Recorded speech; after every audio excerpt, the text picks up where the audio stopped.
Heyo party people, and welcome back to the Bar of the Next as a continuation of our series on Stardew Valley, where we're sometimes, but often doing so, the nature of taking fresh ingredients and turning them into other ingredients. On Monday, you might have caught us starting on this Oleo Saccharum, a technique where you take sugar and you cover typically citrus peels in them, and the sugar, via osmotic pressure, rips out whatever is inside of the peels or your fruit in general, creating a pretty densely sugared syrup with a lot of aromatic flavors to it too. We had some leftover ingredients from our charity event last week where we raised over $3,000 for the Trevor Project. We had some jalapeno peppers left over. We had some habanero peppers left over. And some lemons too. So I figured it'd be a pretty good opportunity to take those extra ingredients and turn them into a syrup that you guys can use on the show, and naturally I can use it as well. What you missed on Monday was us taking some peppers and chopping them up, and lemons and peeling them, combining the peels, the jalapeno slices, the habanero slices into a vacuum sealed bag with blended super fine white sugar. Also, I see a spider hanging from the ceiling. Hold up a second. This guy's scaring me. I've never seen a spider at the bar before. Spider, check out my... Oh, it disappeared. Ain't that terrifying. Anyways, the show must go on. That's looming from somewhere up above. That's actually fucking terrifying. Anyways, we're continuing with it. We're going to strain out the syrup today. We're going to try this in a Gin Fizz. We're swapping out the simple syrup with the spicy syrup instead. And by the way, if I didn't mention already, it is on the stock already. So in case you guys want to use this in a recipe, you're more than welcome to do so. It's already up on there. Quite simply, what we're going to do is we're going to strain this through a fine mesh strainer pretty easily and bottle it up. We're going to mix a regular Gin Fizz, just swapping out the simple syrup with the spicy syrup instead. My main question that I kind of want to answer here is whether or not the added protein from the egg white is going to help soothe the palate for the very spicy nature of this syrup. I imagine it's going to be pretty damn spicy. There's a lot of peppers in here. There's at least a 1-to-1 ratio of spicy peppers in here to lemons. And I am stalling for time a little bit because honestly, the idea kind of scares me a little bit. So we're gonna move in for here, right? To all the folks who have joined me here early today, including but certainly not limited to KT Speedruns. I see Rose Witch, Zesty, Cow King, Pony Girl popping in as well. I saw Sully over there on the YouTube side. I saw Bliss on both sides too, Levy as well. I'm seeing Bliss out there trying to see. Let me try it right now, see if the bot sees my command. You're talking about the bot stuff? Yeah, the bot's out there, it's watching. Bliss out there is going to try to get a second part of their infusion that they charged up on Monday, a 2-part infusion. Technically, it's just a double infusion because they happen to have the points for it. We're trying to figure out exactly how we make things like that work here on the stream, but I remember. And I see Droid out there and Sapphire Dragon joining us as well. I will say, chat, if I do wind up freaking out because a spider starts crawling on me or something, I literally just saw one right before you guys got here, hanging right here in my field of view. Usually bugs don't stay in one location for long periods of time, so I get a little bit skittish sometimes. The guy with glasses is not afraid of bugs. I unfortunately am, which is why I often put them in blenders so that they can't hurt me no more. Actually, they have hurt me even after the blender, now that I think about it. But I'm just going to block that out. I'm just going to not think about it. I'm not going to think about it. I'm not going to think about the spider either. Anyways, let's get things going over here. So first we got to do, let's imagine that we continued the edit from Monday, because we are continuing the edit from Monday. KT, this is one edit, these 2 streams here. I'm sure you know that already. 8 hours later, or rather, 2 days later, look at how liquid our syrup got. Here we go. Check this out. This is completely liquefied.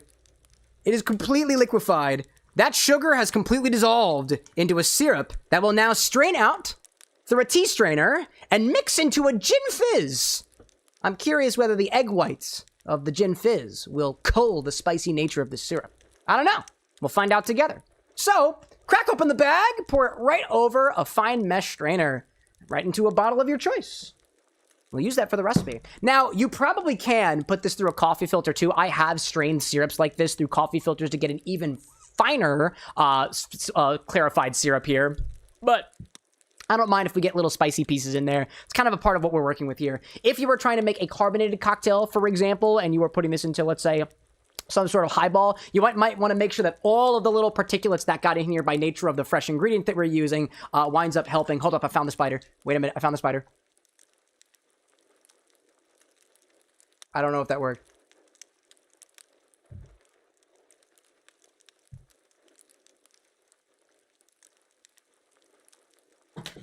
Anyways, Particulates. You could probably use a coffee strainer. I'm not gonna use a coffee strainer because I just don't feel like it. I'm lazy.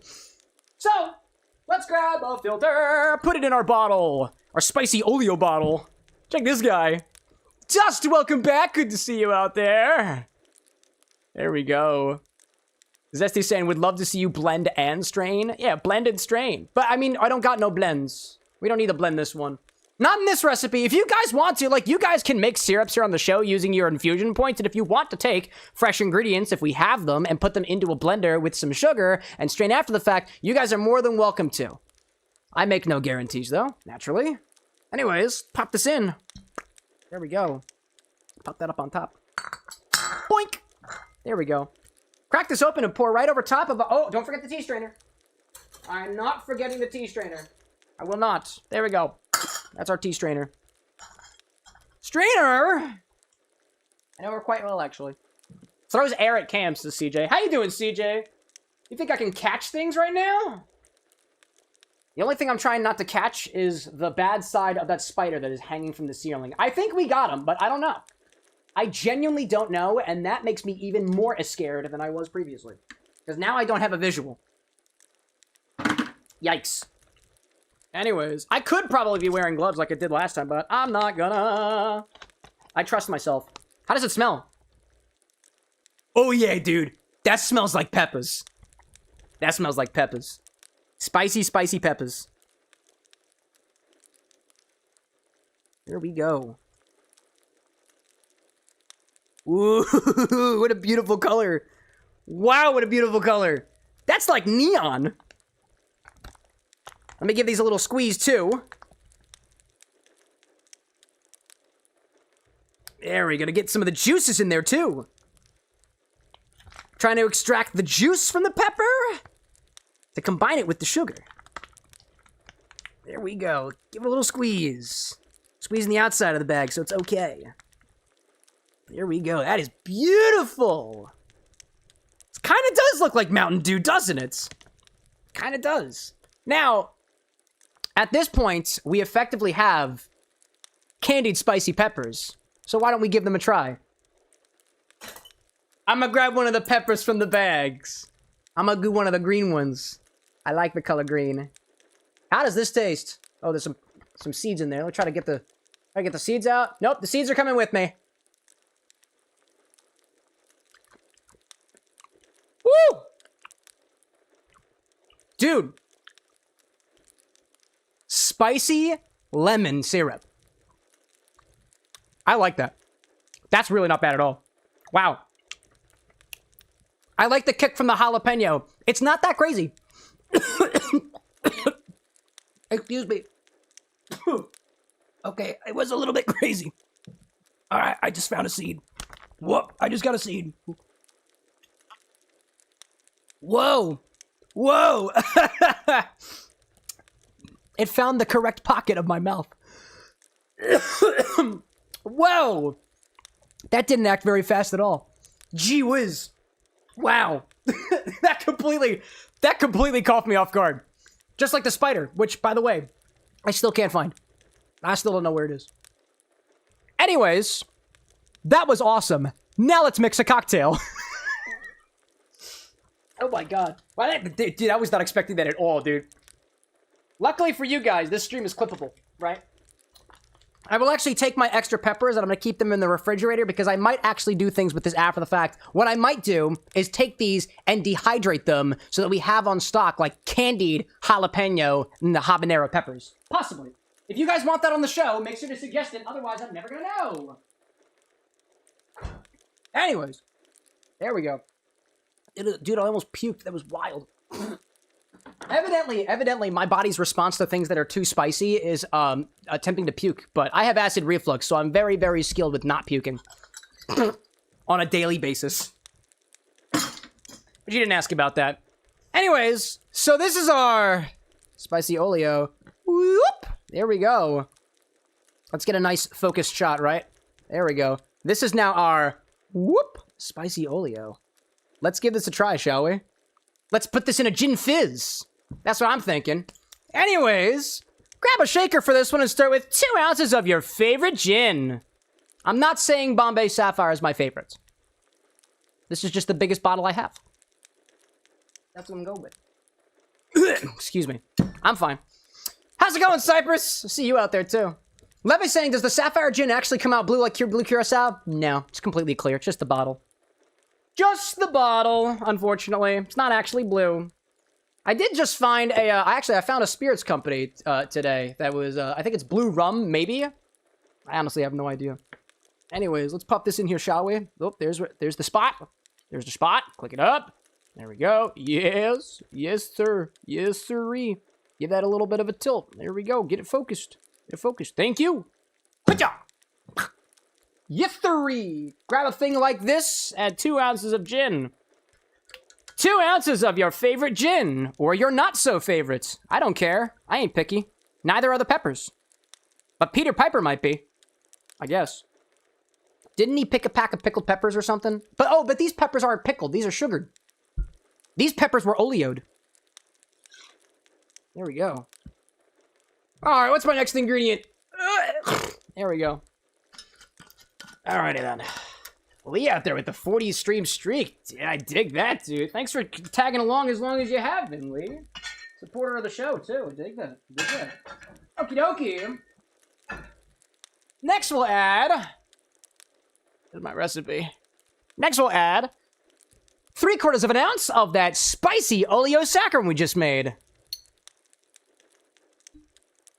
Not a very good pop on that yet. We're working on it. It literally just got here. It was literally just birthed.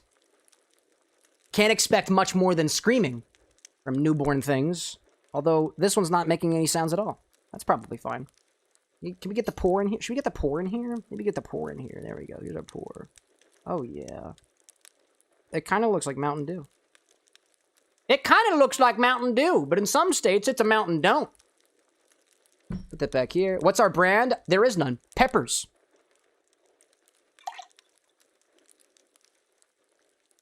You know, come to think of it, I haven't tasted this on its own yet, so...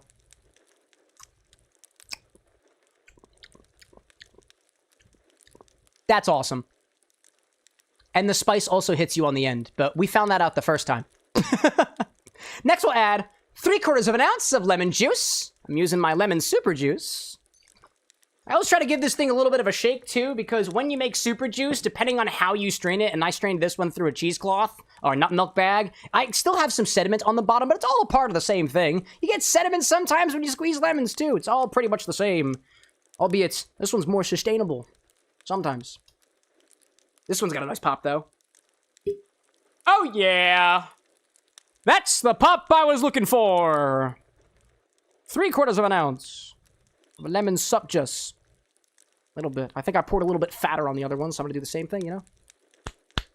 Autumn out there asking, speaking of brands, if you had your own brand of alcohol, what would you call it? With an X Spirits. Duh. It'd have to have an X in it somewhere. How about just alcohol with an X? Zalcohol. Or alcohol. But nobody pronounces the X. You don't pronounce the X in my name, you don't pronounce the X in the Spirits. Or maybe just Spirits with an X. With an X Spirits Company. I don't know, we'll workshop it. Good thought, though. What's next in here? I remember what we have next. Now we'll add an egg white. Directly to our shaker. And then the next steps are going to happen in rather quick succession so that the acidity from the lemon juice doesn't wind up cooking my egg too fast. We'll add the egg whites. Dry shake this first without ice, then add some ice to it and shake it again. I like to use 1 large cube and 2 little cheater cubes. That's what we're going with. I'm going to grab my ice ahead of time. I already know what I'm doing. Actually, I'm not going to do that. Not yet. Not yet. Well, one thing at a time. One thing at a time. I'd show you the brand I used for the egg, but it literally doesn't fucking matter. I also separated it ahead of time, so I don't make mistakes, and I make the most of your time with us. We're not here forever, chat. Not always. Anyways, let's try shake this first. Remember, there's no ice in here. It's not very cold in here. So the seal that you might get from having ice in your shaker normally is not going to form. If it does, it certainly won't form as well. So make sure to hold this thing shut and shake vigorously. And keep it shut, otherwise it's going to want to open on its own. I have a slightly different technique when I'm shaking without ice, especially in these scenarios. The better you shake, the better the foam's gonna be.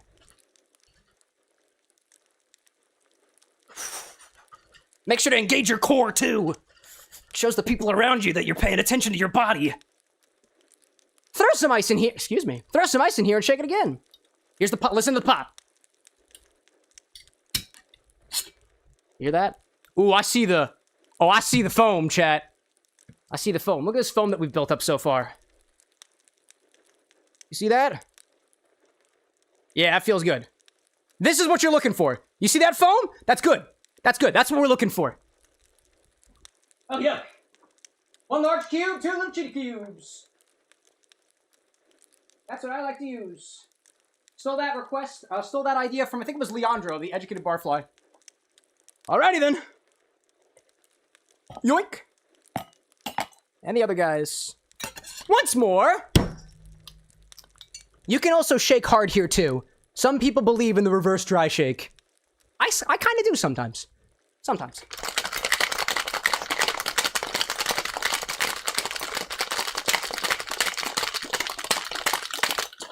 Especially when you use the big cube like this, you're trying to make that big cube literally plunge back and forth in your shaker. Supposedly, because we were kind of talking about this a little bit on Monday too, if you have frosting of your shaker, you know you've shaken enough. For something like this, depending on how hard you shake the first time, what we're trying to look for is we're trying to hear that sound of the big cube on the inside change, because as it melts a little bit, the cheater cubes are going to do most of the melting, but as the big cubes melt, the feeling of the shaking is going to change a little bit, and so will the subtle sound, too. And I don't know if it picks up on the microphone, but...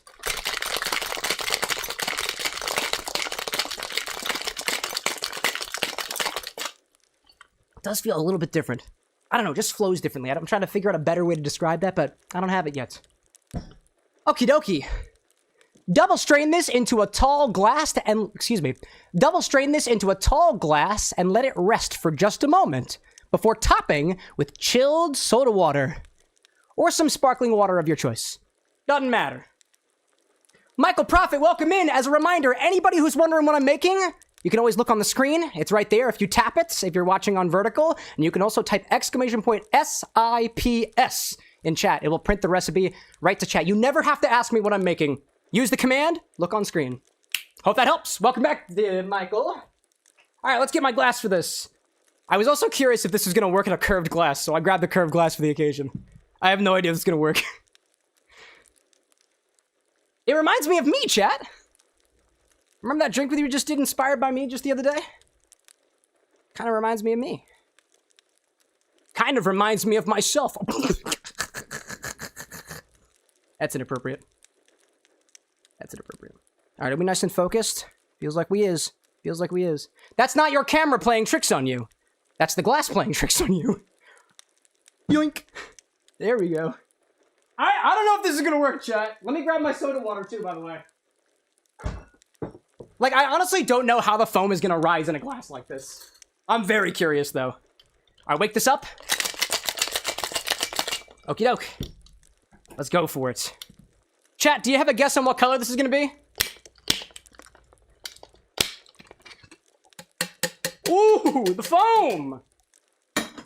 Here comes the foam! Foam is real, chat. Foam is very real. Foam is very real. Welcome in! Who's popping in? Oh, Kyrie! Wow, thank you for your tier 3. I'll see you during the board meeting this week. See that foam, chat? Just keep watching. Try to get as much foam out of here as I possibly can. Guess I could have shaken a little bit more. Keep watching, though. It's gonna change. It's gonna change. We're just gonna let that rest for just a moment. What's happening now that it's no longer in the container, it's gonna keep solidifying a little bit. All that cloudiness that you see on the bottom is gonna wind up rising, because those are small little microscopic bubbles that are collecting right now. So we're just gonna let it sit just for a little bit more. I'll hang out, And I'll remind you guys, I'll give you a quick schedule update while we're here. Quick note, we will not be streaming on Wednesday, July 29th. That is the last Wednesday of the month. I will be traveling to Indianapolis for Gen Con, a big board game convention out there that I go to every single year. So if you happen to be local to the Indianapolis area, let me know what bar recommendations you've got. I'll try to write them down, maybe try to go out for a little bar hop or something like that. And yeah, I'll be going to Gen Con, so if you happen to be going to Gen Con too, let me know. I'll probably do a small little meetup or something as we roam the con floor or something like that. No mixological presentations. I'm not doing any panels or anything like that, but maybe one of these days we'll wind up going to another convention and presenting something then. Perhaps how to make your own inspired beverages, which I happen to be at least a local authority on. Anyways, once it's had a chance to settle, top with chilled soda water or something sparkly of your choice. Come on. Here we go. Here's the bubbly.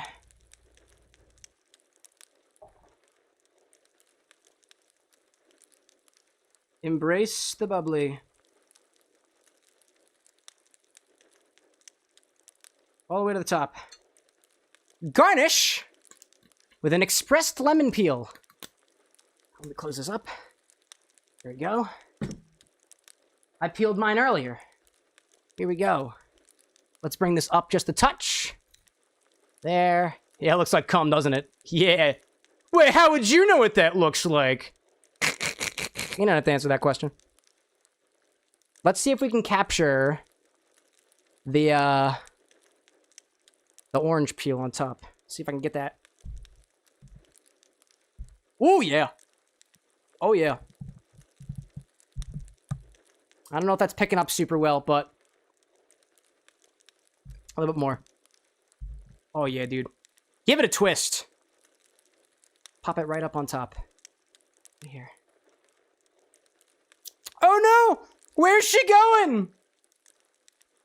And if you need a straw, use one. Oh, sorry, something fell off my bar. I gotta fix that. Evidently, I shouldn't have gone for it. Oh, did that just break? Oh, shit, that broke. Oh, that's fun. All right. Whoopsie. Anyways, I'm losing it. I'm losing it.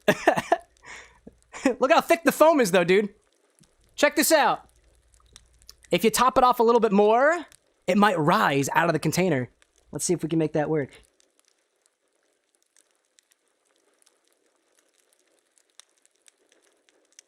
Oh, yes. Oh, yes, dude. It's bulging!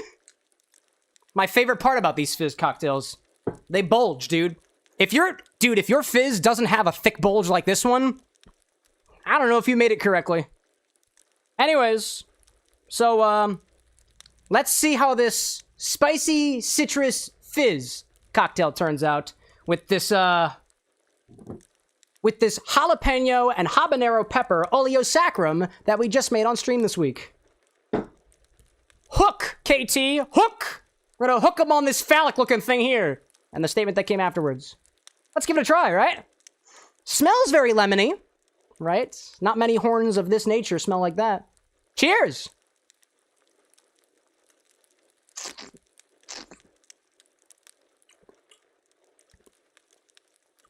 Oh, yeah, dude, that's awesome. That's great. That's wonderful. Gin Fizz. Dry juniper flavor. Combining with the combining with that oh-so-familiar lemoniness from the juice you used. But oh dear. With this Oleo in here, it's a little bit more vegetal. I taste the jalapeno most prominently among the two peppers that we added in there. And dude, let me tell you, the spiciness is a bit laid back, but not completely unnoticeable. Instead of it being like intruding upon your palate kind of spiciness, this is a subtle, tingly tongue kind of spiciness. But I guess that depends on how big of a sip you take. So I'm gonna take a larger one, see if that changes things a bit.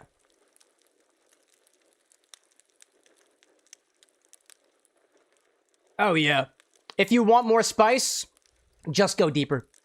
Just go deeper. Oh, and you know, I gotta wonder. I wonder if the spice extends to the foam up on top.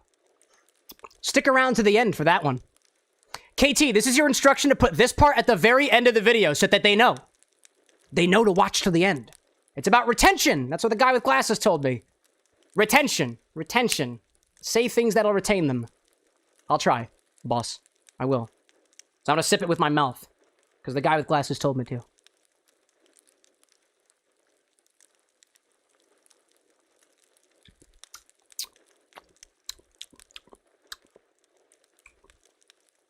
That is noticeably more spicy.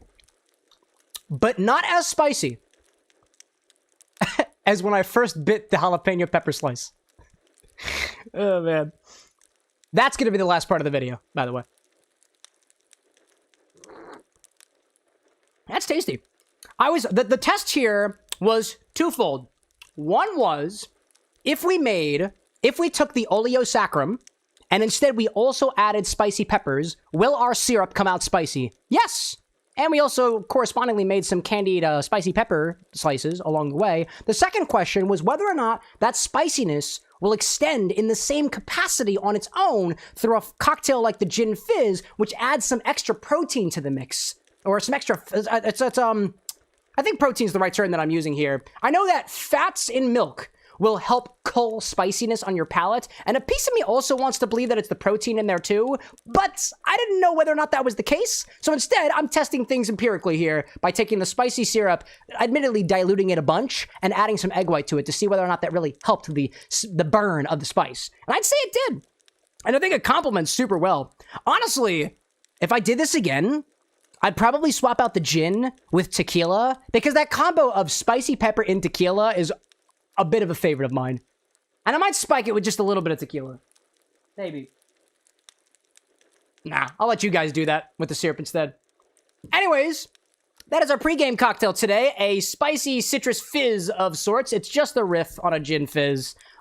We just swapped in the simple syrup for the spicy Oleo Saccharum we got here. This is already up on the stock if you guys want to use it in your recipes. Reminder, if you're new around here and you don't know how to request a recipe here, you can type !order, O-R-D-E-R, and if my bot responds to you, to your recipe, then it means that it got it. You can type that command any number of times after the fact to append to the recipe that you had previously. I know the limit on YouTube is like 200 characters. Limit on Twitch, I think, is 500 or so. So if it takes you multiple messages to get your whole entire recipe to me, by all means, you got plenty of time. We'll be here for the next couple hours or so.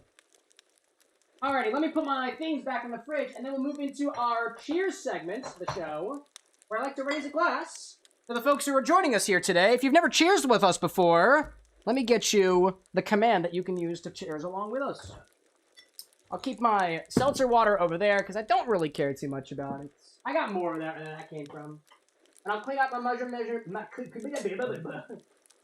measuring jigger by filling it with some hot water, which is on the other side of the bar, and cleaning it out a little bit.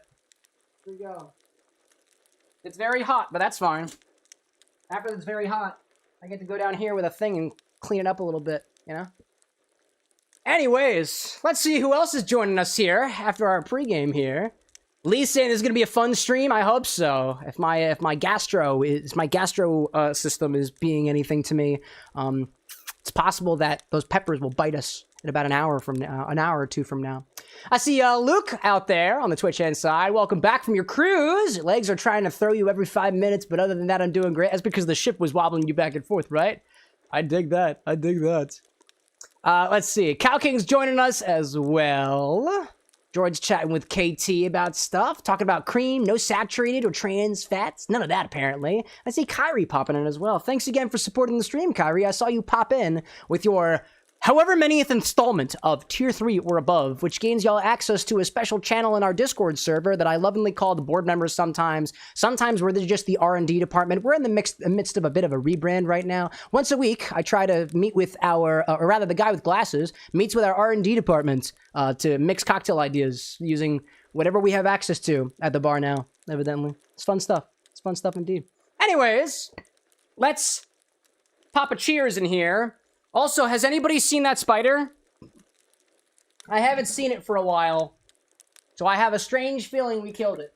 I think this thing did its job. Did I singe a spider? Have I found them? I don't know.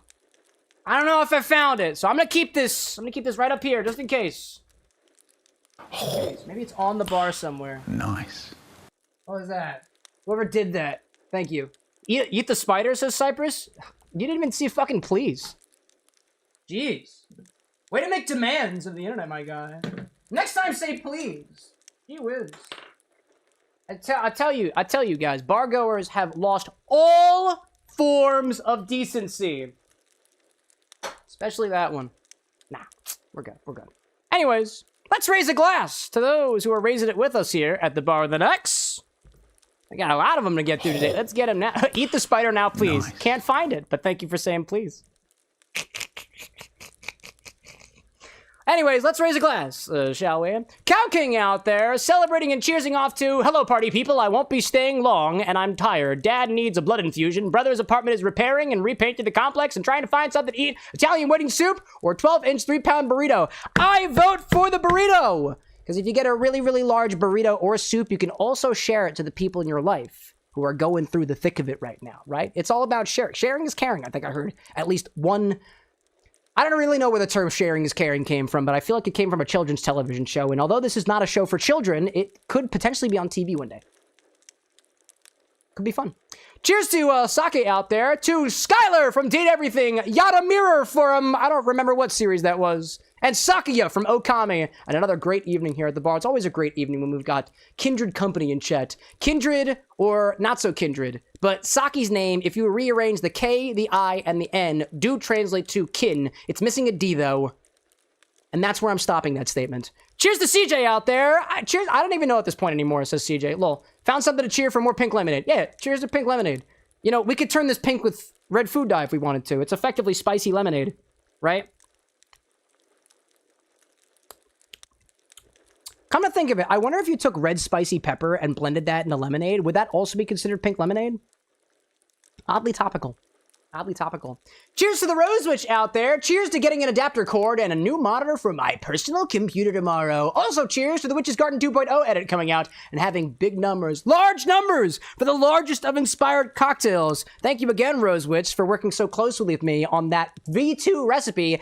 Between you and me, guys, evidently there's a V3 in the works because, you know, our inventory is always expanding here at the bar. And just because you made a recipe once doesn't mean that it doesn't have improvement, that doesn't have room for improvement the second or third time after the fact. Cheers to the Witch's Garden. Cheers to King of Autumn out there, who's celebrating the safety of our northern siblings in Canada with their wildfires. My condolences to everybody out there fighting fires right now. Evidently, I got an alert from the Philadelphia text service this morning who calls thunderstorms T-storms, by the way, which I think is funny from a queer perspective. There was apparently a fire right outside of Philadelphia, too, that we were fighting today as well. They said if you smell smoke or see fire or see smoke, don't be concerned. And apparently they had it under control. I don't know if it's the same thing for Canada up there, but I'll raise a glass to the folks up north who are going through it. Unless you're based out of Antarctica, in which case they're down south. But raise a glass anyway, but like in reverse. Because that makes sense, right? Cheers to Dust out there. I got a capture card, and my friend is currently helping me set it up right now. Took a bit, and it works through the most convoluted method. Let me reflect upon a time before I was at the point that you see right now with at least 2 cameras running and a fancy microphone and a bar set up and otherwise. If you go back to the very, very first time we ever had a non-desk angle here at the bar with an X started off as a, quote, convoluted mess of stuff that we kind of hobbled together from what we had on hand. Before the bar of the next that you see here, there was a folding table. Before the second camera that we had here, there was a cell phone. Before that, we just took the camera and we moved it around.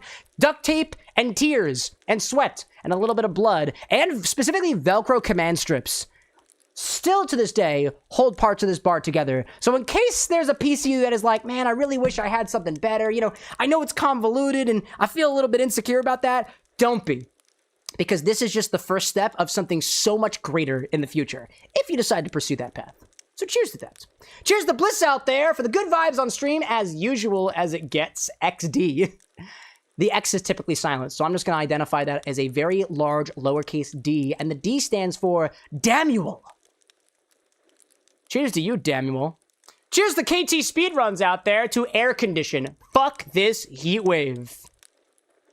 Thought you had a wife. Unless... Oh. No, I I get it. I get it. I understand. I understand. Cheers to Droid out there, who's celebrating a mojito that they made for the first time using Jamaican rum and brown sugar syrup. Okay, okay.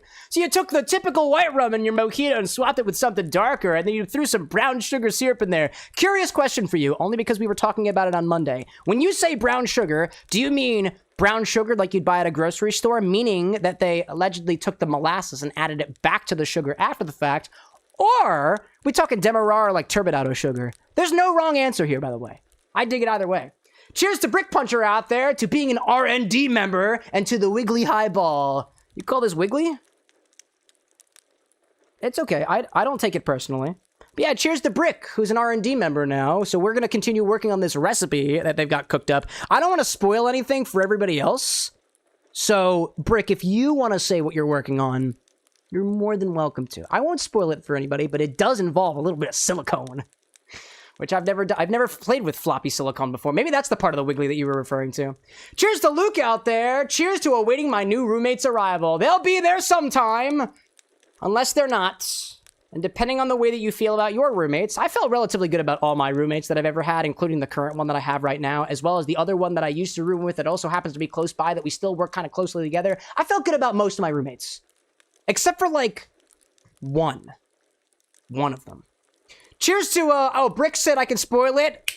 Desert Rocker. It's going to be made into a cocktail inspired by the whole genre of desert rock, if I'm correct in saying, with little red fangs that we're making, too, if you get the reference. You get the reference. Cheers to Zesty out there, to Cam's new spider powers. Why the fuck would you say that? No, I don't have spider powers, but I think there's a spider hanging around the bar somewhere. It was really big. It was like this big. And it was hanging right here. And I swatted it, and I don't know where it is. Not the one we killed the other day? No, I forgot there was a second one!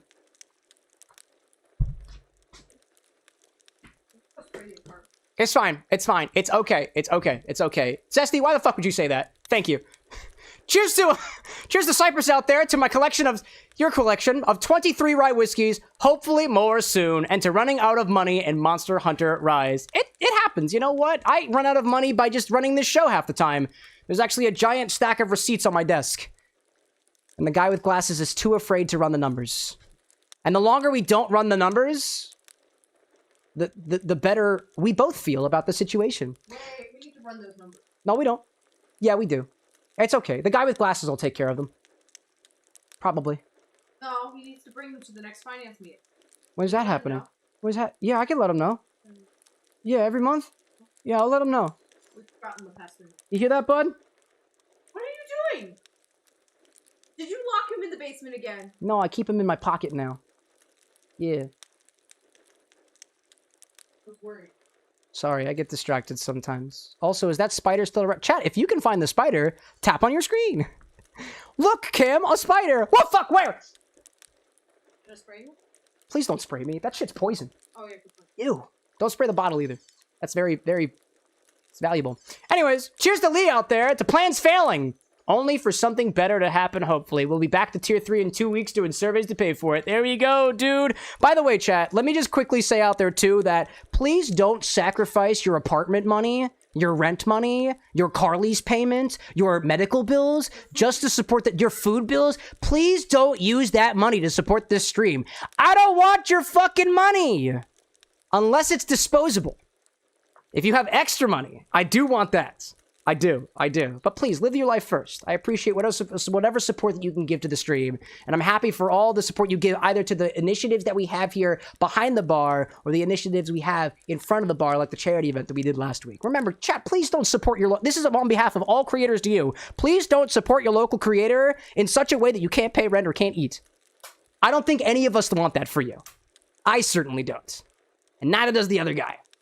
Cheers to Breaker out there for slowly getting braver every day, even if it's in little ways, like slapping spiders that try to think that they're better than you because they can hang above the bar while you have to stay on the bar. Hate that guy. And then finally, cheers to Imi Chow out there, one of our beautiful moderators, cheersing to their subscription of non-alcoholic RTD cocktails arriving. See, some of us here at the bar are constantly using our disposable income to educate ourselves. For the guy with glasses, it's... What does he spend his money on? Okay. Yeah, he likes to go out to restaurants. Maybe I'll go to a restaurant one day. Possibly.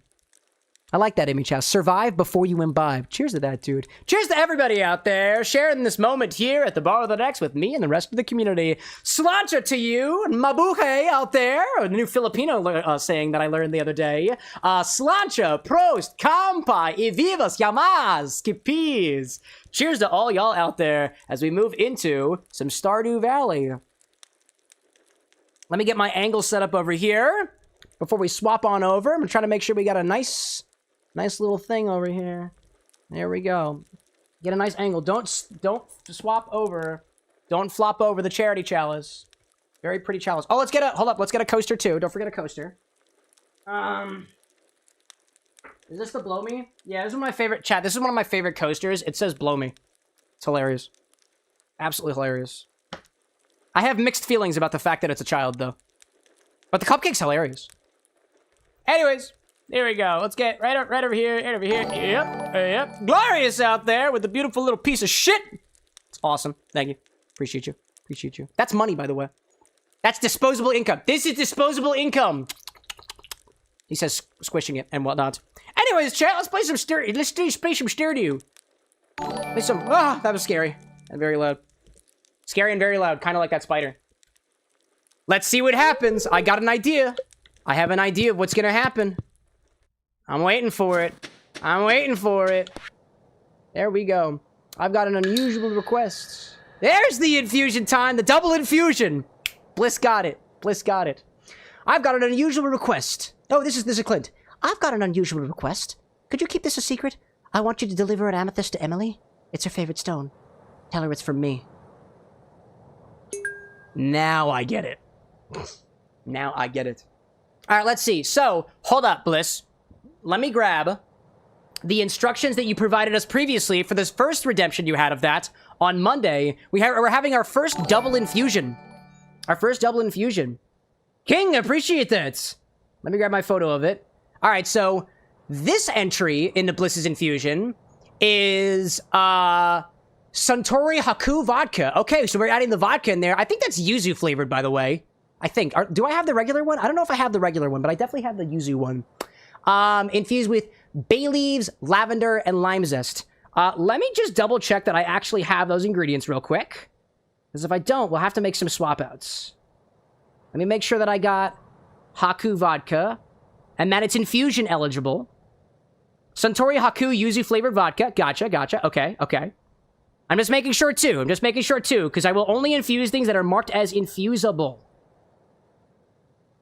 Okay. Bliss, the Haku vodka is not considered an infusible. We don't have enough of it. The bay leaves, though, let me check on that.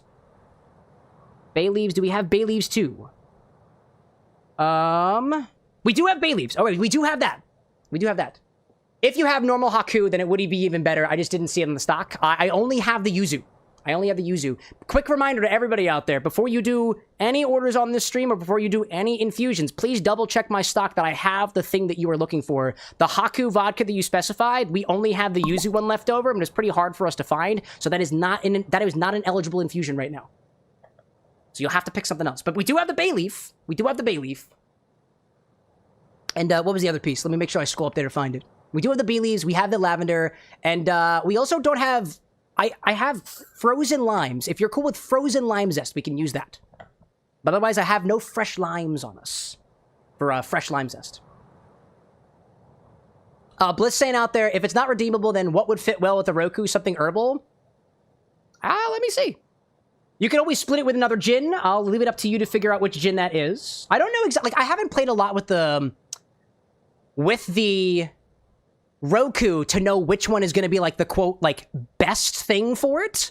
But if you want some, like, I've never tried the Haku on its own, but let's do a little bit of research, right? Let me do a little bit of a search. Haku vodka is made from what? It's made from Japanese white rice. So if we want something potentially similar, we can also use something that is distilled from rice. Let me see if any of the shochus we have in stock are, if they are eligible. We have I have one item in stock that is also distilled from rice, that is infusible. That is the Setsuma Muro Imo Shochu, a Japanese spirit. Another Japanese spirit. That one, to me, has a bit more of an umami-type characteristic to it. It's definitely not... I wouldn't call it herbal. I wouldn't call it floral. If anything, it kind of rides the line between, like skinny fruitiness and mushroomy... like, mushroom-adjacent savoriness, if that makes sense. That's what I would think. Let's go pet our chickens. Don't forget about our chickens. Let's see. I see Breaker out there asking, too, where would heavy cream be under? I'm looking at the stock and don't think it's there, but it could be looking in the wrong place. You can also search via text as well. We are out of heavy cream right now, so it should not appear on the stock. We used all of it during our charity event, and we haven't had a chance to pick up more yet. Oh my god, did I do this again? Oh, because I wasn't feeding them. God, I wasn't feeding the freaking chickens. How could I have done that? Bliss out there saying, too, that frozen lime zest is okay. You got it. You got it. You got it. Okie dokie. Let's pop some things in here. Let me know when you've had a chance to... I think we have everything else. We had the cinnamon from the other day. I grabbed the Roku already is behind the bar.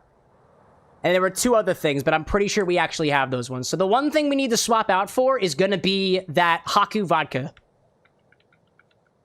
Let me know when you've got a choice. You got it. Pop that in there, and let's do over here.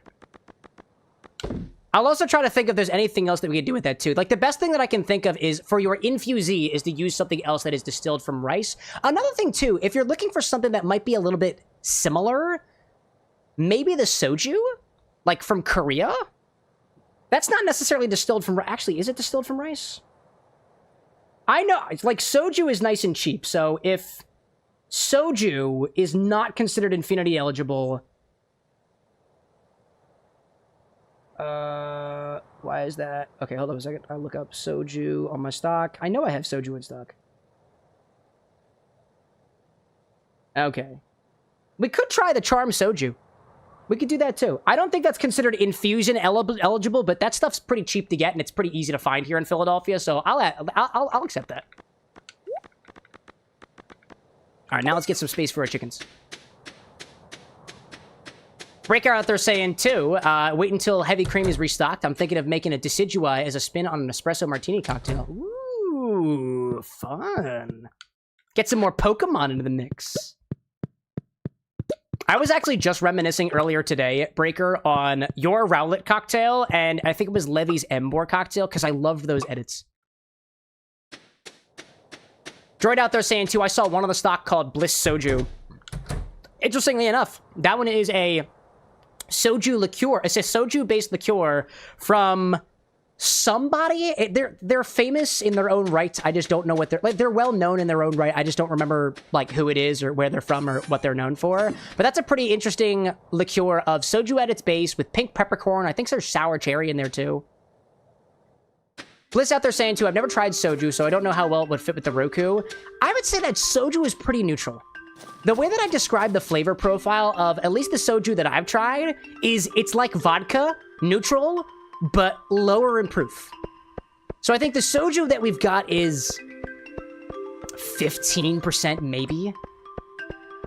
It might be like 15.5%. It's pretty low as compared to vodka, which is going to be like 40. All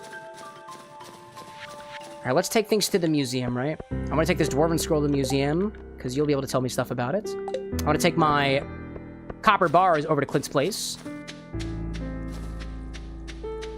That'll be intriguing. That'll be intriguing.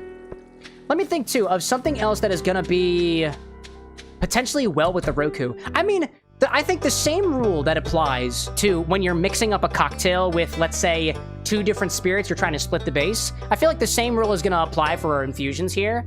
And it's that, typically, if you have a dark spirit, like an aged rum or a whiskey, for example, you can split the base with another aged spirit, and you won't be too far off from something that's going to be pretty well balanced on its own, just by default. So, if you want to split your infusion between the Roku Gin and some other clear spirit, you could use a rum. There are some pretty neutral rums that I could recommend to you. You could split it with the soju, like I said, which is also relatively neutral. You can split it with a different vodka. Ultimately, too, like, another thing that I'll say is taking a big step back from things. Haku is a type of vodka distilled from rice. By nature of vodka being a spirit that is distilled up to, like, at least 90 to at least 95% alcohol to begin with before being watered down to 40%, by the way, a lot of the flavor gets distilled off. So, if you want to swap out for one vodka, for the vast majority of cases, just swap in with another vodka. And we've got plenty of vodkas that you can infuse with. We've got some distilled from grain, we've got some distilled from sugarcane, we've got some distilled from fruits as well. So depending on the flavor profile that you're going for, I wouldn't necessarily take, oh, this vodka is distilled from apples to give you an idea of whether or not it's going to work with your gin. But, like, it might give you just a little bit of inference of the aspects of the gin that you might be accenting with the vodka distilled from something else. Like, and I'm trying to think this through while talking it out loud. Like, for example, if you split the Roku with the upstate vodka, which is distilled from apples, does the vodka actually taste like vodka? Does does the upstate actually taste like apple? I don't think it does. If anything, it's mildly reminiscent of apple skin. But if there are any fruity flavors in Roku, which I find to be a little bit more citrus-leaning, I don't think that the apple skin-type nature of what is left of the flavor in that vodka is going to do any damage, so to speak. And I see you're actually looking at the upstate vodka from Sauvage, right? That one could be fun. I don't think we've infused with that one before. I'm here to collect Clint's business tax. Good for you, bud. Hope you enjoy it. Let's see. Let's shop. I don't want to shop. I want to upgrade my tools. Oh, the copper hoe is still going. Forgot about that. I guess not. Interesting. Bliss out there saying too, damn, autocorrect. PR Suntory whiskey. PR Suntory whiskey. Oh, or Suntory whiskey. Interesting. Taking the two different Japanese spirits and combining them. Without having tried it, mixing the aged Suntory, which is a blend of different, call them Scotch-like spirits, very, very low on smoke, if anything at all, could be an interesting combo with the Roku. They're both Japanese, but they're two different types of spirits too. Let me ask you this: what kind of flavor profile are you going for? Because I think we have cinnamon in there. Let me pull up the thing, right? Let me pull up the thing. Let's let's go for it. Yeah. One second. Let me just remind myself what is in that other infusion. I'll pause my game so I'm not losing anything. So what we're going to combine together is Roku gin and potentially Suntory whiskey, cinnamon, candied ginger, and honey. And then with what we just added here is lavender and lime zest. And what was the other thing? I wish I had a little at a glance thing here. Bay leaves. That'll be very interesting. Let's say too, smoke would be a nice addition. I wouldn't call it smoky. Let me correct that. I wouldn't consider Suntory Toki whiskey to be smoky, like in the least bit. If anything, it's got like a hint of smokiness, if anything, only because it is done in a similar style to Scotch whiskeys, but I don't think they actually peat it. If you wanted something smoky, like if you wanted something with a little bit of smoke to it, I'd recommend one of the blended scotches we have, like the Johnny Walker, for example, the red. That'd probably be a more not too smoke heavy alternative, while also sticking in the whiskey category. All right, what do I have over here? Coffee. Anakin, welcome back. Kid, welcome back to you as well. Let's see. I also realized too I didn't put my little thing on over here. I forgot about that.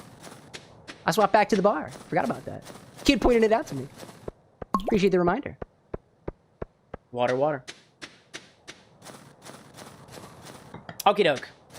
Honestly, feels like another mining kind of day. Could mine, we could fish, maybe do a little bit of both. I got some algae in my inventory. I kind of just want to eat all the stuff. Got a lot of stuff. Not a lot to show for it, you know? All right, let's pop over into the mines yet again.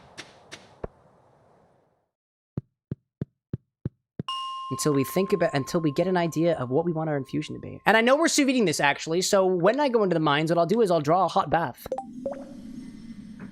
Bliss saying, would you be willing to burn the bay leaves a little bit before putting them in the bag? I can try to toast them. I could try to toast them.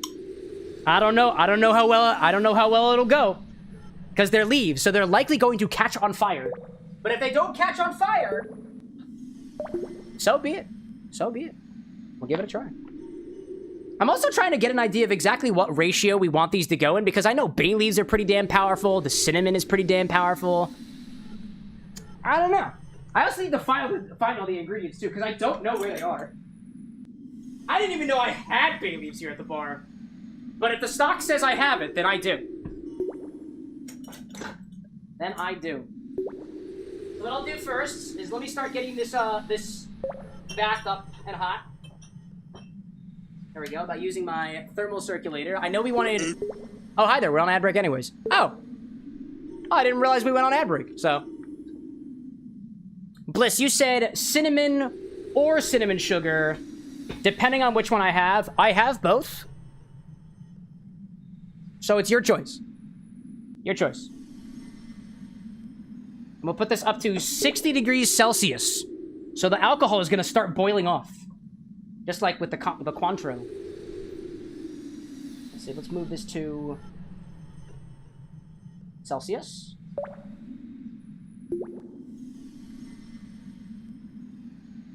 $60 Celsius. All right, let's get that going. Okay. Let me return to you guys in a little bit.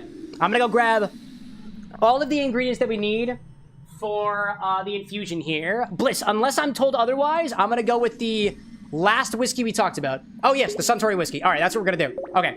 I don't know if I have enough of that. We'll see. We'll see. I don't know if that's considered an infusible. Off the top of my head, it looks a little bit low, but I think we'll have enough for it. I think we'll probably have enough. That's one of the reasons why I specifically give you guys the stock to look at. I don't know off the top of my head what is or is not infusible. It's not like the Infinity bottle where I can literally tell at a glance.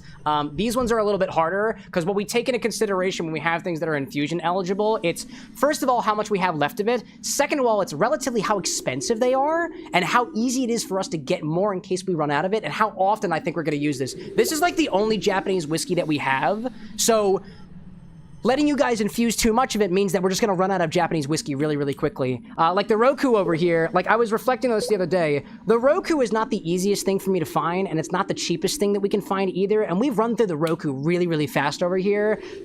You guys like using it, I get that, but we also have to work on a budget here as well, so this might become non-infusible just because of how fast you guys are using it, right? And that's just a matter of the budget that we have here, so I want to make sure that I'm honest with you guys about it. Let me go grab the lavender. Grab that. Sally down here. Sally Labs. Sally Labs. I have cinnamon by the bar. Limes are downstairs. Maybe ginger I got over here. Yes. I know we need honey as well. The honey is behind the bar. Okay. So I got these guys. The honey was over here actually. Great. Bless saying, let's do a teaspoon of cinnamon, 2 tablespoons of honey, 2 or 3 cubes of candied ginger, 1 stick of lavender. I really need to add that command for you guys so you can actually not put it in chat, but instead give it to a command so I remember that. All right, I just took a photo of that. Can you keep that on hand, actually, Bliss? That message is going to bubble up pretty damn quickly. I know we just got back from ad break, but I'm gathering ingredients right now, so I'm going to let you guys sit tight for a little bit. I need to grab all of the ingredients. I got the honey. I got the candied ginger. A stick of lavender? What do you mean by a stick of lavender? I don't have sticks. I have buds. 5 burnt smoked bay leaves and a tablespoon of lime juice. Wasn't there a 5th one? Wasn't there a 5th one? I thought there was. Candied ginger. I have the cinnamon. Okay, so I have the cinnamon. Do you need me a stick of cinnamon? I have sticks of cinnamon, too. Let me just grab those. Let me grab the sticks of cinnamon, right? And then, and the bay leaves and the other ones. About 2 sprinkles of lavender. Okie dokie, okie dokie. Let me also roll up here a little bit more. I'm gonna make sure I get everything. Okay. Bay leaves, lavender, lime zest. I had the, okay, I need the lime zest and the lime zest and the bay leaves. Okay, I'm gonna go grab those two things, and I will be right back. I'll be right back. Sorry for the wait, chat. I got my brain all scrambled.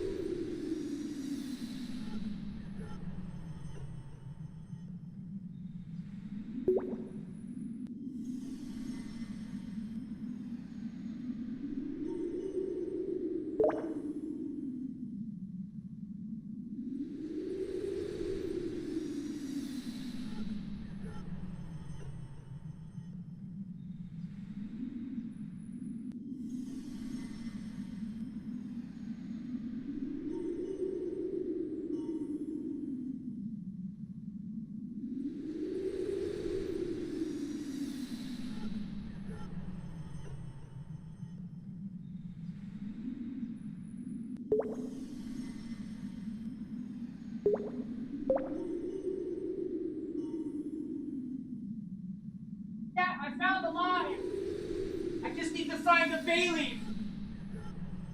I gotta find my bay leaves. I don't know where my bay leaves are. I know they're around here somewhere. Question is where. Why aren't they better organized? Might take me a hot second. Sorry, chat. Somewhere in my liquor closet. I bring you along with me, but it doesn't move anymore. The camera doesn't move anymore like that. Alright, let's see. I'm currently looking through my botanicals for bay leaves. I have found allspice, I found caraway, I found cardamom and dill and cardamom. Wait, I found the bay leaves! Yes, I found them! Yes! I found the bay leaves, Chad. I found them. Woohoo! We have everything we need. Man, this smells good. Nice. And it smells real good. Hello, I've returned. I have everything we need. Bliss, please double check my understanding. I've got lime zest. I've got bay leaves for torching. Lavender buds, 2 sprinkles. 2 cubes of candied ginger. Cinnamon and honey. I think we got everything. And we've got Centauri whiskey and Roku gin. I think we have everything I need for this double infusion. Which is Bliss redeeming 1 infusion on Monday, 1 infusion today, and then asking that they be done at the same time in the same container. That's everything? Yes! Let me also double check to see whether or not that whiskey is supposedly infusion eligible. If it's not, I'm just gonna give it to you anyways. I always give Bliss a hard time. Always. Alright, do we have that? Yeah, the Centauri whiskey is not considered infusible. Let's do it anyways. Let's do it anyways. It's the guy with glasses who keeps stock, not me. Okie dokie. Let's play some more Stardew Valley, right? We'll wait for your bath to heat up. Go down into the depths of the caves. It's getting cold down here. That's where we're running the sous vide. Let's do it! For the sake of mixology! We ride. We ride. What is going on here? Nope, I don't like any piece of that. I don't like any piece of that. Hey, get out of here, skelly boys. Skelly lads. Skelly peeps. Skalalas. Oh, let's see. Blake, welcome back to chat, by the way. I see you out there. And I see Silver hanging out, too, saying, playing a racing game, and geez, I made this car fast. Sometimes that's a good thing. Sometimes it's downright overwhelming. Also try to collect some iron ore while I'm down here. Feels like a good idea. Hello there. What can we use bone fragments for? Intuitively, I feel like you can make it into like bone meal for fertilizer, but how heck have I know? Alright, let's move it down then. The priority is to get to the bottom of the mines. Get out of here. Priority is getting to the bottom. Get to the bottom of the mines today. Get to the bottom of the mines. Maybe find a lake. Maybe fish for fish. It really does depend at this point. It really does depend. Oh my god, hi there. I wasn't paying attention. Actually, I'm doing just fine. This is just fine.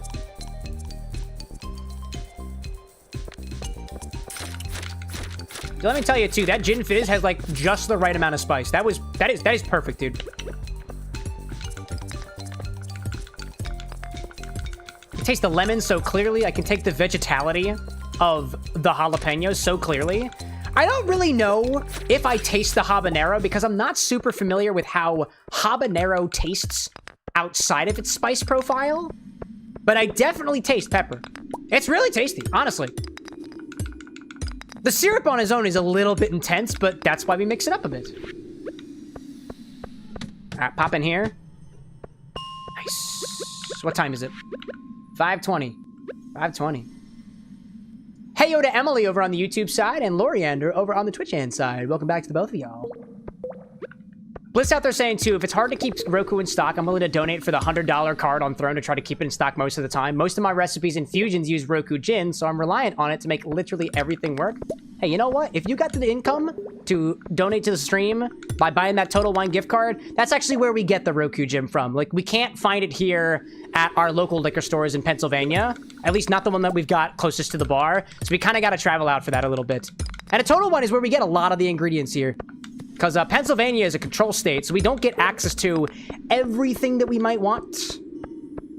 And it does require traversing in and out of the city, which is just a lot of logistics if we're going out there for one bottle. I appreciate everybody's understanding. When we've got millions of dollars to run this show with, it won't be a problem. When we run the liquor stores, or we make the spirits ourselves, this won't be a problem. One day. One day. Loriander saying, too, there are a lot of different habaneros with various flavor profiles. Interesting. If it helps, mine is just orange.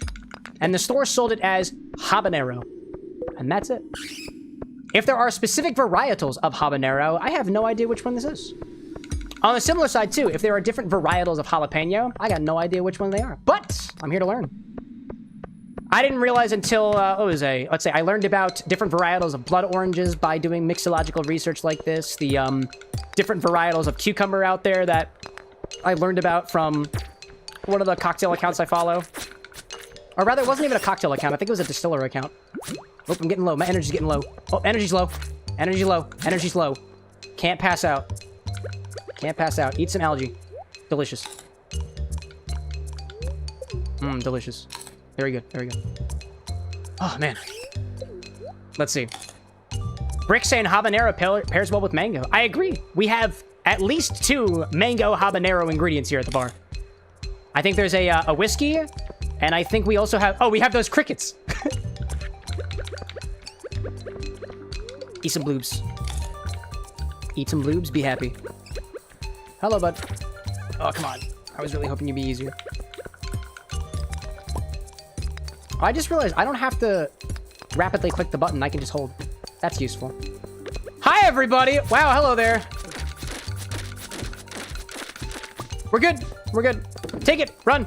Take it and run. Take it and run. Oh, it dropped a bone sword. Oh, bone sword. Ooh, bone sword?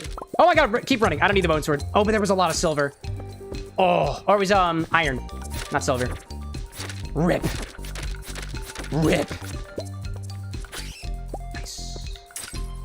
There we go. Let's see. Loriander out there saying a really good varietal habanero is chocolate habanero. I have to keep my eye out for that. Chocolate habanero. Honestly, from now forward, I'm going to try to keep my eye out for specific varietals of habanero in general, because never clicked with me. One of the beautiful things about even fresh ingredients like your lemons, your limes, your apples, your otherwise, is that there's a whole nother level of complexity that you can get just by finding different versions of the fruit, because far be it from you to assume correctly that there's only one type of lime, or one type of banana, or one type of pear. So many out there. There's a wonderful world of fruits out there, not just the ones that you can find at your local grocery store. That's why it's nice to go to, like, local farmers markets, too, because to see, like, what people are selling, right? Especially, like, some of the... I don't know exactly what the cherry varietals that they grow around here in Pennsylvania are, but I can buy cherries at the local farmer's market. And a piece of me wonders why I would do that. Well, the cherries you get at the farmer's market might actually be a completely different type of cherry, or blueberry, or rhubarb, or onion, or whatever than you can get at your local grocery store. And sometimes that has a significant effect. on the food you're making with it, or even the drink you're making with it, if you're drinking it. All right, let's see what's in here. Firewalker boots. I'll take some of those. Tundra boots, ankles are very warm, cool, immunity and defense, and this gives us many more. Yep. Who needs these anymore? Let's trash them. Oh, and I have this amethyst for that I can give to, was it Emily? Because Clint wanted me to. Clint's attempt, give it to Emily and amethyst. All right. We made it 10 floors. Let's go up. Let's go up, you know? Bliss out there saying, too, let's reduce the time to 30 minutes. Everything should infuse rather quickly this time. More so, the longer it runs, the more prominent the lavender will be, and I don't want that. Oddly enough, the last time we infused lavender under sous vide like this, it really wasn't intense like that aromatic lavender that you might be thinking. It was floral, for sure, but it really didn't read on the palate like lavender, in my opinion. Not with the specific buds that we're using, which might have been the determining factor there, because I'm sure there's different varietals of lavender out there, too, right? But sous videing the lavender, I wouldn't be super worried about that, like, overtaking. But then again, I don't remember what the measurements are, so we'll get to that after this day in Stardew ends. After the day ends, I'll ask you to remind me, Bliss, what the, what measurements you had in mind. I'll follow the recipe. Loriander is saying, too, depending on the varietal habanero, the Scoville level, the spiciness can vary wildly. Not that I know what the scale is, but 100k to 600k Scovilles sounds like a lot. All right, let's throw them. Let's sell some things away. Keep the amethyst, sell the tear, sell the bones. I'll sell some bat wings, too. I don't know if I need all these right now. I can always just get more. All right. Back to the homestead. Oh. Go to sleep. Woo! And the bath is... Wait for it. There's the ping. Hot bath is ready. Hot bath is ready. All right, so what we'll do is we'll go to the next day. I'm just curious to see how much my energy is. And then we'll make this infusion from Bliss. Oh, it's almost up there. Hell yeah, my hoe's ready. Speaking of my hoes! Hello, Cameron. So, your first year in Stardew Valley is almost over, huh? If you keep buying seeds from me, you'll be twice as productive next year. And I have some exciting news. I'll be selling new seed varieties in my shop next year. I should have one new variety per season. Well, that's all I wanted to say. Have a good one.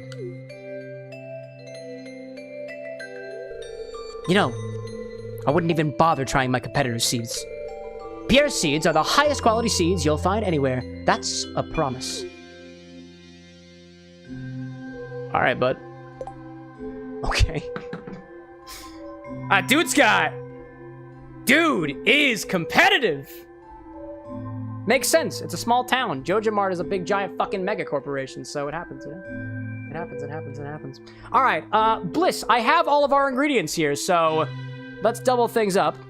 Let me at least get our recipe correct, though, so if you can remind me what the other parts of your recipe were, that'll be helpful for me to update the recipe that I have here. I know it was like 2 sprigs of lavender. Ah, there we go. Teaspoon of cinnamon. Okay. Hold on. Let me pull up the control center. Okay. All right. We got our things. I know we have 2 different infusees. Pop that in there. One of them is cinnamon, right? A teaspoon of cinnamon. So we're probably gonna use I'll use the crushed cinnamon for that because that's easier to measure. A teaspoon of cinnamon. Yep, we'll do that. We'll do 2 tablespoons of honey. Tablespoons, right? Tablespoons? Yep. 2 tablespoons of honey. Let's see. Exactly what kind of honey is this? I have wildflower honey, I assume. It just says honey on it. It just says honey, so I'm gonna assume honey. 1 tablespoon of just regular honey. Then we'll add 2 or 3 cubes of candied ginger. Let's do 2. Let's do the conservative estimate on this one. 2 cubes of candied ginger. I'm gonna try to get a weight on that. Same thing with the cinnamon. I'll try to get a weight for everything so we can just, like, pour it inside. Actually, I might have to skip this. I might have to skip the exact gram measurements on this one, because that honey's going to be real thick. I have to measure out the tablespoons first, and then add it, and then I'll have to wash it out. Actually, that probably won't be too bad. Nah, actually, we'll get it. We'll make it work. We'll make it work. We'll make it work. I try to make sure I have all the gram amounts, too, because people's densities are going to be different. People's products are going to differ, too. What's next? A stick of lavender. Was that 2 sprinkles? Was it 2 sprinkles of lavender, right? Lavender buds. Exactly how many grams? We'll figure that out in a second. 5 burnt/smoked bay leaves. Okay, so we're going to toast them. We'll call them toasted. 5 toasted bay leaves. XX grams. How about 1 ounce of honey? Actually, that's the same exact thing as 2 tablespoons. A tablespoon is half an ounce. So 2 tablespoons, 1 ounce, same exact thing. Same exact thing, oddly enough. And then what's the last one? Last one is a tablespoon of lime zest. We'll try our best with that one. I brought 1 lime upstairs. Admittedly, all of the frozen limes I have don't really have their peels because they were used for super juice. Or bitters, once upon a time. Or bitters. 1 tablespoon of lime zest. I'm trying to make that work. And what we'll do is we'll sous vide at 60 degrees. That was the right combo. All right, 60°C for 30 minutes. There we go. There we go. And infusion by Bliss of Future. On both platforms, actually. You got it from both of them, actually.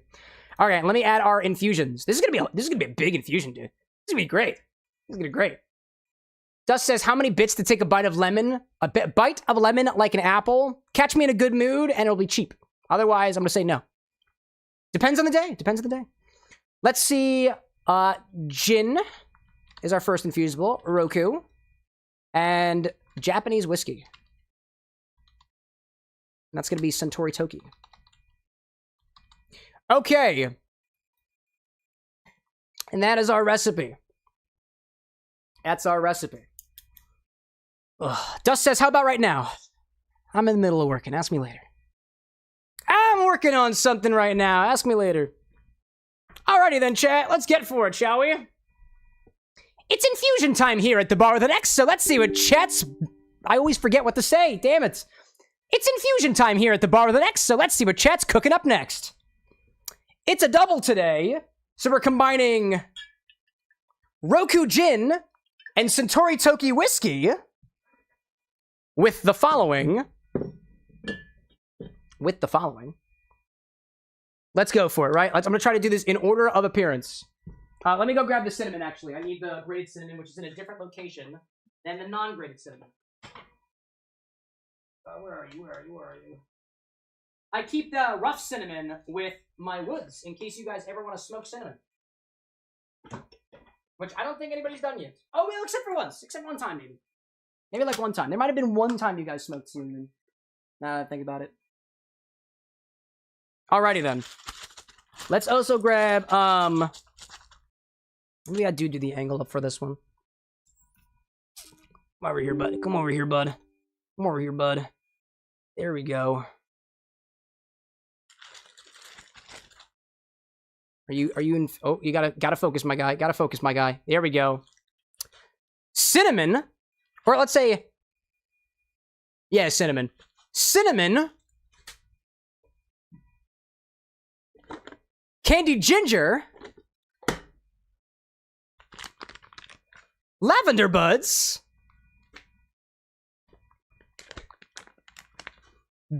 Toasted bay leaves. The zest of a lime. Oh, hello there. And honey. Double infusion, here we go. Double infusion, here we go, here we go, here we go. Okay, let's go for it. Into a beaker, we'll add 200 milliliters of Roku Gin and 200 milliliters of Suntory Toki Whiskey, along with some crushed up cinnamon, about an ounce of honey, 2 cubes of candied ginger, a few sprinkles of lavender buds, 5 toasted bay leaves, and the zest of a lime, about a tablespoon. We should have all of our audio for that. Now comes the fun part of measuring out all of our ingredients. That's the fun part. I think the most annoying thing that's going to happen first is zesting this lime, so I'm going to grab my new scale over here. I'll pop this up on top, and we're going to grate some limes.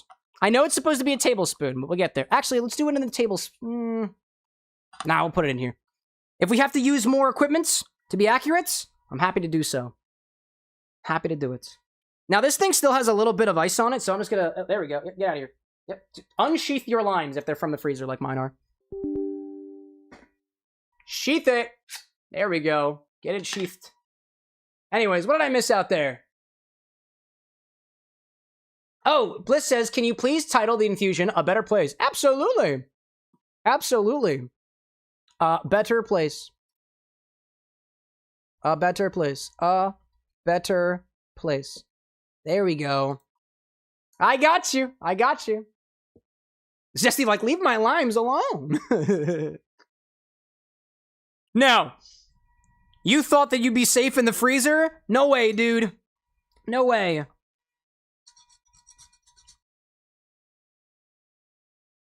Let's get some lime zest in there. Actually, I think we'll get more than enough from this lime that I grabbed from the freezer.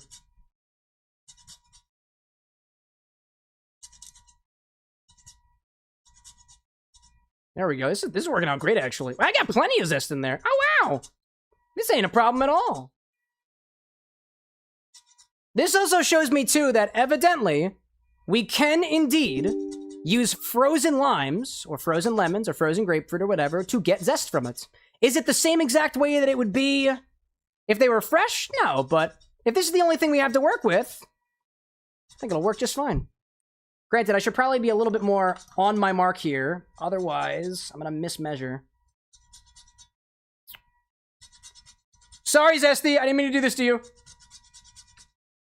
Annie says, does anyone want some ice cream? About to go out and grab some? Chat, who wants ice cream? Annie's buying. You know what I want? Actually, if I had to pick ice cream right now, what would I do? I'm a sucker for strawberry, but only if it's like the sweet strawberry, you know? And even if it comes sour, I have syrup. Silver wants some. Levy wants one. Bliss saying too, who would have thought it's easier to get zest from a frozen lime than a fresh one? I mean, I don't think that... This doesn't feel easier to me. It just looks browner. It just looks browner. Brick wants some. Breaker likes coffee ice cream. Chat, we're bringing back the entire ice cream truck. All right, let's see if that's a tablespoon. Oh, and also my scale reset anyway. That's hilarious. Okay. Scale... dummy. Alrighty then. Let me grab our tablespoon that we're working with. Let's get some more of these guys. I'm going to take them up in here. Now we'll scale it out. And the reason I measure things too is that if somebody wanted to make this infusion for themselves at home, their volume might differ, but for the most part, the density, or rather the weight, is going to be about the same, regardless of what your density is. So let's see if we can get a... I'm going to try to get a tablespoon of this. Come on, buddy. Is that a tablespoon? Oh yeah, that's pretty good. It's a bit of a shallow tablespoon, but we'll measure it out to be sure. Limes may vary. Limes may vary.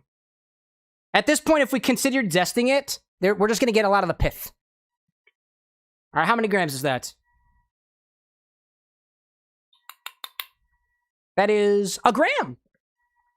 A gram of lime zest. So we'll add that there. 1G. 1G lime zest.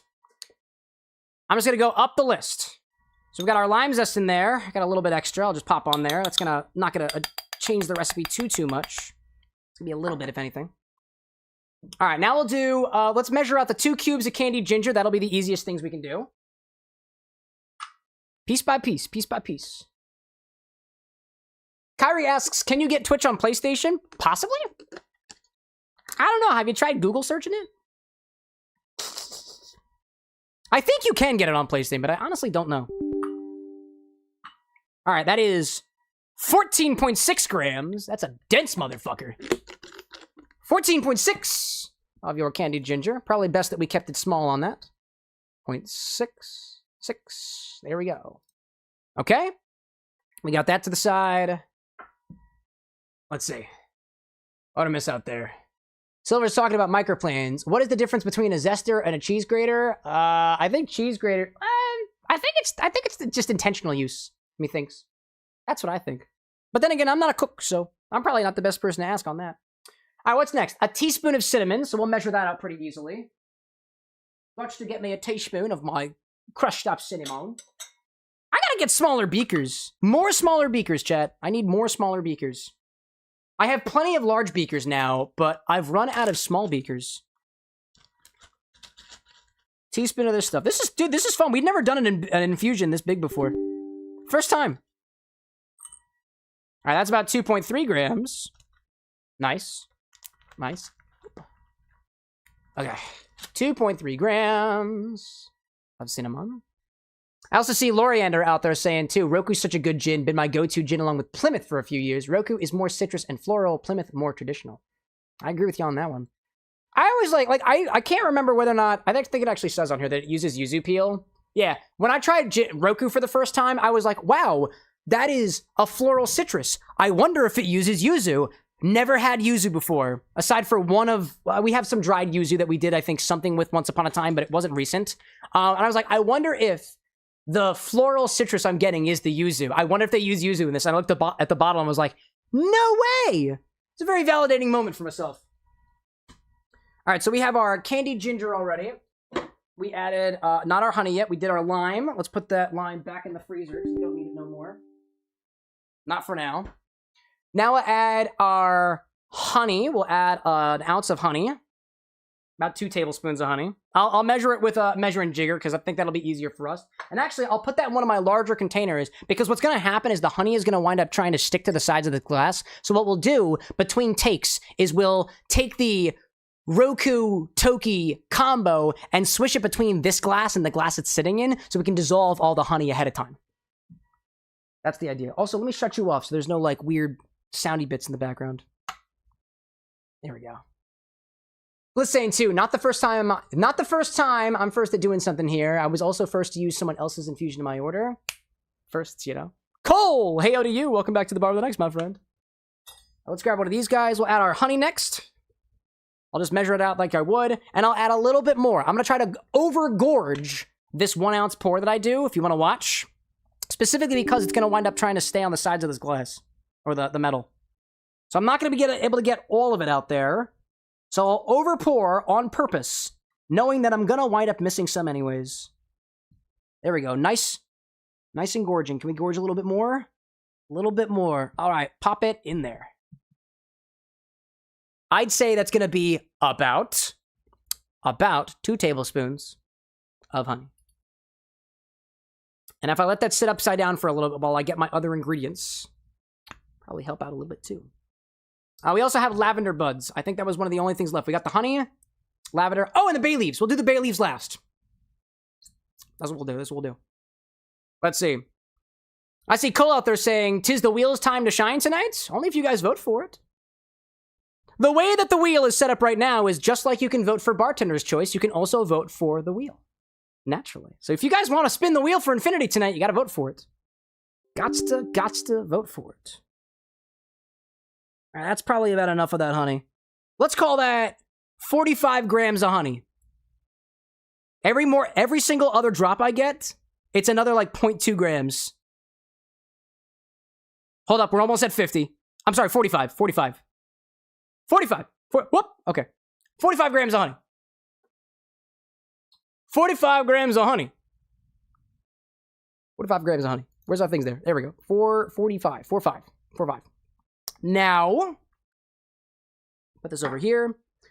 Got our honey measured out. Let's do our lavender, because that'll be the next easiest thing we do. It's like 2 sprinkles of it, so. There we go. What else see out there? Zesty out there staying, still pushing for my Ponchki vodka, welcoming anyone to join. I want to see the Ponchki vodka get in there. The way that the Ponchki vodka, like, interacted with that one drink that we did during the charity stream last week was wild to me, dude. I want to see what that does to Infinity. All right, here's one sprinkle. What's this little guy? And here's another sprinkle. I'm gonna do fat sprinkles.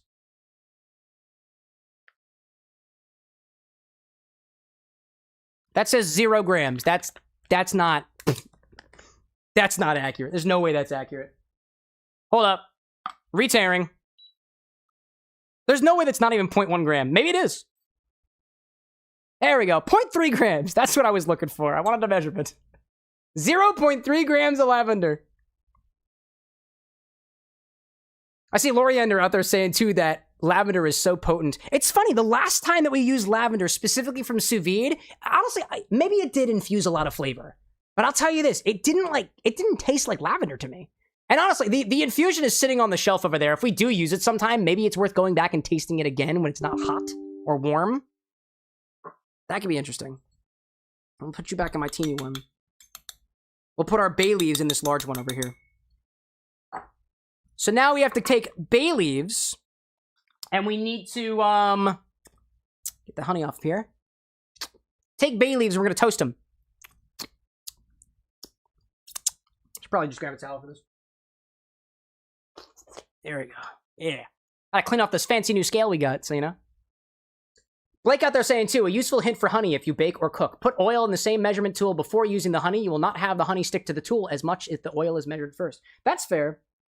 I feel like if I had oil also in my cocktail, that would be very, very helpful. If I ever wind up baking with honey, I'm going to try to pocket that. Come back to it again. All right, now we'll add our bay leaves, and I'm going to do that on something that I know I can torch, at least a little bit. So I'm going to grab a cutting board. Here's our cutting board. I kind of want to get this footage up close because this could be kind of cool. Let's see whether or not it sets on fire. I don't know. I've never toasted bay leaves outside of an oven. 1, 2, 3. I also know bay leaves are pretty powerful too. 4, 5. 5 bay leaves. 5 bay leaves. If it sets on fire, you guys get to see it live. Also, what the heck? I just noticed this thing ain't spinning anymore. You know how we were literally just talking about things spinning on the spinny thing on Monday and how much I hate it? The guy with glasses thought it'd be a good idea to put Infinity on top of one. So he told me I had to set this up. And like, sometimes it moves and sometimes it just stops. It looks really pretty though, I think. According to him. I just think it looks like piss in a bottle. Anyways, let's do a quick test on our bay leaves. Do these set on fire?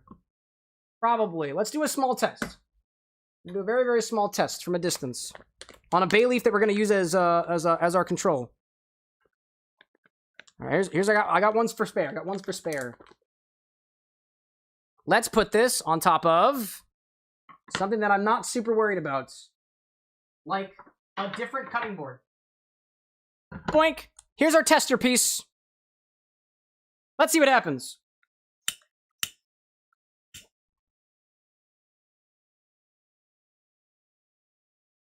All right. Nope, that's actually okay. That's actually okay.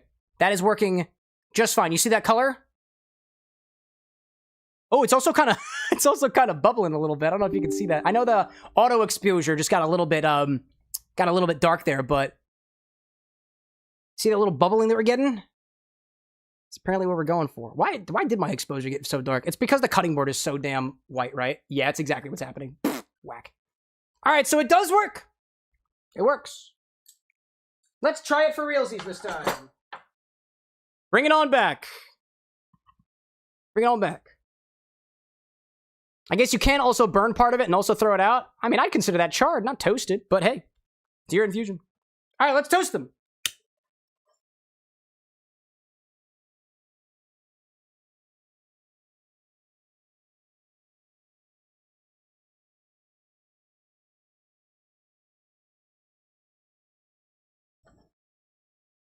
Right?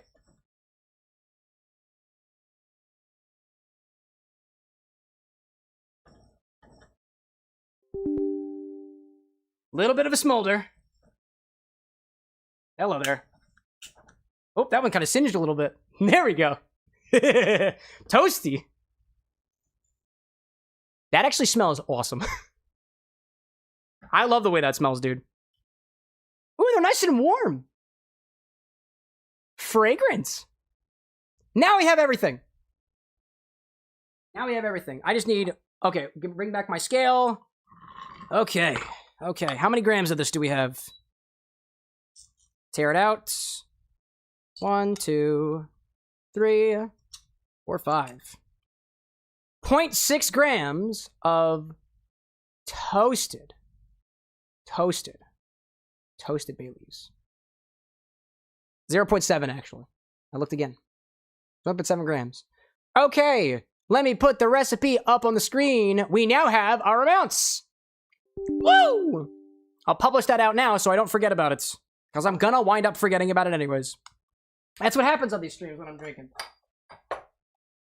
Okay. This needs to go on the edit, including the Windows sound. Oh, did I do a Windows thing? Did something crash or something? That'd be funny if it did. Was Stardew Valley even still running? Dust says, what's 60C in freedom units? I don't know, look it up. We will provide conversions in the edits. I don't know what it is off the top of my head. Also, freedom units? Really? That sounds ridiculous. Are you talking about standard? I fucking hate standard units. It makes no sense to me. You mean Fahrenheits? Oh wait, F stands for freedom. No, I get it now. I still think it sounds kind of dumb. Don't let me take it away from you. Don't let me take it away from you. All right, let's put things in a beaker. We got the big one today. We got the big one today. Let me grab some more. Grab some more of these guys. We're using a lot of beakers today. A lot of fucking beakers today. I love it. I love it. Swap it on over. Let's get up close. Yoink. Windows sound again. What did we Windows sound? What are you talking about? What are you talking about? I have no idea what you guys are talking about. You're tripping, y'all. You're tripping. Or maybe you're not. I don't hear it. I hear Stardew Valley. Boink. There we go. Up to the front. Danny Newman, welcome back. Good to see you. Let's add our Roku Gin. It's this guy. There we go. Double infusion today. Now, put that to the side. We also have Suntory Toki, our whiskey. Do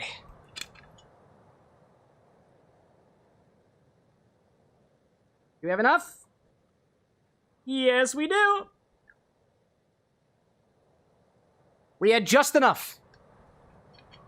Just enough. Dust says, there it is again. Does anybody else hear a Windows sound, or is Dust fucking with me? I'm gonna just ignore it until I hear it myself. You need to count the number of windows on this stream. Are you guys actually hearing sounds?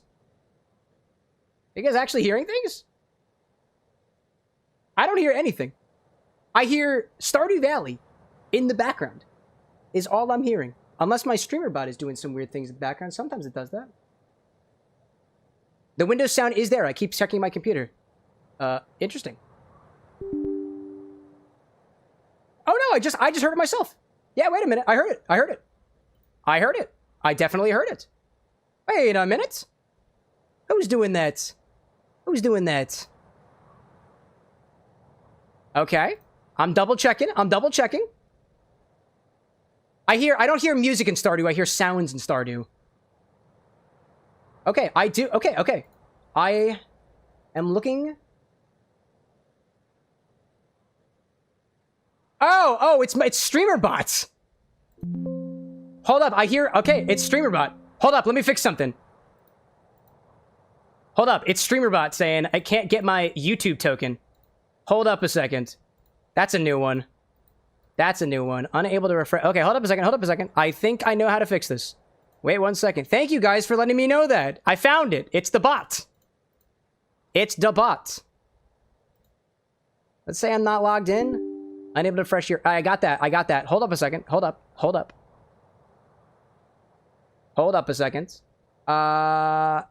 Connected. Oh, I see. It looks like the bot account got signed out. 1 second. 1 second. Forget. So sign in with Google. Connect the bot account to send. Yep. Who needs fixing stuff when you can leave it be and give paranoia? Nah, that doesn't sound very fun. Oh, hold up a second. Let me change something around a little bit. Let me see if I can fix that. Okay, hold up. Hold up a second. All right. Yep. Logged in. Okie dokie. I think we fixed it. Let me test out the YouTube bot real quick. I'm going to send a button. Hold up a second. I'm sending a button. Let me see if this works. I'm waiting for YouTube. There it is. Okay. So it looks like... I think we fixed it. Sorry about that, chat. Thank you for letting me know. I didn't believe you. I think we fixed it. Sorry about that, y'all. It will not be in the edit. It will not be in the edit. That stuff gets taken out anyways. That was hilarious. That was so funny. I don't think anybody lost their data, by the way. I think the points might have been down for a hot second, but they should be back up again. Anyways, let's grab a bag. Put all this into a bag and pop it into a sous vide bath at 60 degrees Celsius for half an hour. I hope that means infinity. Infinity's still gonna happen, I hope, right? Infinity? Yeah, let me check something, actually. Let me just make sure. Are we still infinified? Yeah, we're still infinified. All right, cool. We good. Yeah, we good. Okay, everything's fixed. Thank you guys for the update. Appreciate that. All right, let me grab the bag. I need the bag and the vacuum sealer. Not the bag with the diaper. Not that one. I'll do that around here. Okay. Let me unplug the sous vide real quick, because I only have one plug back here. We're working on that. Part of some of the changes that we've been making here at the bar on the set. Put that over there. Let's put this in a bag. Swap over. Doink. Let's see. Okie dokie.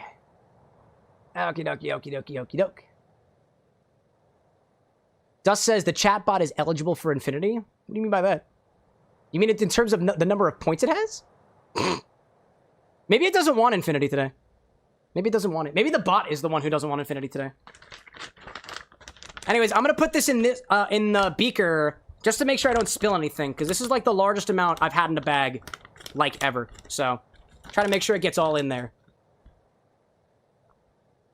All right. So what we'll do actually is I'll put in the honey first. Actually, I'll try to make sure that we grab everything. So here's our honey first. Start by adding your honey to the bag and making sure you get all of it. Then add our whiskey, our gin, the lime zest, the cinnamon, candied ginger, bay leaves, and lavender. We'll do it in that order. That's what we'll do. So what I'm going to do first is I'm going to take the honey. I'm going to pour it over top. Not all of it is going to get out. Actually, not a lot of it is going to get out, and that's okay. Instead, what I'll do is I'll take... Come on, buddy. Yep, there you go. I'll take the remnants of my whiskey, and I'll pour it in here to try to get the remains of it, just by mixing it around a little bit. I'll pour this in here, too, to add more of the honey. And then to get all of the honey, I'll take my gin, and I'll kind of put them back and forth. This works better if it's warm, but it does help a little bit.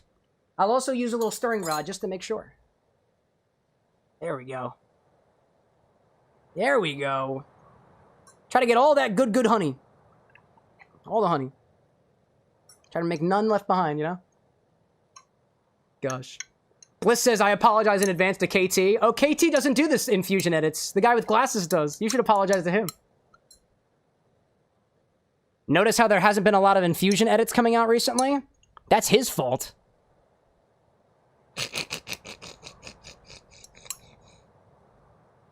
Okie doke.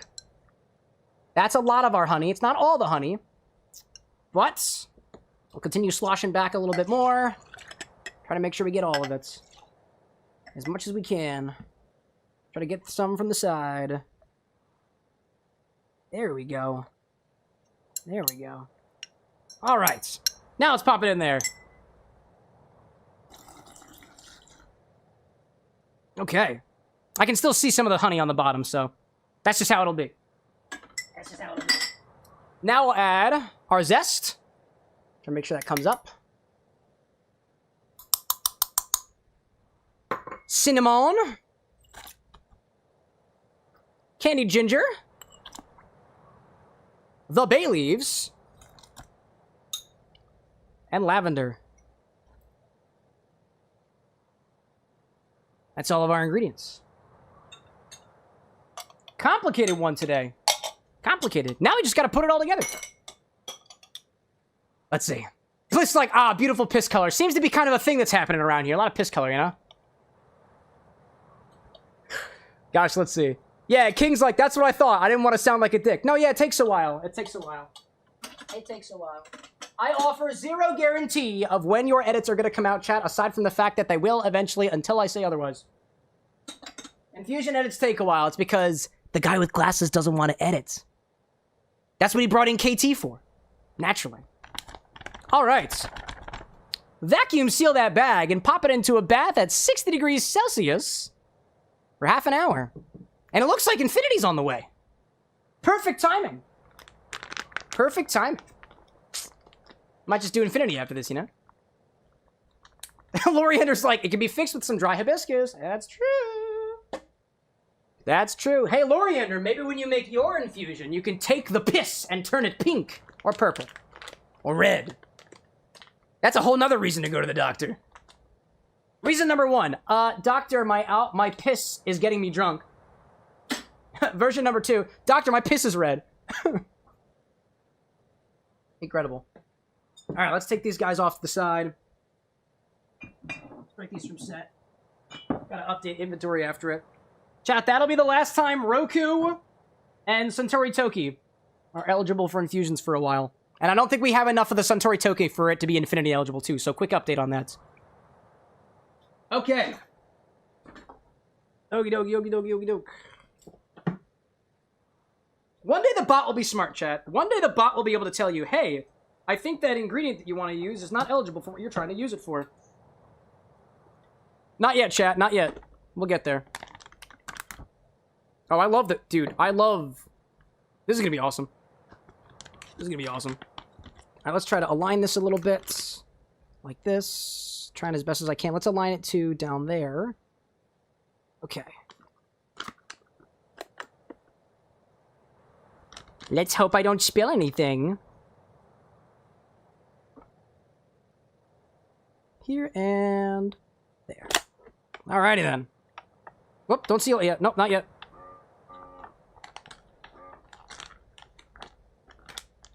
Try to get it on out there. Hold up. Let's rearrange. Down.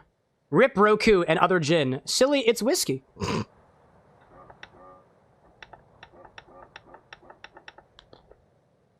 Oh, it's almost in there. It's almost in there. Get all in there. Oh, come on. Nope, not all of it. Not all of it. Yep. It's one of the problems with using this particular type of vacuum sealer as opposed to one with the chamber. Actually, let's just redo this. Let's just redo this. Let's just redo this. One of the problems with using this type of sealer is that it doesn't work well with liquids. You have to be very careful. And if you don't do it correctly, you might spill it everywhere. And I did spill a little bit of it, but we got plenty in there. We got plenty. Let's be a little bit more gentle with this. A little bit more gentle. More intentional. The angle might not line up correctly. I'm going to prioritize the quality of the infusion over the quality of the edit in this case. Okay. Pop it down. Let's seal. Let's try to get all of our bubbles at the top.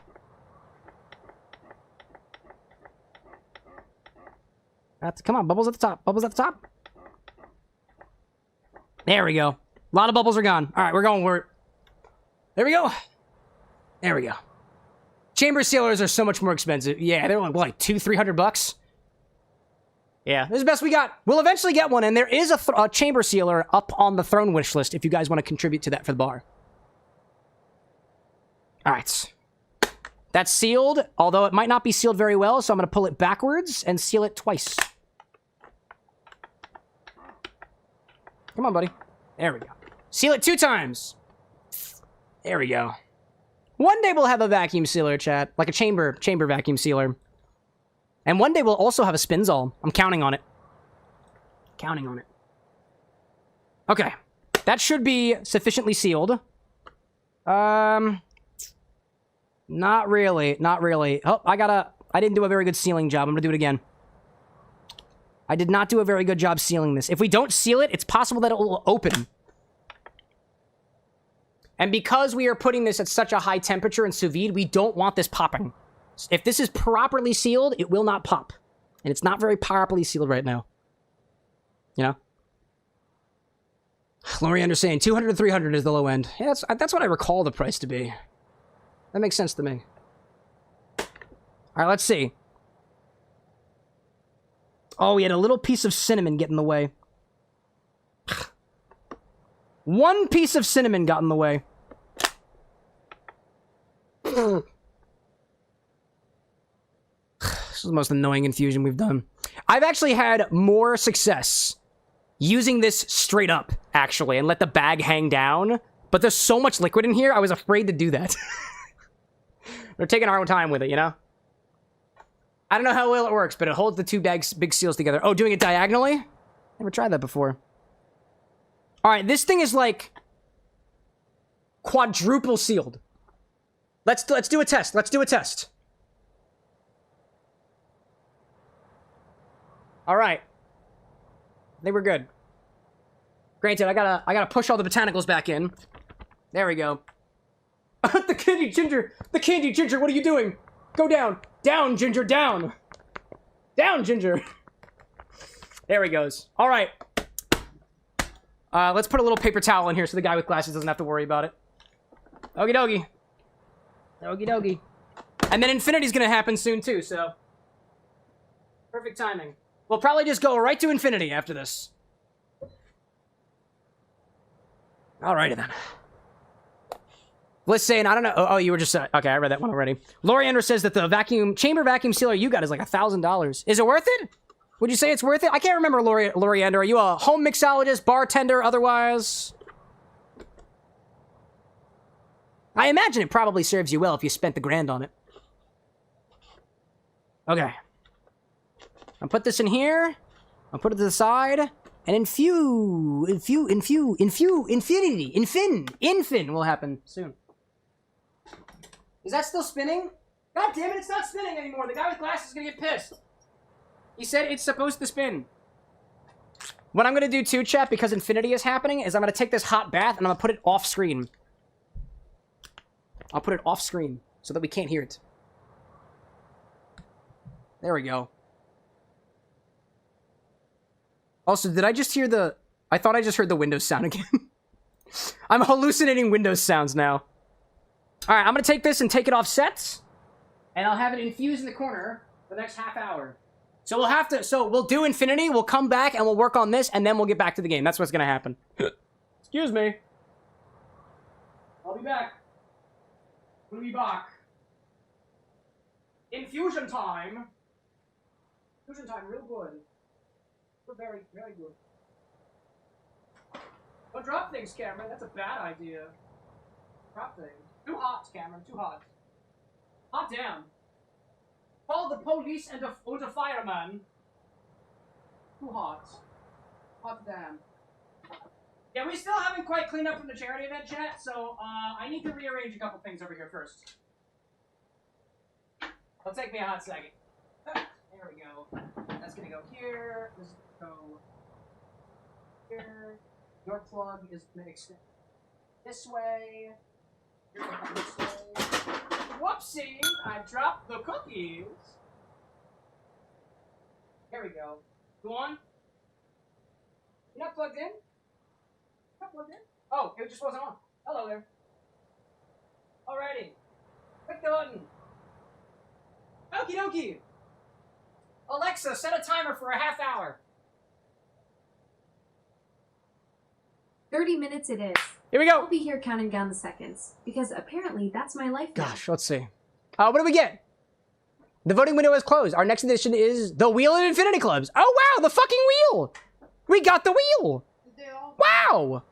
They got the wheel. Polly says, hello, this is cold on my paws. Cam, please help? Use a key, Polly. Use a key. I can't help you. I can't actually help you, actually. Somebody's on their way. Somebody's on their way. So, Cole, I don't have the wheel set up yet. I hope you guys realize that. So, I don't know how many Infini-Clubs we have. I don't have the wheel set up with the Infini-Clubs. I don't have it. Yeah, I sent it to you. Do I have it with the clubs? All the clubs? Oh, fuck, we have an ad break. All right, well, we got time for it. We got time. Cameron. We have time. We have time. We have time. It's All right. too dangerous for me. What's dangerous for me? What is this? What is this? Your What? strawberry ice cream. What? Your strawberry ice cream. I wasn't serious about that. Well, I was. Well, I have to taste infinity, so I can't have this yet. I can't have this yet. Thank you. Chat, did anybody else get their ice cream? No.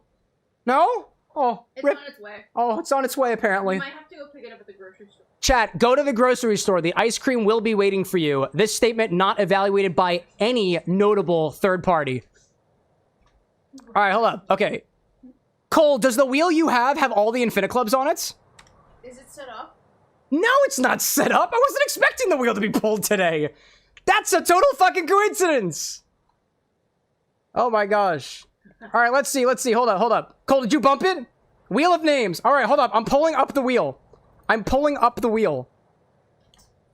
Hold funny up. would it be if Chaos got it and I give you the ice cream again? Fucking, you can't put ice cream in the infinity bottle. You can't do that. Sorry, I meant This for is the the drink. infinity I bottle. meant for the drink. There's no chaos happening to my knowledge. Nobody's voted for it. No, you just asked for ice cream. I don't know what's happening anymore. All right, let's hold up a second. Why are you showing up on the wrong window? Don't do that. There we go. Okay, hold up a second. I have to change up some things in OBS. I wasn't expecting the wheel to happen today. The wheel. I wasn't expecting it. Make an infinity ice cream float with the rocky road. Dude, an ice cream float with infinity. Dude, amazing, actually. That's literally what I Amazing. just said and you yelled at me. Is that what you just said? I said for the drink. I thought you meant the chaos drink. I'm sorry. I have to. There's this, and there's this, and there's this, and there's this, and there's this, and there's this, and this one barks. Want him to bark? No! Well, I mean, listen. I won't tell Polly what to do. Polly can utilize the space just as much as everybody else can. All right, let me get this thing set up so you guys can actually see the wheel. Because it'd be sad if you couldn't. Capture, here we got capture, maybe. Liquor wheel, I hardly. Barely know her. Oh my god, now I have to do the thing with the slide whistle. God damn it. Is this the right one? I found it! Chat, I found the wheel! Let's see whether or not the wheel actually has all the things on it. Gosh, let's see. Do we have everything on the wheel? Thank you, Cole, for bumping it, by the way. Thank you for bumping it. All right, hold up. Do we have all the clubs on here? I need to check the roles in the Discord. I need to check the roles. I need to double check this. This has not been cleared by the guy with glasses because I know he didn't check it. Don't ask me how I know. It's like he and I share at least a brain cell. Let me check. Okay, I'm gonna go into the Discord, and then I'm gonna look at all the clubs. All of the clubs. Channels and roles. Okay. Do we have biased bases? I really wish this thing weren't spinning right now. Yes. Biased bases. Blue. Biased. Okay, cool. Pickle fan club. Yep. Great. You found it? Great. Cool. The Great Cleanse. Yep.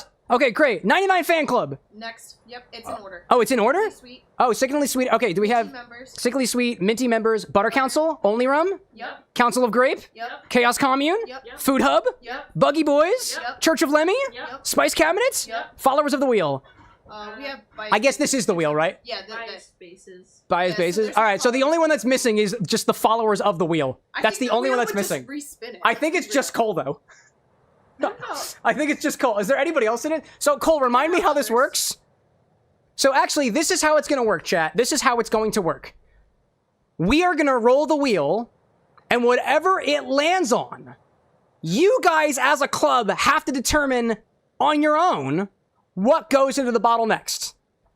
That's how it's going to work. So what I'm going to do is when I roll the wheel, I'm going to ping you guys in the Discord. And when I come back, I want to see a consensus from this club. So, for the edit that comes out, inevitably, we're spinning the wheel again. Actually, I think we already got footage of me screaming, I can't believe it's the fucking wheel.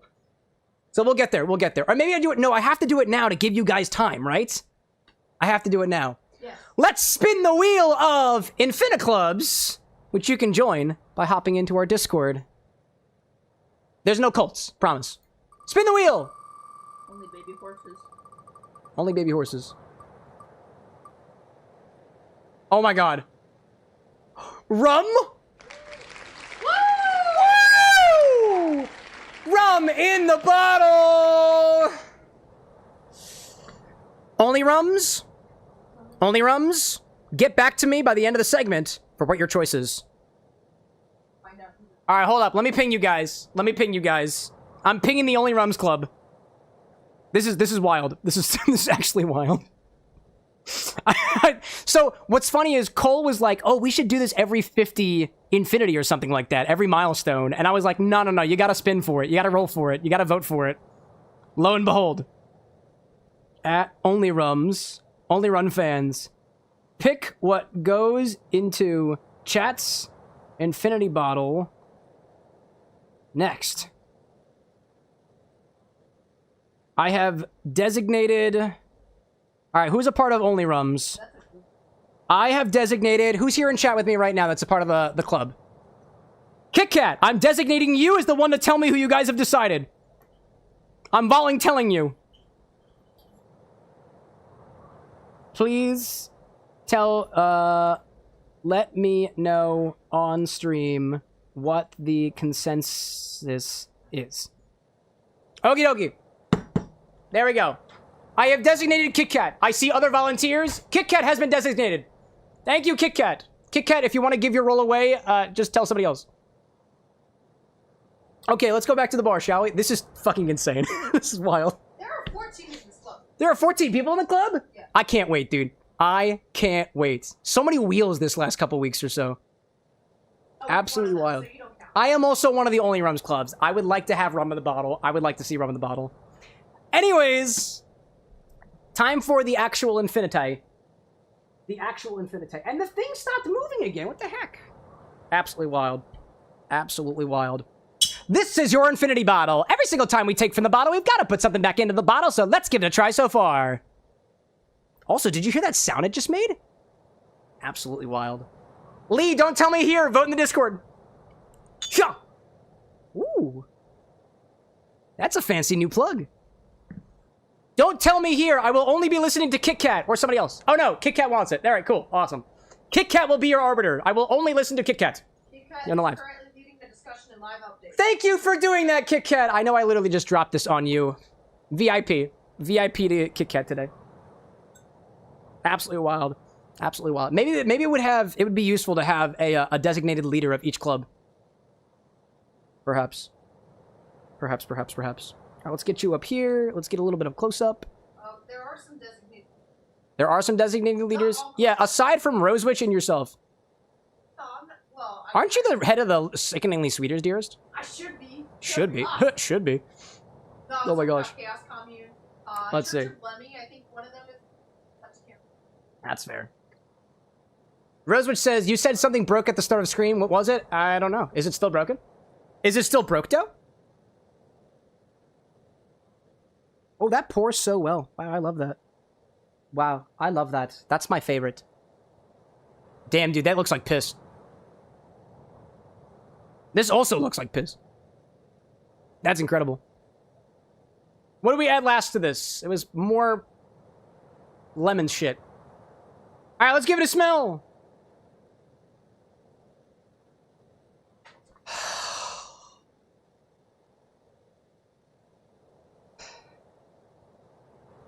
All I'm gonna say is it could be worse.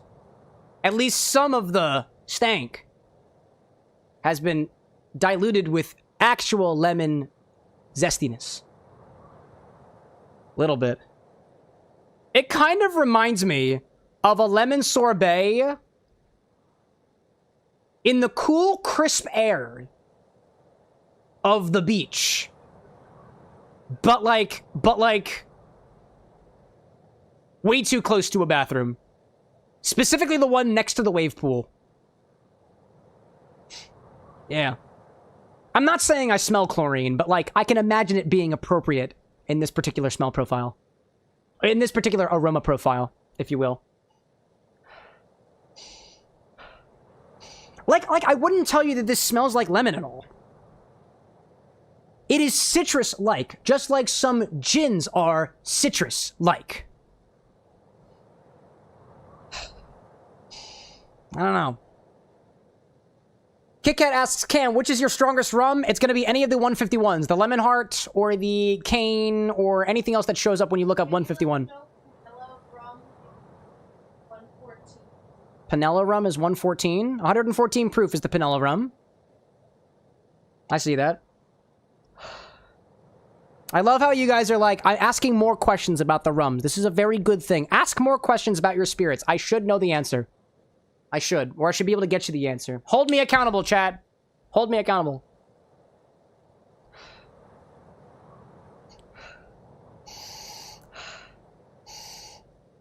No, you know what? When I actually stick my nose in there, that beach analogy that I just gave is accurate.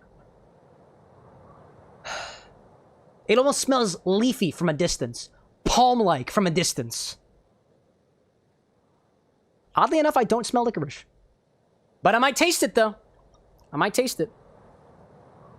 Let's use our tongue now, as opposed to our nose.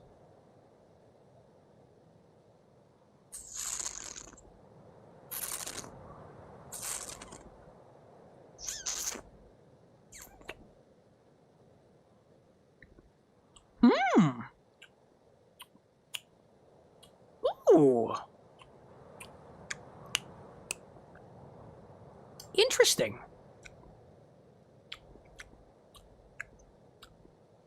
That's lemon forward. I'll give you guys that much. That's definitely lemon forward. I dig it. Let's give it a sec. Honestly, the most thing that I get is gonna be that lemoniness. Let's try it again. Let me make sure I get a consensus of my own mouth first.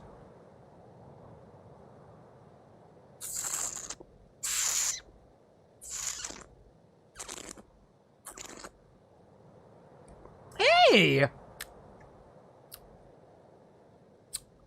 Now I really taste the citrus.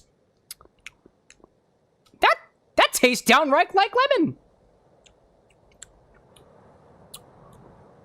A lot of the stank has been overpowered by just the overwhelming lemoniness of Infinity right now. That is so incredibly citrus. It's got a light tang to it. It tastes like lemon vodka, like on its own. Like a pretty good lemon vodka.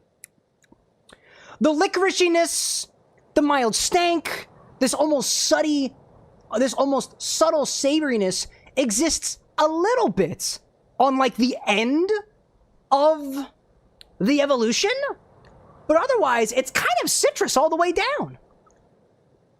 And I like the tang.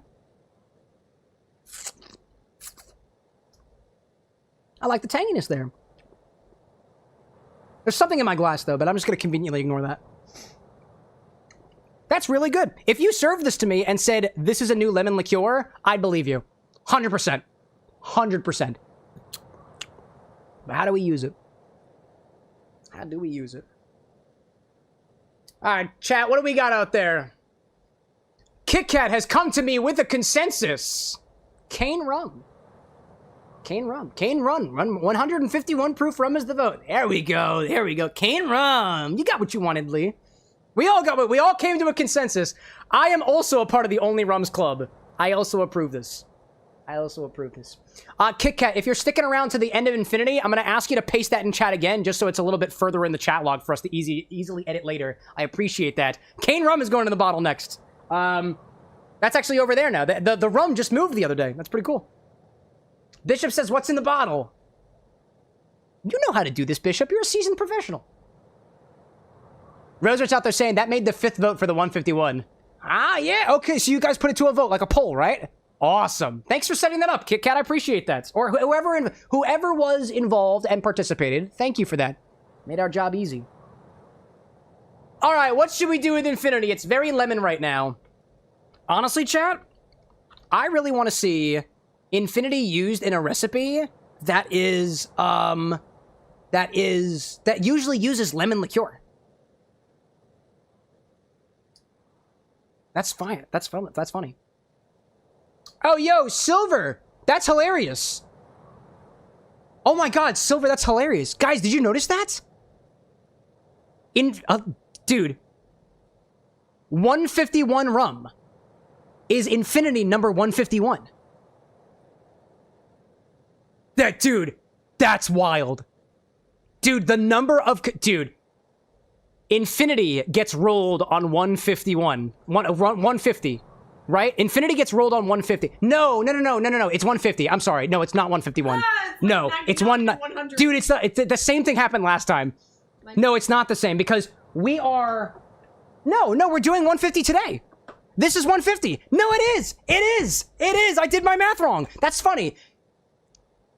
During Infinity 150, we rolled for the wheel just like what you guys wanted. And it rolled for rum. And the only rums voted for 151 for 151. That's insane. Oh my gosh. That's hilarious, dude. That's wild. Okay, back to dude, that's wild. That's insane. That's insane. 151 for Infinity 151. That's insane. Oh my god, that's awesome. All right, what's in lemon liqueur? What uses lemon liqueur? Tangy limoncello cocktail. Or what typically uses limoncello? That's what we should look at. 750 milliliters, Dust. 750 milliliters. All right, let's find recipes that typically use limoncello, and we're just going to sub out Infinity for the limoncello. What do we got here so far? My Flowey drink uses limoncello, but I'm not going to do that one. Nobody learns anything from that. A Beaujolais? What's a Beaujolais? Beaujolais, dry vermouth. Oh, Grappa. Ooh. Uses a thyme sprig, but I don't have thyme, but I have the remnants of a mint plant. Something about the idea of combining dry vermouth and Grappa. Grappa doesn't get used very much on this show. Like, not much at all. Not much at all. Chat's suggesting, Bishop's suggesting a bonbon. I'll at least grab a recipe for it. Chat also asking French 75, because 75 is half of 150. That typically uses, I think creme de cassis, I think. 75. French 75 is usually, oh no, I'm sorry. I got that mixed up with a Kir or something. This is just, it's lemon juice, champagne, and whatnot. It's a gin sour with champagne. I want to do this this grappa based cocktail. That'll be fun. We've never done that before. Limoncello. Beaujolais. And to those asking what is grappa is typically made from the pomace of grapes. So think about a grape if you smushed it and took all the juice out like you would for winemaking. The leftovers of the grapes are distilled into grappa of sorts. It can also be distilled into a variety of other different things too. I think pisco is also made from grapes in the same way. Grappa is also made in that way from the leftovers of squeezing grapes. Anyway, let's take this recipe and pop it in, right? Let's go back to our bar angle. Right over here. Let's pop our thing up on the screen. There we go. Appreciate everybody's participation today. This is fun. This is fun. 151. Infinity 151 is the wheel. And the wheel picked the only rums, and only rums picked 151. Absolutely incredible, dude. Absolutely incredible. All right, let's pop this in here, and let's clean things up a little bit, right? So this is our base recipe. Let's modify this base recipe, right? I think we're going to call this the Infini-oleil? Infini-oleil, if I'm spelling that correctly. Infini-oleil. Yeah, I like that. I saw that already. I saw that in somebody in chat already. I'm digging it. I'm digging it. Honestly, we're going to remove the limoncello because we just added limoncello to the bottle. So I don't want limoncello in there. Other than that, I think everything can stay the same. Because that limoncello that we added was an ounce. If anything, maybe we dial a bit back on... Now we're going to keep it that way. We're going to keep it. Yep, we're just going to keep that. All right. I like that recipe. We're not going to garnish with a thyme sprig because I don't have a thyme sprig. So instead, we're going to do thyme or dead mint because I have dead mint. And how do we mix this? Shake and strain to a Collins glass filled with ice. There we go. Shake and strain into a Collins glass with ice. I actually broke the one Collins glass that I had here at the bar, unfortunately. Had a little chip at the top. Had to throw it out. Anyways. Let's see. Austin, welcome back to the stream, by the way. Dig that. Let me go grab our other ingredients. Actually, what do I need? Dry vermouth I should have in my fridge. I don't have Pinot Noir Grappa, so let me swap that out with the one that I've got. Let me look at the one that I got. I think it's down here somewhere. Yeah, we don't use this very often on the show. So this is Berta Grappa di Moscato. Berta Grappa di Moscato. There we go. There we go. There we go. And let's see. We got simple syrup. I might have to make some more simple syrup. Oh, no. I have a little bit of the 2-to-1 left, so it's still good. Awesome. I got my lemon juice. Dry vermouth, I forgot. I forgot my dry vermouth. It's hanging in the back. Dude, I have no idea what this is gonna be like, dude. I have no idea. Now, chat, another thing that I want to let you guys know about is we're making some changes to the way that the Infinity edits are going, all from the big man himself, the guy with glasses who is lurking on the stream somewhere over here. He wanted me to let you guys know, or my script has changed a little bit. So instead of, so you guys can see the recipe, right? I will be making this recipe exactly how you see it on the screen based off of the way that we typically try to do Infinity riffs. We try to take the flavor profile of the bottle, build things around it a little bit, and adjust based off of what the bottle tastes like in the moment. The Infinity edits will no longer be providing ratios for the Infinity cocktail. It came down from the big man himself who said, Infinity needs to go faster. We must make Infinity faster. And we were like... What, do you want us to take out the recipe? And he's like, no! Keep the tasting notes. Keep the aromas. Keep the flavors. Just take out the ratios. Nobody's going to make these cocktails anyways. And I was like, all right. So my audio will not tell you guys what the ratios are, but as always, if you're here during the live stream, you can always type !sips. You can also look what's on the screen too, just in case you have your own Infinity bottle that tastes very lemon forward with a slight bit of tanginess to it that could be described as a lemon liqueur, and you want to sub it into this recipe to get the same experience. So, that's on you. Now, to stage left! I have a food question. A food question? Yeah, what's up? Can I use all the dips when making brines, or should I leave some of them? Have you tried Google searching it? I want to know if you want to. No, I don't drink dips. Sorry. Get the guy with glasses. I have a family question. Hold on a second, y'all. I gotta go make a call. Excuse me. Hey, what's up, dearest? Okay. What's up? You want any of the Wawa dips? The stuff that was left over from the charity stream? Yeah. The garlic aioli was really good. We had that with the chicken tenders for dinner, right? Yeah, we have one more container. I already used half of it. Yeah, we got the ranch, we got the honey mustard, the garlic aioli, and the mayo. And you want to use them all for like a chicken brine? Well, I won't use the mayo. Oh, that's a good point. Yeah, well, I think we probably should keep the mayonnaise for the show because people have been asking about mayonnaise for a while, and I forgot to take it off the stock. Hi, everybody. Where's that? Nah, I mean, all else fails. We need more honey mustard. We can go buy more honey mustard. It makes sense. I'm gonna go put it in. Yeah. Goodbye. Yeah, bye. See ya. Hi, everybody. Yeah, sorry. We need to focus on retention for the edits, so I told him to stop saying this stuff. Sorry. If you had feedback on that, might I suggest also using the suggestion command, because we do look at all of the messages. I read them myself. We got a Discord bot set up for it and everything. And actually, I just revamped the way that we track the suggestions the other day, and I'm really excited about the implementation. I used to be an engineer. I'm sure you know that. Anyways, let's get back to the show, shall we? Sup! Let's continue with what we were doing, right?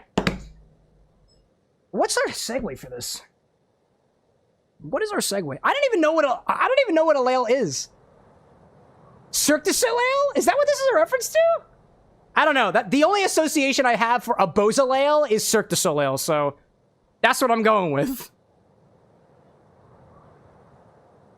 Is this any related? Like, is this any part related to Cirque du Soleil? Segue, KT. Segue. Badoop. I have no idea. Beausoleil. Somebody should probably Google it. I don't want to, so I won't. What I see out there. Dust is working on a Chat's Infinity Bottle magic item. I'd love to see that. My goodness gracious. And Chat's obsessed with the guy with glasses. Why aren't you excited when I show up? Wacky. Anyways, I need a shaker for this one. Grab a shaker for this one and start with 2 ounces of our Infinity Mix. Then we'll add some dry vermouth, grappa, fresh lemon juice, and simple syrup.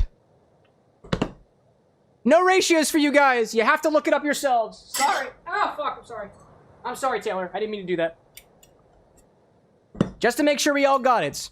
Grab a shaker for this one and start with 2 ounces of our Infinity Mix, along with some dry vermouth, grappa, fresh lemon juice, and simple syrup. We got it. Hi, guy without glasses. Hi, Dust. And Droid says apparently Beausoleil is a place in southwestern France. Ah! It's a reference to France! I know that now. Thanks, Droid. Appreciate that. All right, let's get things lined up, shall we? Get things lined up, please. Thank you. Anybody hear a Windows sound, by the way? Is that still happening, or did we fix that? King out there asking, I want to know why is the bucket named Taylor? I don't remember anymore. Taylor specifically doesn't have an X, by the way, oddly enough. There we go. No more Windows sound. Woo! The bot needed to be logged in, and apparently it doesn't have access to my phone for the multi-factor. Who knew? Anyways, 2 ounces of our Infinity Mix. I hope he doesn't stop me from saying that. I really like saying that. Also, this shaker has a bunch of honey in it. Let's grab a different one. Take this one. Ooh. It was still a little bit dirty from previously. All right, let's get our brand representation. There we go. Look, we have a white infinity and a black infinity, depending on what the bottle might look like in the future. Ooh. Gosh. Oh, do we have it? Do we have it? No, we need a little bit more. Ah, we need some more. We need some more. Gotta get some more in there. Hold up a second. This bottle pour is really cool. Ooh, that's a full one. That's a full one, friend. I spilled some of it. It's fine. It's fine. Captured in 4K, right? Captured in 4K. Actually, I don't think that HDMI cables here are capable of 4K at this point, you know? Anyways, what's next here? Now I'll add some dry vermouth. Like I said, guys. Actually, I'm so used to saying the amounts. I'm going to keep saying the amounts, but KT, you know what to do for the edit, okay? We got it. Buncrustable, welcome back. Captured in 1080p. Yeah, that's what's showing on Twitch right now, right? Ugh, whatever.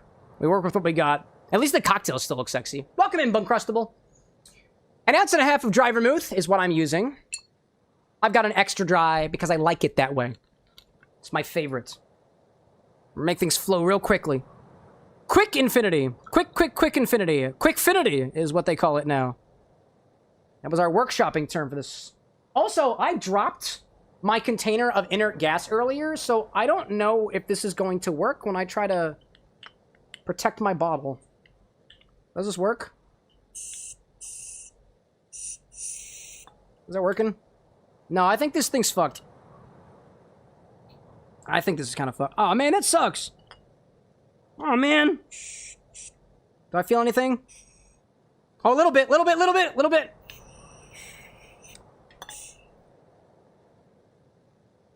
Oh, makes me so sad. I think we have another one, but I don't feel like going for it right now. All right, whatever. We try our best, and we don't succeed. Get what you want, not what you need. There we go. Half an ounce of grappa is what we're adding next. The original recipe calls for Clear Creek Pinot Noir grappa, made from Pinot Noir grapes. The timer is going off. I have to shut off the infusion in a hot second. Alexa, stop that. This one here, or the grappa that we're using, is made from Moscato grapes. All right, Bliss, let me go stop your infusion real quick. 1 second, I'm off screen. Feels great. Infusion is done. Take it out. I've taken out the infusion. It did not inflate, oddly enough. I thought it was going to inflate. We're good. There we go. All right. It's cooling down from temperature. It is still infusing, but, you know. Okay. Now we'll add our Moscato. Or, excuse me, our grappa. Half an ounce of grappa. Ooh. That was nice. Nice little pop on that one. That's half an ounce. Half an ounce. There we go. Pop that over here. This is the grappa we're using. Grappa, to me, kind of tastes like soap in the best of ways. Humble opinion. Dust asking Cam, would you want the infinity bottle to necrotic, poison, or damage? Everything. It's infinity. Duh. Duh.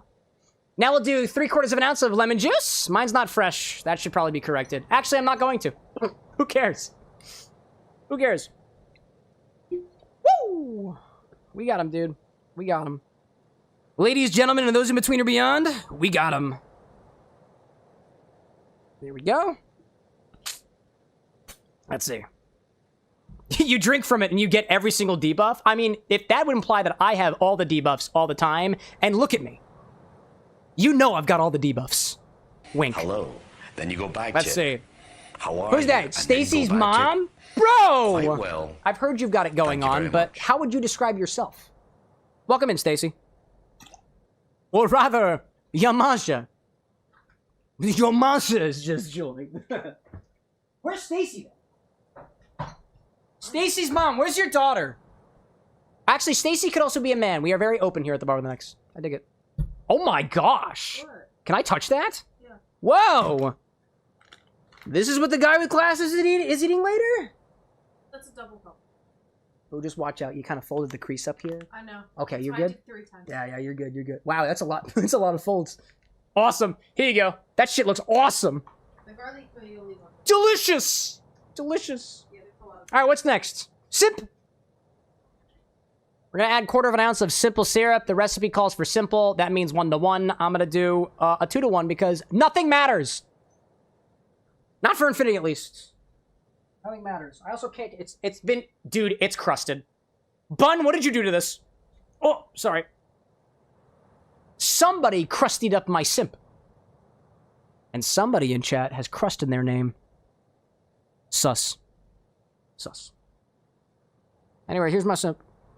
And again, this is 2 parts sugar to 1 part water by weight. Typically, that's going to be 1 part sugar to water by weight. Typically. What can I say? I'm a crust elemental. That is... I've never heard that before. And I love it so much. A crust elemental. That's sublime, dude. Crustinity! Crustinity! It's a crusty infinity. You know, infinity does get crusty sometimes. It does. I'll admit it. And dude, you do not know what it's like to open up this bottle when the plug is crusty. That shit needs cleaning. That's why we clean it. Anyways, throw some ice in here and do some circus tricks. Oh wait, actually, it's a reference to an area in France. Oui, oui! Don't hurt me, please. Please don't hurt me. I'm asking you nicely. Also, my ice cream is totally melting over here. I didn't realize that we were actually gonna get ice cream. That's wild. That's actually wild. My gosh. Oh my god. Alright, let's put it in there. Woo! go! Some more, please. Some more. Yeah. What are we gonna put this into? What kind of glass are we gonna put this into? How is this presented? This says, oh, it's the Collins glass. Collins glass. That's it. Collins glass. I remember. Excuse me. Where is a good Collins glass to use? This is the tallest glass I have. Excuse you. Where's over here? Yeah, we'll use this guy. That person is relatively, might be named Collins. Crust Collins, they call him. Crust Collins. Anyways, let's go for it. Woo!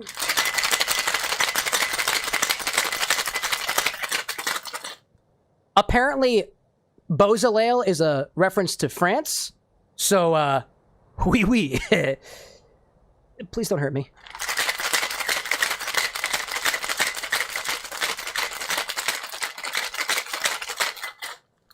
We're serving this over ice, so I really don't need to shake it that much, but sometimes I just like to do it for the fun. And France. Strain over some ice in a tall glass. Garnish with thyme if you have it. I have none. So I'm garnishing with a branch from my dead mint plant. Sorry, y'all. Fresh mint is hard. Here at the X bar, at least. Now let's get this aligned. Here we go. Get it aligned. Get up a little bit. Over here. I'll turn. So slightly. There we go. That's where I want it. Boink! Now let's get some more ice in there.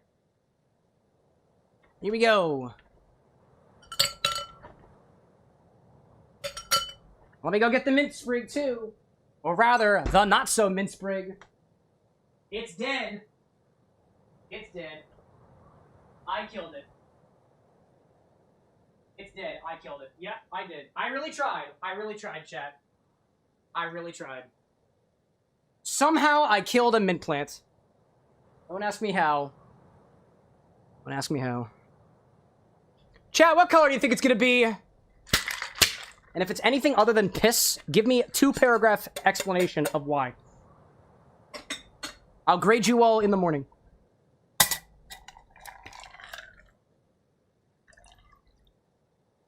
Oh, look, it's piss. It looks like piss, piss. It looks like piss, piss. But does it taste like piss? I don't know. Bum, bum, bum, bum, bum, bum. Here's the mint plant, by the way. I wasn't kidding.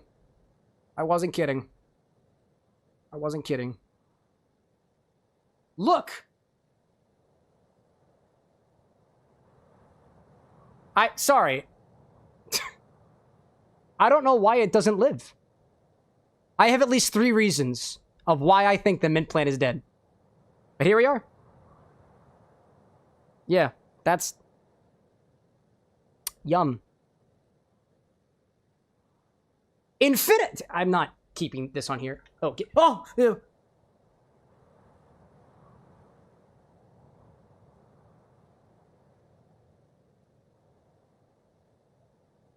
Infini-oleil. Now with dirt. Ew. The show must go on. The show must go on. Can we? Oh man.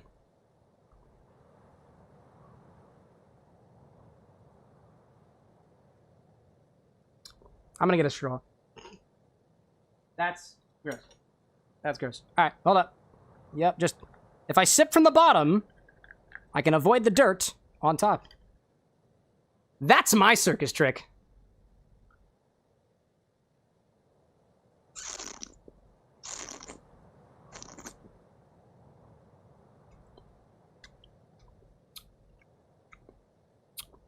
Whoa!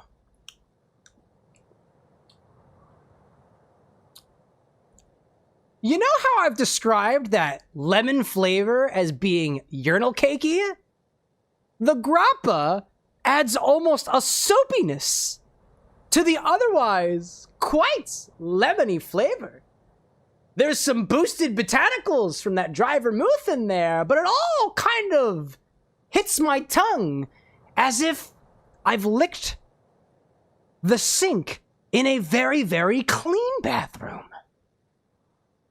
It still kind of tastes like bathroom, but it's a heck of a lot cleaner than it was previously. In all honesty, like, the grappa is really making its presence known here. And it's not that bad, but I really identify the flavor that's coming in here as if you used, like, the same, like, bathroom cleaner that you had previously. The difference is I'm not angry at this particular clean type flavor. What this is missing is... what's the only thing that's missing from this? The only thing that's missing from this is, I don't know, you ever smell the paper towels from the machines? It's missing that. I don't know how you'd put that in a cocktail, though. If somebody knows, please DM me. There's always room for more mixology. Oh, look, I also have brown bits floating in mine, too. Coincidence? Probably. Anyways, that's actually real. That's not bad. I am okay with the way that this tastes. This is not the worst Infini cocktail I've tasted. This is actually very enjoyable. Oddly enough, this cocktail and the one we did for our pregame are similar, but this is more sour and significantly less like gin forward than the other one is. And granted, the other one wasn't very gin forward. This one had a bunch of soda water in it. This one over here is all cocktail. It was pretty good. Very, very flavorful. Super flavorful. Super flavorful. Man. Buncrustable, appreciate the follow out there. Owl Boy, heyo to you. Welcome back. Hector de la Rosa Valentino de San Fernando. Virgin de Guadalupe. Good to have you back too, Hacker. Good stuff, dude. Good stuff. Alrighty then, chat. Kit Kat, can you remind me what we're adding? I think it's cane rum, right? I think it's cane rum. Let's do this as if we had it in the beginning, right?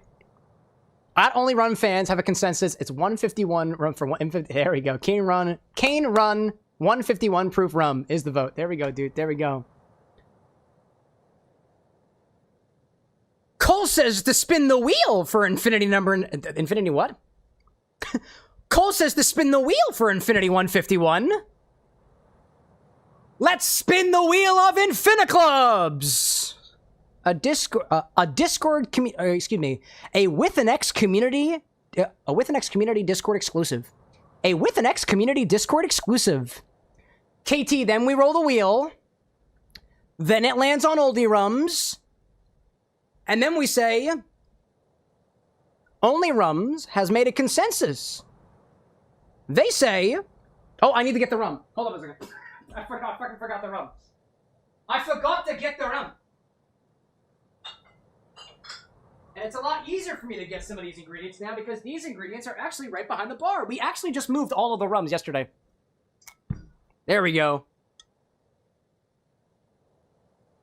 The Only Rums Infini Club has chosen 151 rum for Infinity 151.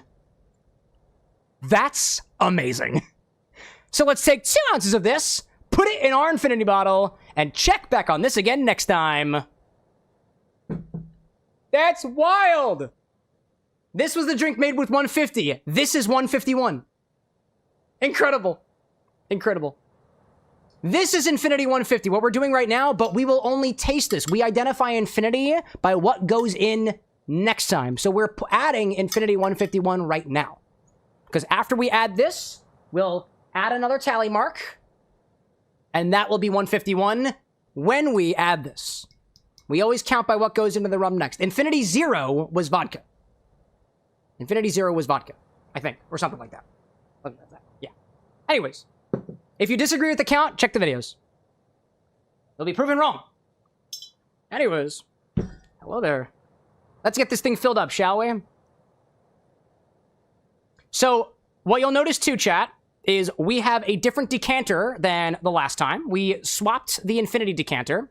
So, what we have are... We will always fill up to a marker on the decanter. This decanter will hold 750 milliliters about at the top of this point right here. So we have indicators on all sides of the bottle at the little point, the tip of the points over here, the tip of the points over there, the tippity points over there, you know? That's what we're going with. So we're going to fill up to the points. We're going to fill up to the points. Did Infinity darken just for fun? It might just be the auto balance on this camera. I think if my hands are here, yeah, see that? It's the balance of the white levels or something, of the exposure. So if my hands are here, it's a bit darker. Yeah. Yeah. Okay. So let's add a thing to it, right? Here we go. Let's add our next one. Infinity's color is relative. Damn right, hacker.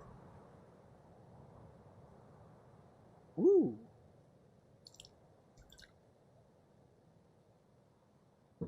Don't forget to fill up to the line. Remember, we took a sample for Infinity 150 the other day, so I'm going to fill up to the line, which is the top of the thingies.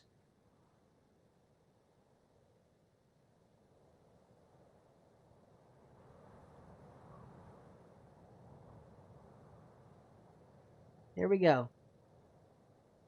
All right. It's at the line. That's how much we got. Wolfie, good to have you back. Hey-o to you. Actually, let's keep this up here as we cap off the bottle, right? Dude, new decanter, more fun. That's what I think. That's what I think. Let's turn this and cap it off. That new sound is haunting to me, to be honest. Haunting. Let me update the back end, chat. And we'll have a new measure for Infinity 151. I'm actually going to add this one up here. And we extend the Infini counter that way.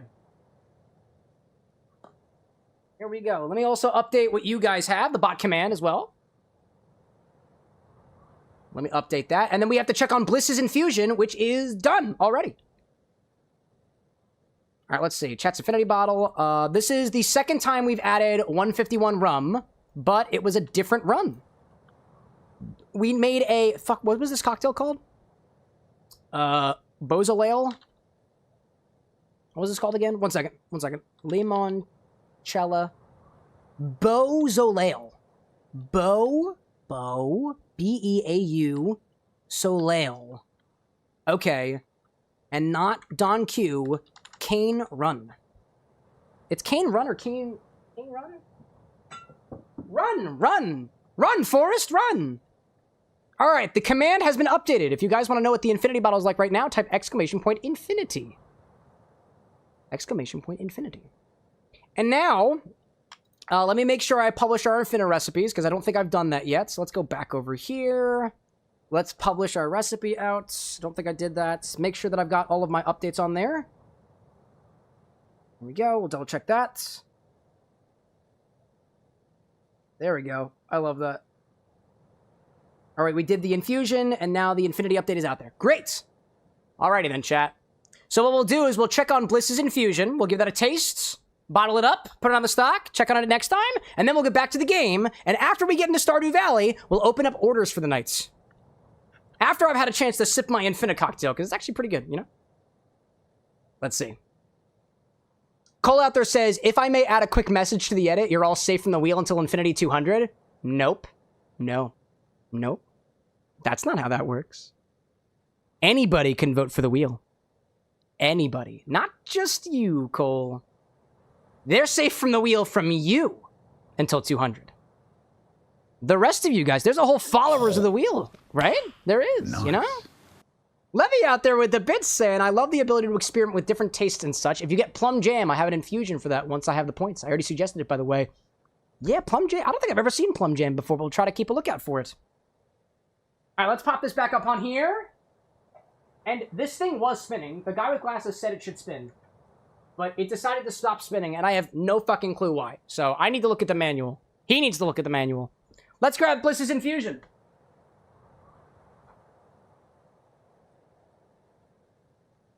All right, bring it back now, y'all. One infusion this time.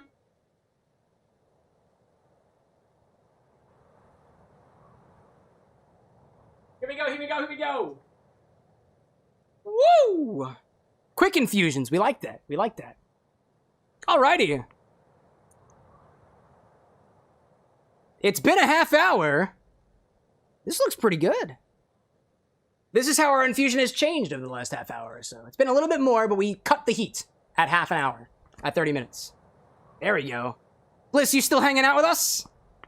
I love the way that the bay leaves look inside of this bag. That's a pretty awesome looking potpourri in there, dude. I kind of want to cook chicken with it. But the question is, how does it smell? How does it taste? Let's give it a try.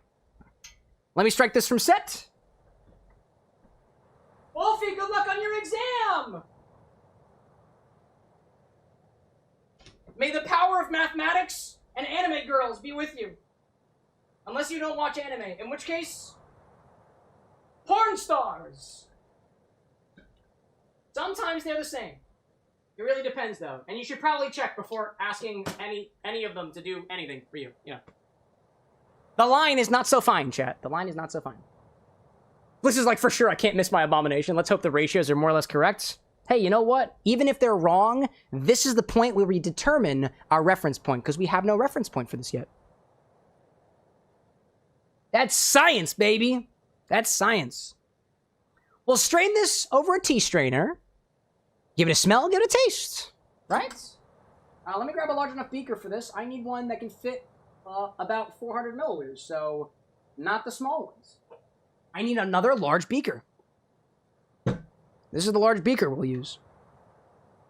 There's a bunch of 151 rum all over the bar we're at right now. That's incredible. All right, let's get this aligned as best as we can. Swap it around for the back. There we go. That's what we're going for. Actually, this is what we do, right? We should have it here, and then we align to the numbers, and then we turn around so we can see the liquid, right? That makes sense to me. That makes sense to me. Where's my skizzies? Oh, I forgot. My skizzies are down there. All I need is a knife.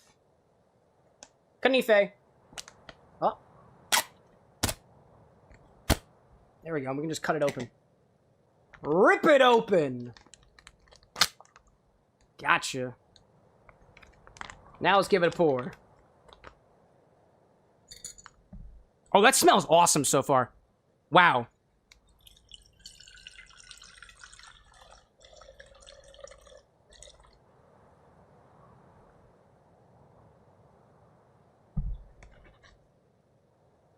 Ooh, I found the candied ginger.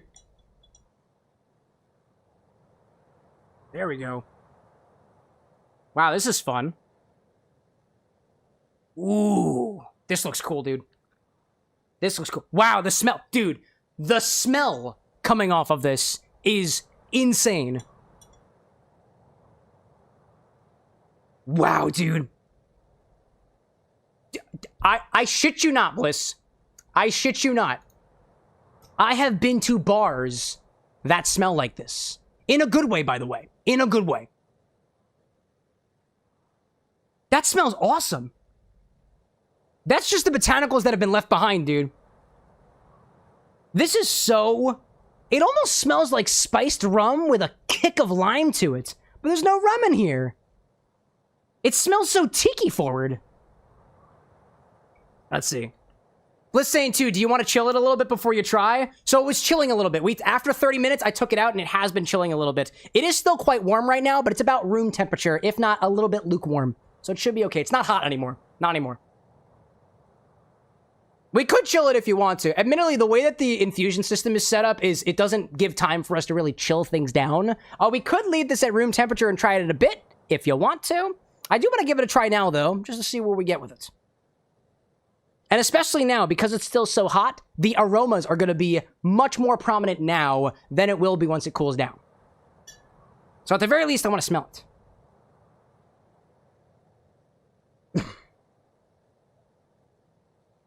I made some lime bitters for my family for the holidays. Excuse me.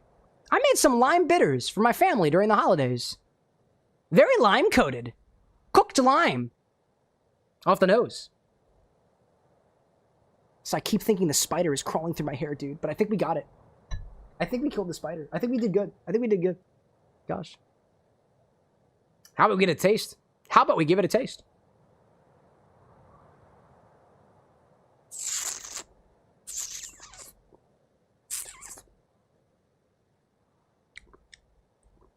Wow.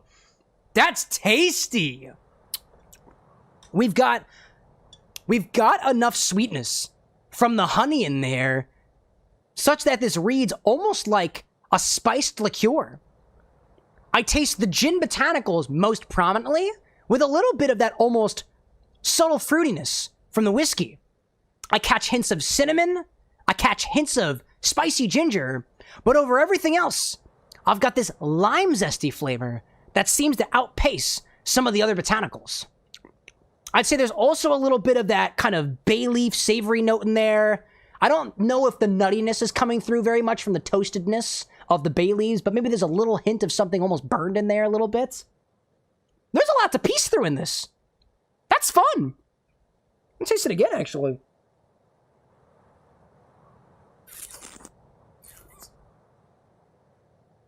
That's really cool. I feel like you've just created a botanical liqueur, like a Benedictine, or a Becherovka, or, let me look in my closet over there. Think Benedictine, think Jägermeister without the licorice. Think, what else do I got back there? It's cinnamon coated, like, it's cinnamon coated. It reminds me of Becherovka, which we just got at the bar. It's a Czech liqueur. That's really cool. This subbed out for Benedictine or Becherovka or something would be awesome in a cocktail. Even a little bit of Drambuie too, because actually Drambuie maybe even more so because Drambuie is Scotch and honey. And although the Japanese whiskey is not Scotch, right? It's Japanese whiskey. It takes a lot of inspiration from Scotch whiskey, and the honey being the sweetening agent in there, it's not too much. It's not super noticeable. Like, the honey is at a point where it provides just enough sweetness for this to read like a liqueur, but there's so many other botanical notes going in there. This is delicious. This is really cool. I can't wait to see how this goes in a cocktail. I kind of just want to sip this straight. This is tasty. That's really tasty. Also, did that damn thing stop spinning again? Fuck you. That's why I hate those spinning things. They're dumb. Ryan out there saying, didn't the Japanese hire Scotch makers to teach them how to make them? Well, Masataka-san, the guy who, like the godfather of Japanese whiskey, went to Scotland himself and brought back the learnings with him. Heavy influence from Scotland, because that's where they learned all their tricks. Anyways, so let's bottle this up, put it on the stock, and see what chat can make of this next time. And before I do so, I feel like I have to try the candied ginger. Before I forget, for science, the candied ginger. Woo! Woo!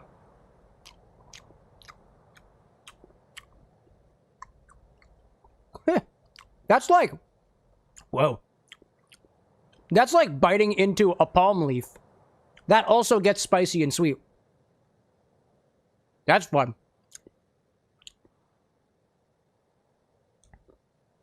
I think I also got a piece of cinnamon in there.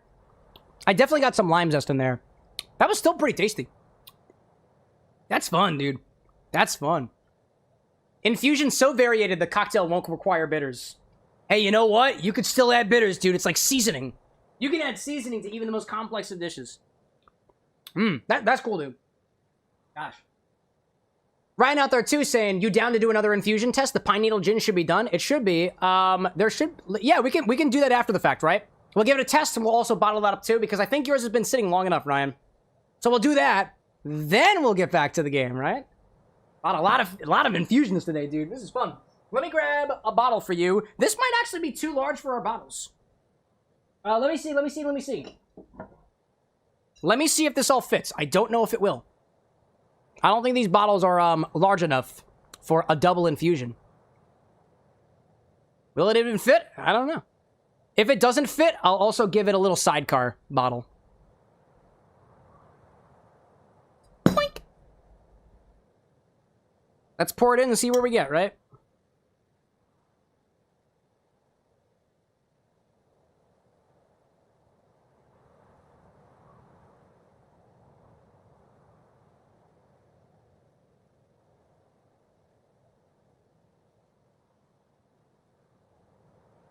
There's a bit more. This requires 2 containers. Boink! That's one of them. That's one of them. And let's grab a smaller one. We'll do a little sidecar bottle, too. That one's fun. Actually, you know what? You know what? Hold up, I got an idea. I've got an idea. Oh my god, that smells weird. Hello there. Never mind, you're not using that bottle, Cameron. Nope, that one smells like shrimp for some reason. Don't know why one of my bottles smells like shrimp. That'd be weird. Goodness knows where that might have come from. Alright, cool. You guys remember the other bottles we used to use? We'll actually try it in this one instead. Try to see if we can fill that all the way up. So 1 second, 1 second. This will be our backup bottle.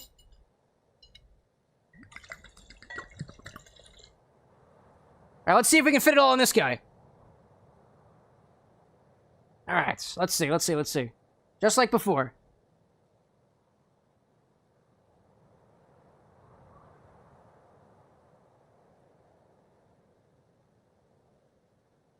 Bliss gets the upgraded bottle.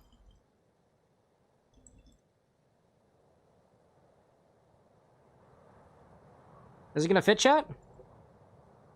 I think so. Ooh! It's just shy. It's just shy. But that's your bottle. Let me give it a bit of a label. And what do we call this again? Oh gosh, Bliss, what do we call this? Hold up a second. Bliss says it's called A Better Place. A Better Place. Better Place.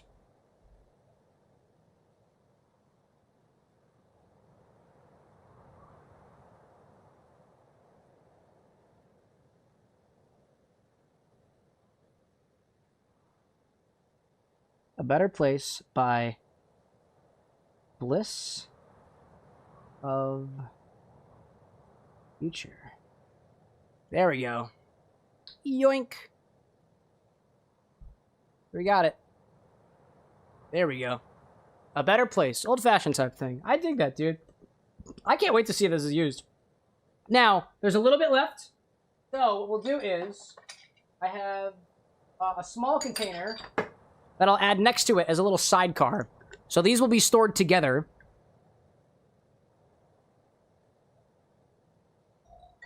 So we don't forget that there's a little bit extra. So that one will be labeled like Bliss Supplemental or something like that. Bliss Sup. Bliss Sup. Or let's say A Better Place, right? Better Place Supplemental. There we go. And these two will be stored with each other.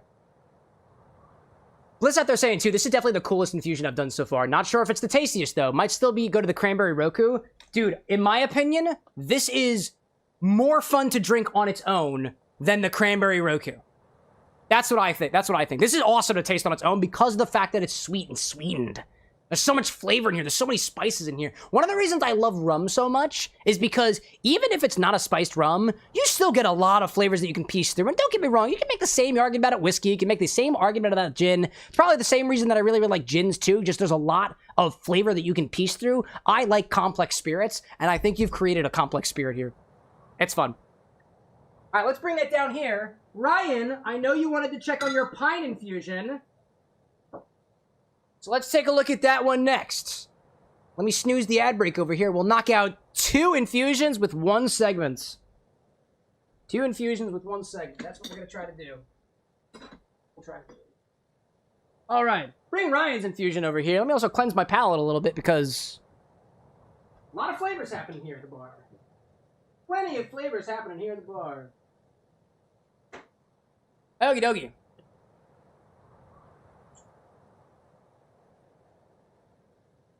I gotta get all this honey flavor out of my mouth, you know? Bliss saying, are there any bay leaves left? Oh yeah, there's plenty of bay leaves. Plenty of bay leaves. The guy with glasses will take care of inventory tomorrow. That's why I put all my shit behind me, so that he can deal with it in the morning. Anyways, it's been a week. Let's check on this pine needle infusion. Where's the Drumshambo? I have it right back here. I had this right up here, just in case you asked. Sapphire, thanks for joining us today. Hope to see you again next time. Take a look at this color. I think the color has changed a little bit. Perhaps? Yeah. I mean, you know what? It started as gin, so now it looks yellow. Definitely seeing a color change. Let's strain it, or actually, we'll give it a try first, right? Yeah, we'll give it a try first, because we tried it a little bit on Monday. And I've shaken it a couple times since then, so. Looks very dehydrated. It does. Be afraid if this is what it looks like when it comes out of your body. Also be afraid if your piss is alcoholic. There we go. Let's give it a smell and a taste. I need my control to know whether or not this smells different, actually. There we go. I'm gonna pour a little bit of this Drumshambo in a Glencairn glass for me, because I want to know whether or not the smell has changed. Because honestly, I need this as my base. And we're also very low on the Drumshambo. We're almost out of this. We're almost out. This might actually be the last thing that we can use the Drumshambo for. It served us well until we can get some more. Okay, let's do a little comparison, right? Oh, yes. Oh, yeah. Oh, yeah, dude. That has adopted a very subtle but noticeable pine tree aroma. I had to go back to do a control just to see the difference. Like, this is the difference in color, by the way, chat. Like, this is the color on its own. This is infused. So, completely different. Completely different. Man. Gosh. If anything, I smell the pine much more than I did previously. It smells aged in a way. Almost woody. Honestly, kind of brings me back to my childhood. We had a lot of pine trees where I grew up. Now let's give it a taste.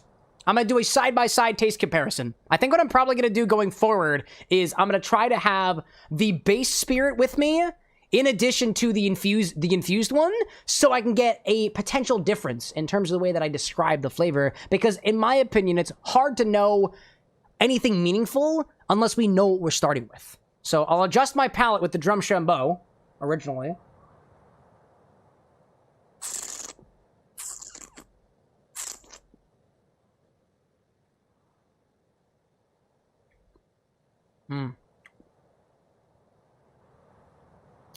On its own, the Drumshambo reminds me of like you know those like fresh linen scents that you can get for like dishwashers and shit? It reminds me of that in particular. It's almost like botanical fresh linen. It's not fabric, obviously, but it tastes as good as it could smell. Like, it tastes like something that smells good.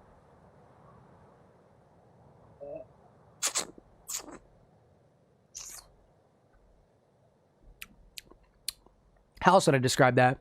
Almost a subtle savoriness there, too. Definitely leans more botanical than citrus. This is a very botanically forward gin. I'll give you that much. The bottle itself says, exotic layers of fresh citrus, oriental botanicals, and gunpowder tea. Yeah, dude. It really does remind me of one of the teas I had recently. It might have been one of the D&Ts. I think it was one of the black tea blends. Reminds me of that. It's not a gunpowder tea, the one that I was thinking of, but if you told me it was black tea, which it is telling me it's black tea, I would tell you black tea, but it's hard to pick out specifically black tea, specifically. Mouthfeel, says Ryan, how dry is it? It's relative. I'd say it's pretty dry. It's not the driest gin I've ever had. Granted, I've had quite a few things in my mouth right now. To me, this is like mid to high dry. It is not the driest gin that I've had. It's certainly no London Dry, but it is quite tannic. It's noticeably tannic. It is not a very smooth sipper in terms of smooth texture on the tongue. It doesn't coat the tongue in a way that's oily, more so sandpapery, if that makes sense at all. Now let's try. Oh, hold up. And I did just catch on to a very specific floral note as I kind of chewed on it a little bit. The flower reminds me of... I couldn't tell you what flower it is. I couldn't tell you. It's definitely not chamomile. It's definitely not lavender. It's definitely not rose.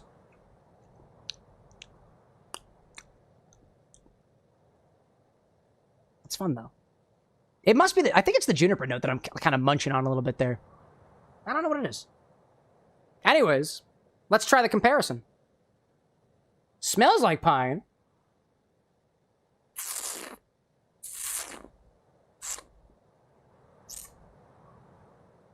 Oh, wow. Okay. That tastes completely different than the original. But I wouldn't say that it's overwhelmingly pine either. It does have a much heavier note than previously. But those same botanicals, those same... It still tastes as floral as it did. It still tastes as botanically intense as it did previously. But I feel like the juniper notes, which were kind of subtle to begin with in my opinion, in place of those juniper notes, you have this much more obvious pine flavor instead. It's a little bit resiny. It's... I want to say, is it drier or is it less dry?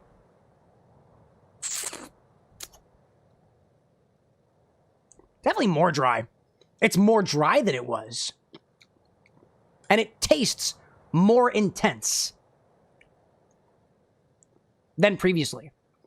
If anything, it kind of lost that citrus-adjacent brightness to it. Because I can tell you when I sip this, like, it does have a sort of brightness to it, and oftentimes I get that from lemon oils or orange oils, for instance. I don't think it tastes to me very much like lemon. I don't think it tastes to me very much like orange. But, like, that sort of brightness that you get in citrus is present there for me, that I kind of recognize across various different citrus. Here, a lot of that citrus has taken a backseat.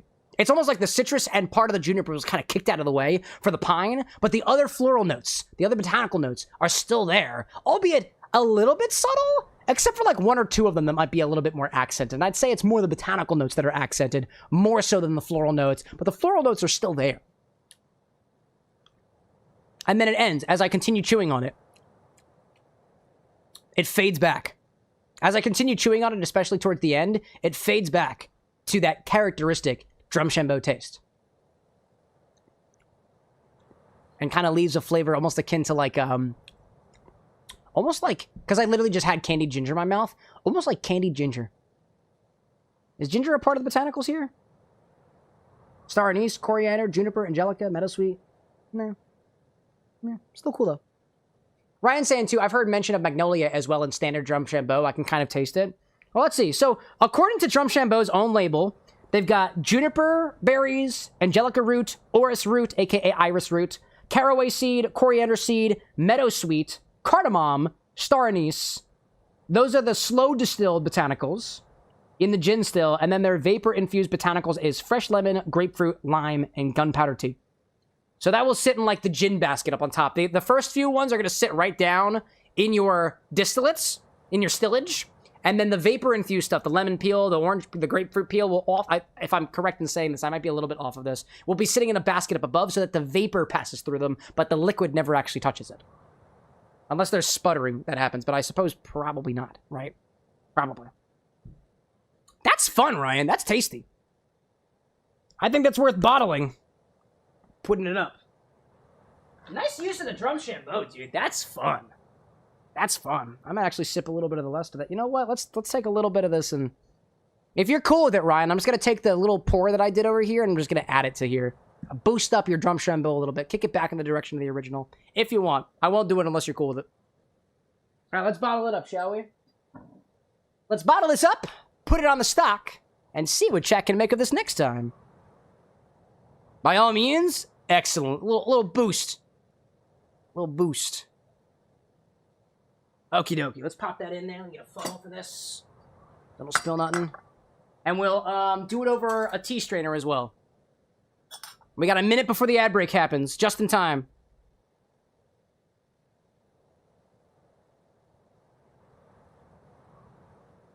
Oh, dude, that's a beautiful color. That's a beautiful color. A little bit extra. I see the green. I really see the green in there. That's really cool. That's really pretty. That is a really pretty color. Wow. All right, chat. And during our ad break, I'm going to clean up a little bit here at the bar. Got a couple of things that I want to clean up over here. The bucket is very full right now, so. And that'll be that. Okie doke. Cool. Nice job, chat. 2 new infusions. That'll be up on the stock by next week. Okay. Ad break's going to happen in a hot second, so let me start doing a little bit of cleanup over here. I will be sipping on my Infinite cocktail for a little while, because it's not the worst thing I've ever had. Not the worst thing. It's actually got some got some notes I'm trying to piece through, so. Ryan's saying, too, so magnolia and hawthorn blossoms are the 2 most common floral notes people say they get from Drumshambo, which most people attribute to gunpowder tea. I'd honestly like to see the pine needle gin in another Fitzgerald. Dude, let's make it happen sometime. That sounds fun. Dude, it's been a hot minute since we Fitzgeralded. Yeah. Let's make it happen at some point. All right, let me clean up the bar a little bit. I'll take my buckets and swap it out with another bucket. I have multiple buckets. I don't know if you know that, Jeff. Hello there. Hello, bucket number 2. 2 buckets! Hello there! Welcome back to the bar with an X. That hurt my ears. Wow, I'm never doing that again. That was so bad, dude. Don't do that. Don't do that. Let's get a little coaster there. There we go. That was one of the jiggers we used. I think, was this the honey one? Yeah, that's dirty on both sides. Get out of here. And apparently I have strawberry ice cream now. Awesome. Thank you. Thank you. So now I got strawberry ice cream. It's melting and it's all over the place, but I like that. And it came with a spoon. It came with a spoon. Oh, so my Infinity cocktail does have dirt in it. That's it. You know, we're gonna fix that real quick. We're gonna fix the dirt because I think that's disgusting. I actually don't want dirt in my cocktail. Much to what you guys think I may be wanting on this stream, I don't want dirt in my cocktail. Ayo, Amy Chow. Glad to hear about the pin arriving. I can't wait to see it, dude. Nothing like strawberry and Stardew. Literally, nothing like it. Nothing like it. All right, let's just, real quickly, just kind of put this over a filter. Hopefully it's quick. Hopefully it's quick. Yeah, here.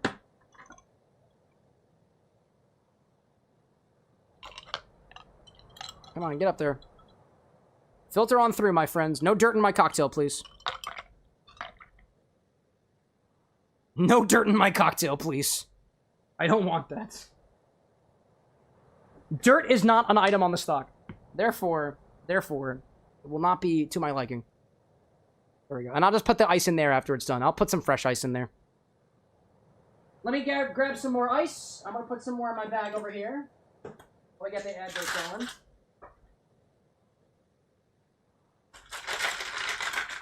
There we go.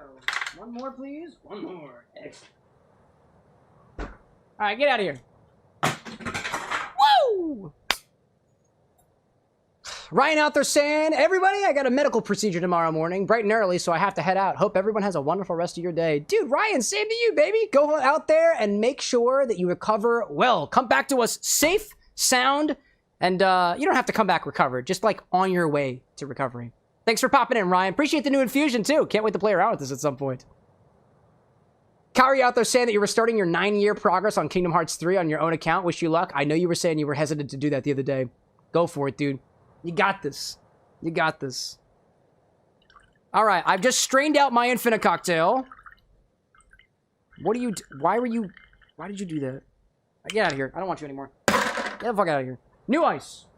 New ice. A little bit more ice. There. That's how it was supposed to be served. I'll just add 2 ice cubes. 2. There we go. And then we'll play some more Stardew Valley. Chat, if anybody's new here and has not made an order on the stream before, I'll let you know that there is a command for it. Let me know if you are new. I'm not going to put the command out there because some people are like, oh my god, I'm going to bump it right now and he's going to do it. No, not yet. Not yet. I've still got my Infinite cocktail to go through, so let's go back to the game. which appears to be my recipe keeper, which is incorrect. It's Stardew Valley.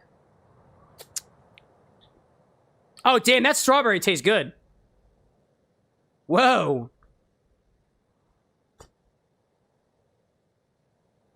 Oh, yeah, dude. That's dope. Wow, that's exactly what I want in strawberry ice cream. Dude, that's awesome. That tastes like... Chat, you ever have those ice cream pops that have the little crumbles on them? They come in strawberry. It's like that. It's awesome. But it's liquid. Dear Cameron, tomorrow we're all gathering in front of Marnie's house for the Festival of Ice. It's a celebration of winter. There'll be snowmen, ice sculptures, and ice fishing competition. Arrive between 9 a.m. and 2 p.m. if you'd like to participate. Tomorrow? I love fishing. I don't like you, though. I'm still going to participate, though. I'm still going to do it. All right, sorry, my chickies. Yeah, I know. I've been a bad boy. I wasn't taking care of y'all. I'm so sorry. I'm so sorry, everybody. Was there one more egg? Yes, there is. Yes, there is. And at least Windows isn't bothering us anymore. That's wonderful. All right, so we're going to try to find Emily, because apparently Emily wants this thing from Clint, and I'm not very good at completing tasks, so I'll take this as one of the tasks that I can actually successfully perform.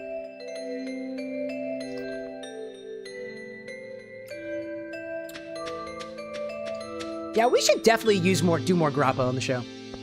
We should definitely do some more Grappa drinks, dude. That's fun. That's fun to play around with. Honestly, we should get some more Grappa so we have more different styles of Grappa to play around with. Emily, where are you at right now? Do you live in one of these houses, Emily? It's locked. All right, cool. I don't know where Emily is. We'll find Emily eventually. In the meantime, I'm gonna go to Clint, open up some Oh, actually, I should go get all of my geodes, because I didn't actually get all of them. Clint will be open, and I am ready for Clintage. Brick out there, too, saying, can't wait for the R&D session tomorrow. It has been scheduled for Friday, my friend. Friday. No R&D meeting on Thursday. It'll be Friday this week. Just for your reference. If you're ever wondering when the next one will be, there is also events in the Discord server, too. It varies a little bit depending on what we've got going on over here. And what we've got going on over here is some set changes and other improvements. Quality of life improvements for the guy with glasses, for myself, and you guys, too. So sometimes we gotta change things around a little bit. Amy Chow out there saying, I'm a little salty, to be honest. The Chow shirts came in. The whole reason I got the Chow shirts was for the kanji for Chow at the bottom. Guess what's not on the shirt? The kanji's not there. Oh, that's a ripoff. No, no, return it. Return it. That's not what you ordered. Now you just have to deal with the logistics, which is always a pain. Like, I'm the kind of guy who is happy to argue with people about returning something that was incorrect or otherwise, or, you know, trying to be as polite as I can about returning something to the kitchen that was made incorrect too, because in that case, you know, don't be nasty, right? Don't be mad. Don't be nasty. But, like, you ordered one thing, and if somebody gives you something else, then that could potentially be somebody fucking you over, and you don't deserve that, right? That's a bother. I just don't like dealing with the logistics. Like if I get an item, so this has happened to us on Throne a couple times too. An item comes in, and it's broken, like the beakers were the one time. It's stolen, which happens quite a bit in our neighborhood sometimes.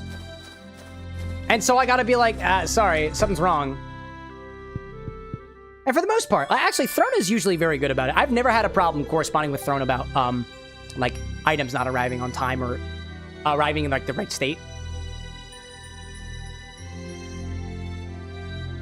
You received a copper hoe. And it's not Clint's. Wacky. All right, let's see. Let's process some Jodes. You don't have enough room in your inventory. Oh, that's annoying. Cool. That's awesome. That's awesome. If I upgrade my tools, though, copper axe, get in there. Yep. I've got enough space for one goad. One Jode. Yeah. I don't have enough room. Damn it. Can I sell things to you? I can sell... Oh, where? Well, I think I did all my copper, so... I don't want to sell things to you. No, I don't want to sell things to you. Ugh. Oh, I can sell coffee for 450? Oh, I can reclaim it for... okay. No. Let's see. I don't need these rocks. I don't need this. I don't want this. The chocolate cake is great. This other cake is great. I don't know why I keep carrying around the cake with me. I don't need it. But, like, I like it. Kyrie out there saying, too, won't be able to make it. We'll have, I'll have from, well, work, I suppose, from 9 p.m. to 7 a.m. All good, dude. Good luck with your night shift. Good luck with the night shift. For anybody who can't make it to, an R&D meeting or anything like that, no problem, dude. We'll just pick up on what we need whenever you got the time to. Unless it's, like, a perishable ingredient, in which case I'll try to work with you guys offline about it. I see Levy out there, too, saying, hope the R&D session is coming along with fabulous ideas. One show at a time. One meeting at a time. One drink at a time. One ingredient at a time. Slowly but surely. I wouldn't guarantee any particular timeline to you guys because I can't commit to that. Neither can the guy with glasses. Alright, you know what? I'm getting rid of my eggs. Get rid of them. I gotta get rid of the eggs. I got the. Process geodes. This guy. Alright, another one of those. That's cool. And another one of those. Great, great. Alright. And some of this. And then one more, right? Nice. Alright, we're great. We're great. I see Rosage out there saying, making Sojiro's curry for Persona 5 Royal this Friday. Hey, have fun with that. I can go for some curry right now. The guy with glasses was eating Indian food earlier this week, and it wasn't quite curry, but he likes cheese, and so do I. We got the cheese. We got the good cheese, chat. Good cheese indeed. All right, and everything else can be sold. I'm gonna sell it to Clint. And I'm gonna dig up shit from the ground, because I like digging up shit from the ground. Woo! Snow yam. That can't be donated. Clay's useless. I don't want clay right now. That can be given to the community thing. Anything else? Gosh. I see Imicho out there saying yours looks decent, I think. Oh, the shirt that you got for me? Oh, that's kind of you. Does it have the kanji, though? Because I want the kanji, too. I want it too. I got it for that reason as well. I like the. I mostly got it for the chow. What Imichow is referring to is Imichow was looking at some shirts that she wanted to buy, and I was like, dude, if you buy that shirt for me, I will pay you back for it because it looks really cool. And they're Sonic coded. I like Sonic, so we all like Sonic here. Okay, we processed all that. There's probably more things to donate to the community hub. Or whatever we call it. If I find Emily, I will give her an amethyst. Sometimes Emily is hanging at the park, staring into nothingness. Something I take after. Oh, hold up. Sorry, I didn't want to do that. Crocus. Crocus feels good. Can I donate Crocus? Nice! Actually, what else do we get for this, right? This is winter foraging, right? Quality crops. Nope. River fish. Crafts. Winter foraging. Oh, those are the only two things I need. Sweet! Oh, Imichow says, your design doesn't inherently have the kanji. Yeah, that makes sense. That makes sense. I couldn't remember what design I wanted. Because it's not directly in front of my face. Oh, what? Whoa, hi there. Powder melon seeds? What are these? The special melon grows in winter. Takes 7 days to grow. What? There are winter plants? I just all of a sudden assumed that there were no plants. That's the one winter crop. Really? There's only one of them. I just automatically assumed there were no seeds in winter. Because, like, shit dies in the winter. I don't die in the winter. Instead, like, we just get a little bit cold, you know? Well, that's convenient. All right. And I think the last thing we're missing over here is what? The next season foraging bundle, right? Oh, the construction bundle. Oh, I just need hardwood.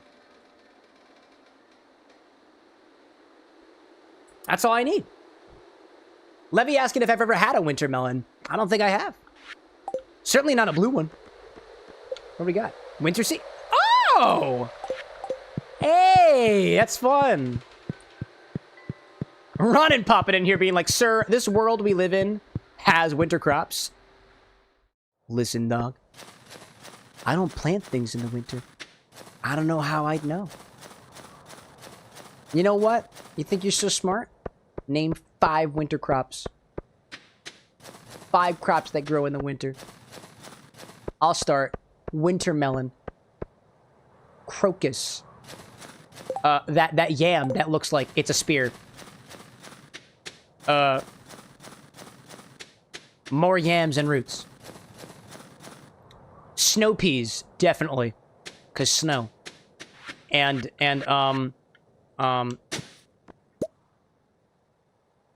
chicken. Chicken statue. Chicken statue. That makes sense. That makes sense. Right here, can we put it here? No, can we not? Can I not give the chicken? Wait, can I not put down the chicken statue outside? Oh, come on. Can I not put this somewhere? Can I not? The heck do I do with this? Oh, it's an artifact. That makes sense. You don't need it. Duh. Okay, can't do anything with it myself. That makes a lot of sense. Well, let's see. Apparently, I can grow melon, so I'm gonna try to grow some melon. That makes sense. That makes sense. Let's try to till. Yeah, let's till the land.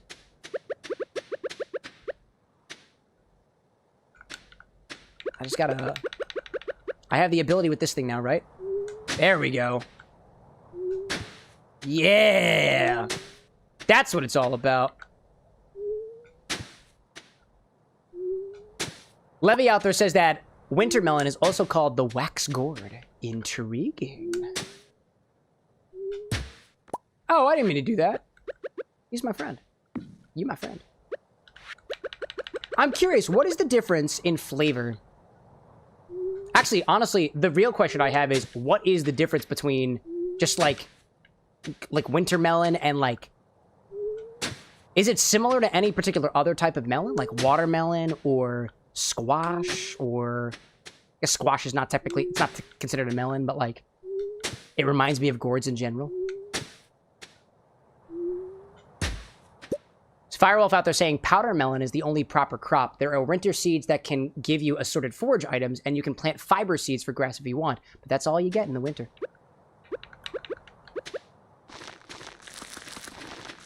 Alright, let's plant some of these guys. Do I have to water them? Can I water them? Can I even water these? Oh, and here we got these guys. We'll put them right next to the... There we go. They'll get watered. I guess I can water, but won't it turn to ice? No. Okay, no ice. All right, sounds good. And now we can do this because we've decided to start upgrading. Smart idea, Cam. Smart idea. I don't know which one of you guys it was, but somebody said, hey, you can upgrade your tools, and I completely forgot about that. So thank you, whoever it was. You were helping considerably, and you might not even know it. Tinker asking, thoughts on Chipotle? I love Chipotle. It's tasty. Relatively affordable as well. I like Chipotle. Chipotle is also one of those places that you can get, like, fancy drinks at sometimes. But, like, I don't go as often enough to try them. They have, like, coolers or whatever. One of the places, Chipotle or Panera or something, has like a dragon fruit. Actually, I don't even know what flavor it is, but I know they got it. I know they got it, and I'm okay with it. I don't have an axe right now. Shit, can't get there. Don't got no axe. Don't got no axe. Let's see. Levy saying, according to a Google search for winter melon, the flesh has a very mild, neutral taste. It isn't typically eaten raw, but is highly valuable for its sponge-like ability to absorb the flavors of other ingredients. Ooh, so you can infuse the melon as a deliverer of flavor. Ah. That's fun. So very apt for cooking. I wonder, too, when I think of melons in general, I think of I think of the ability for us to use not just like the flesh of a lemon, but also like the skin of a melon. So like, for example, I had watermelon here at the bar. We got it here to do the Harder Daddy cocktail from the Hasman Hotel book. And I took the rind and I peeled them. And you can take those peels if you want to and make an Oleo Saccharum out of them, just like we did with the lemon peels.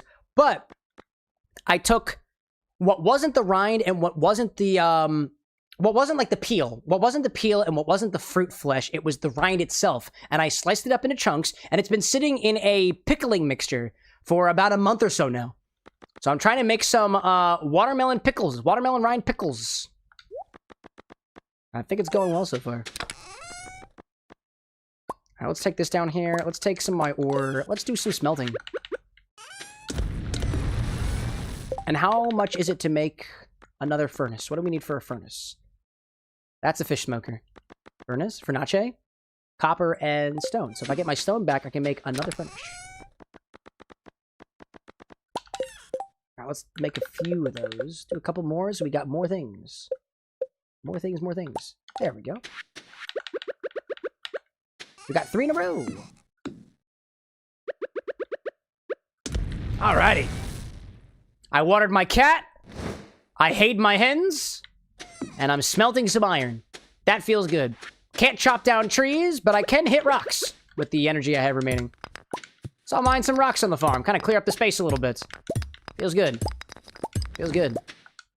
Oh, that ain't doing nothing. Nope. There we go.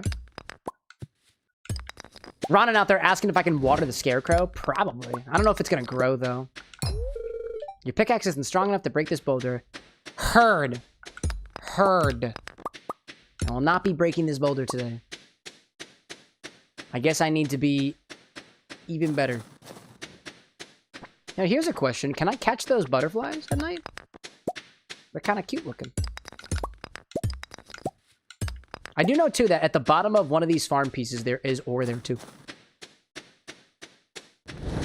There we go. Oh, they're still taking their sweet old time. All right, that's fine. That's fine. Take your time. Take your time. Don't let me rush you. Don't let me rush you. Don't let me rush. Nah, but seriously, chat, in terms of... Let's focus on melons for a little bit. I would like to have more melon ingredients here at the bar. Like, I feel like melon does not get a lot of attention in the world of mixology, aside from specifically Japanese melon, the green melon, the one that makes Midori. That's like the only melon that you see used very often. You can put, like, Midori is like the de facto green liqueur. You see it being used for inspirations for green drinks. You see it used to combine with other colors as well, specifically as a colorant, and rather not as, like, for the flavor that it's known to have, which is allegedly melon. And I haven't tried a melon that tasted like Midori, but it's a sweetened melon. And I want to say it's a specific type of melon in Japan, too. Which I'm sure you can get here in the States if you know where to look, but I've never come across it myself. For all I know, it might just be called the Midori melon, which just is the Japanese word for green. But, like, for example, you can find watermelon liqueurs out there. Whether or not they actually use, like, the watermelon itself as a part of the distillation process is kind of beyond me. And in our experiences so far on the show, we've used watermelon as an infusible in one case. I want to say it was Zesty's infusion, which had the watermelon infused with the mint and the rumplemints. It was lime. It was lime flavor, watermelon, and rumplemints. I think it was. I think. But other than that, we haven't done a lot with watermelon. Except for that one time we put the pickle juice and the watermelon vodka together. Not terrible. Not terrible in the least bit. But other than that, we've got the watermelon vodka that we've got. We can always make our own, like, sweetened watermelon infusion. And not even just watermelon either. There's plenty of different melons out there. Honestly, when October comes around, what I really want to do, chat, and this is something I'm kind of working into the schedule a little bit. One of the things that I'm trying to do with the Stardew Valley streams, as you've seen already, is create new ingredients for you guys to play around with. So the spicy Oleo Saccharum was something I've wanted on the show because you guys have asked about more spicy ingredients. And I figured, hey, we got some jalapeno and habanero. Might as well make a spicy syrup with it. So I thought that was a pretty cool idea.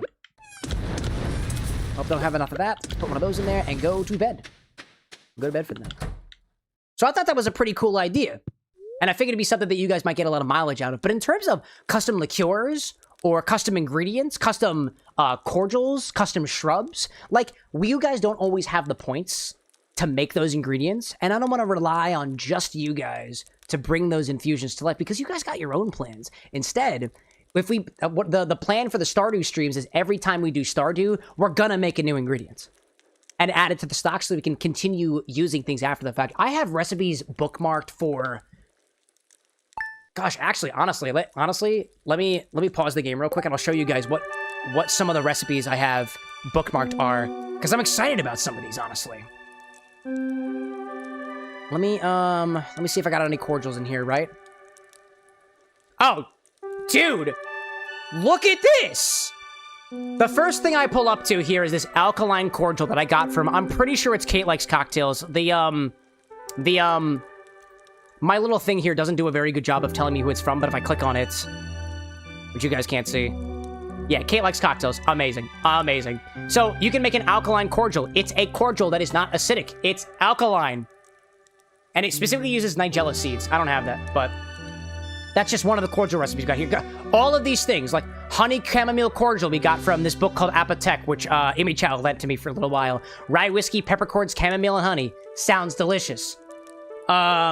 Another one from Kate Likes Cocktails. Dude, kiwi fruit, milk powder. For a cordial with kiwi. We don't have any kiwi ingredients here. Or, I don't know. What's another thing that I've been wanting to make on the show? I'm having a blank moment. Let's just look up melon, right? What are some melon ingredients that we can make here? Let's see. This melon cream soda from More Savory Goods uses a honeydew agave nectar. We could make that ingredient. And also uses this shochu that we just ran out of the other day. We've got this, basil watermelon smash. A basil ingredient would be fun to have access to. Honestly, if we got the basil spirit from Clear Creek, I'd love to infuse that with, like, fresh watermelon. That'd be fun. What else do we got here? Not a lot in here for melon, it looks like, in terms of what I'm able to piece out as a custom ingredient, but... What is this? Nega Rosa. Cachaça ginger. Oh, is this from... Oh, that was from Kiranui. I remember that one. Cachaça ginger syrup. Make a ginger syrup. Somebody actually... King, was it you the other day who suggested ginger syrup? I saw that and I was like, I can't believe we don't have a ginger syrup in stock right now. Like, we should just make that. I've made them before. But I digress, right? If I had to pick a totally unrealistic goal, the totally unrealistic goal is to have a syrup for every single flavor. A cordial for every single flavor. That's not realistic, and I don't have enough space for all that. But it's something to work up to. And to kind of give you guys an idea of how the suggestions system has changed a little bit, we've basically added... Well, actually, that's some more technical details, so I'll let the guy with glasses tell you guys how that works, actually. I see Autumn out there saying, not ginger syrup, just the ramen syrup. Maybe someone else said ginger. Somebody did. I don't remember who it was, but... I don't remember who it was. Suffice to say, the way we track suggestions now is it's no different than it was. It's no different than it was, but it's easier for us to keep track of things. Much, much easier. The way that the guy with glasses has informed me is that we effectively can handle hundreds of suggestions at the same time. So in case any of you guys have ever thought to yourself, well, I really don't want to overwhelm Cam with suggestions. I'll just make a couple of them. Nah, dude, don't hold back. Do not hold back on suggestions. If you have a suggestion for anything on the show, fuck it. Like, don't even feel like you have to use the Discord commands for it. Go into the Discord, suggest it anytime you have a thought of it. Use that as a place where you can add, like, your stream of thoughts of, like, hey, I wish we had cantaloupe. I just saw King. You suggested a kiwi liqueur. Like, anytime you have something like that, let us know in the suggestions channel. It was a lot of effort to track that stuff previously, especially when we get a lot at once. It's no longer a lot of effort anymore. So, go for it. Dust asking, is the 99 black cherry liqueur clear or colored? Completely clear. All of the 99 liqueurs are, or 99 schnapps liqueurs are clear. Crystal clear, no color. Good question. Eventually, what we'll get to, and, you know, this is something worth sharing as well, we'll get to a point where you guys were asking previously, what is the proof of the highest proof rum that we have? You guys will have the ability to search the stock for proof. You'll navigate through it. You'll know what flavors we have in certain liqueurs. You'll know exactly where things are from as well. We've got some pretty large plans, and that stuff is planned for not this year, but next year. So after we get our ducks in a row with organizing things here at the bar and optimizing the show a little bit, next year what you guys can expect is a much more sophisticated stock system. Like, I dream of a day where, going back to Bliss's infusion earlier, right?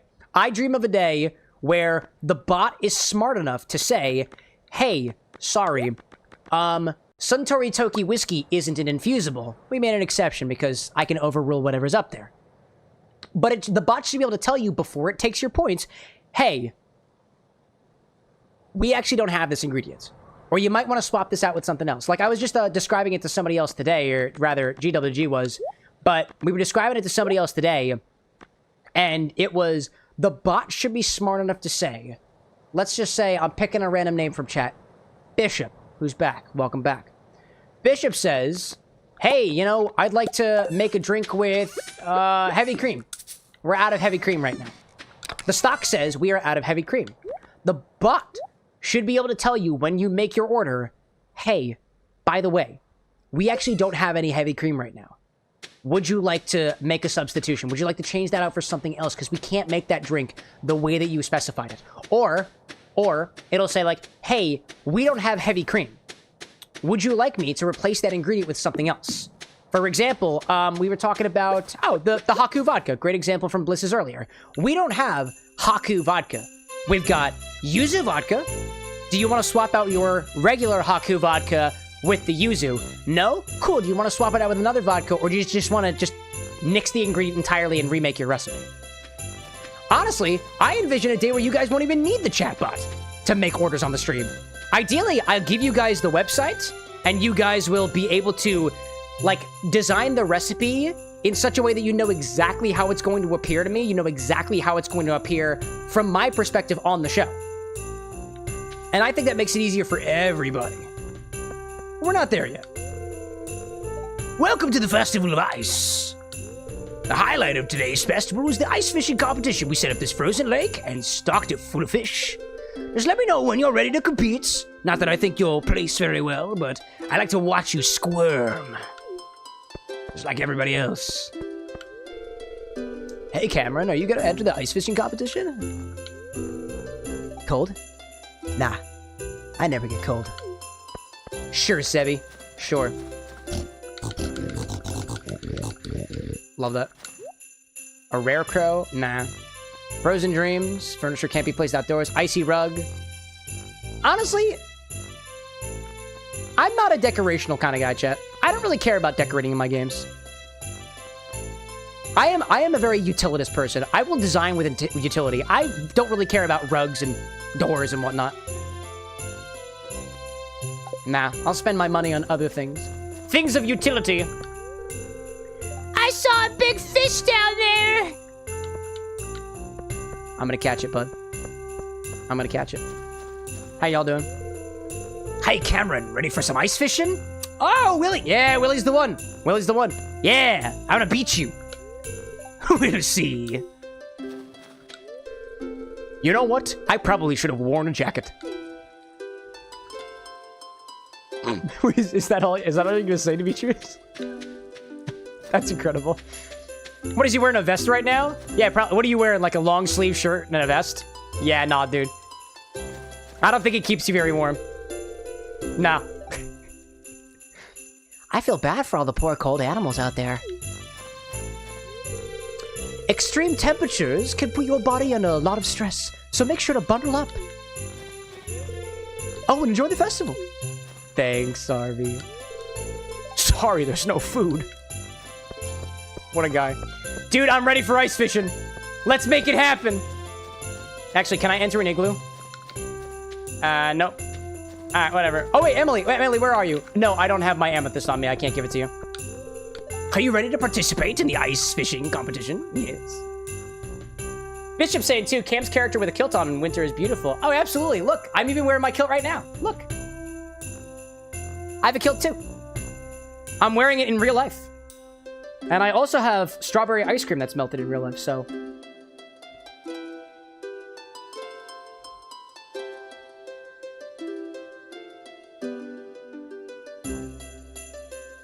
That's so good! I love strawberry. How does that pair with our Infini cocktail?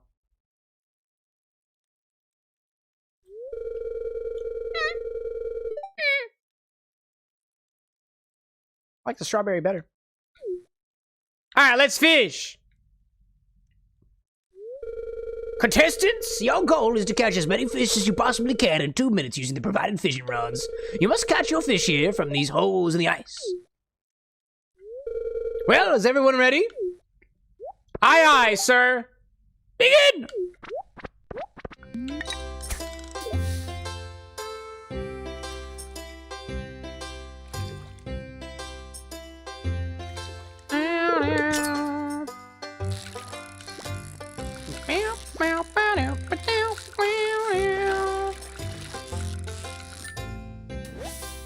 Woo! Oh, that's too far. No, it's fine. It's fine.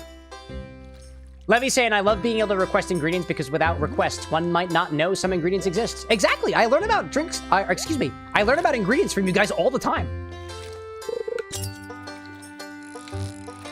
Oh, hi there. Wow, you're going for it, dude. You're really going for it. Wow, you're really going for it. Hello there. Yeah. There we go. That's 2. I don't know how many we got, but that's 2 so far. In total, I mean. Don't know how many we have in total. 1 minute left. All right, we got it. We got it. We got it. Oh, where are you going? Where are you going? From the bottom? Okay, that's fine, actually. That's fine. No, where are you going? No!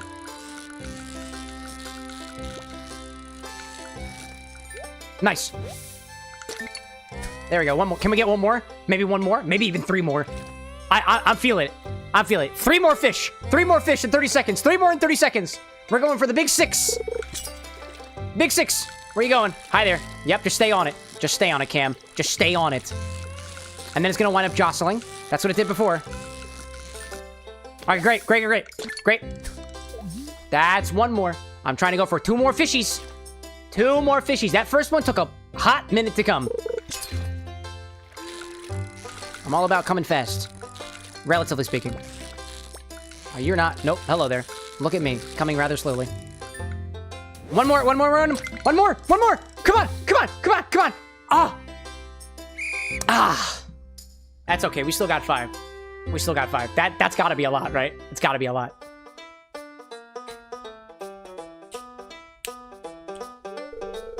Wow, that's a lot of fish. Ugh. The smell.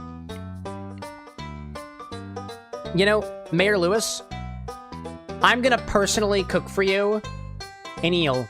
Actually, I'm not even gonna cook it. I'm gonna give you an eel as a birthday present one day. You watch. I'll take that as a threat. Now for the winner of this year's ice fishing competition.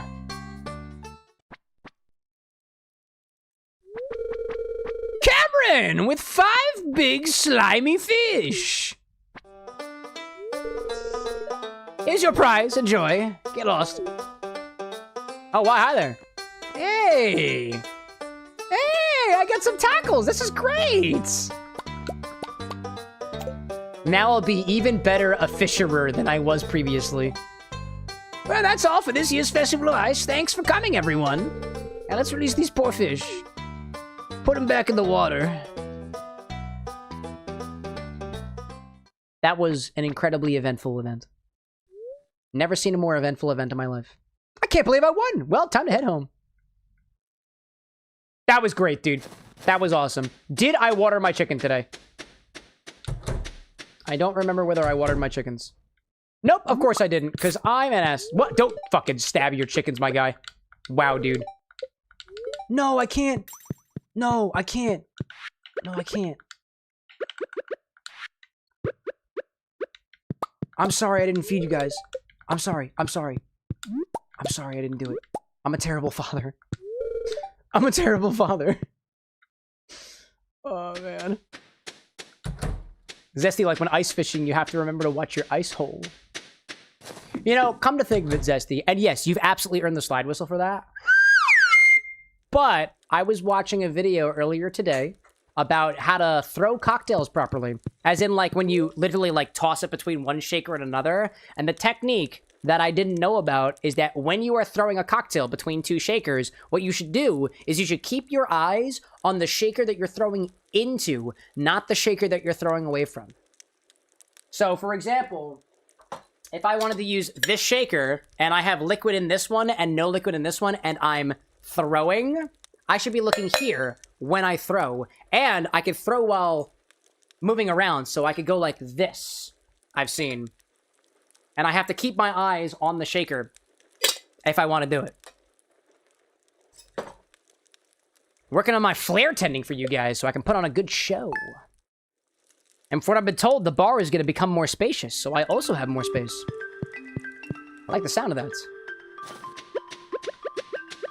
Alright, first things first. First things first. Water your plants. Winter melon. Melons of winter. My favorite.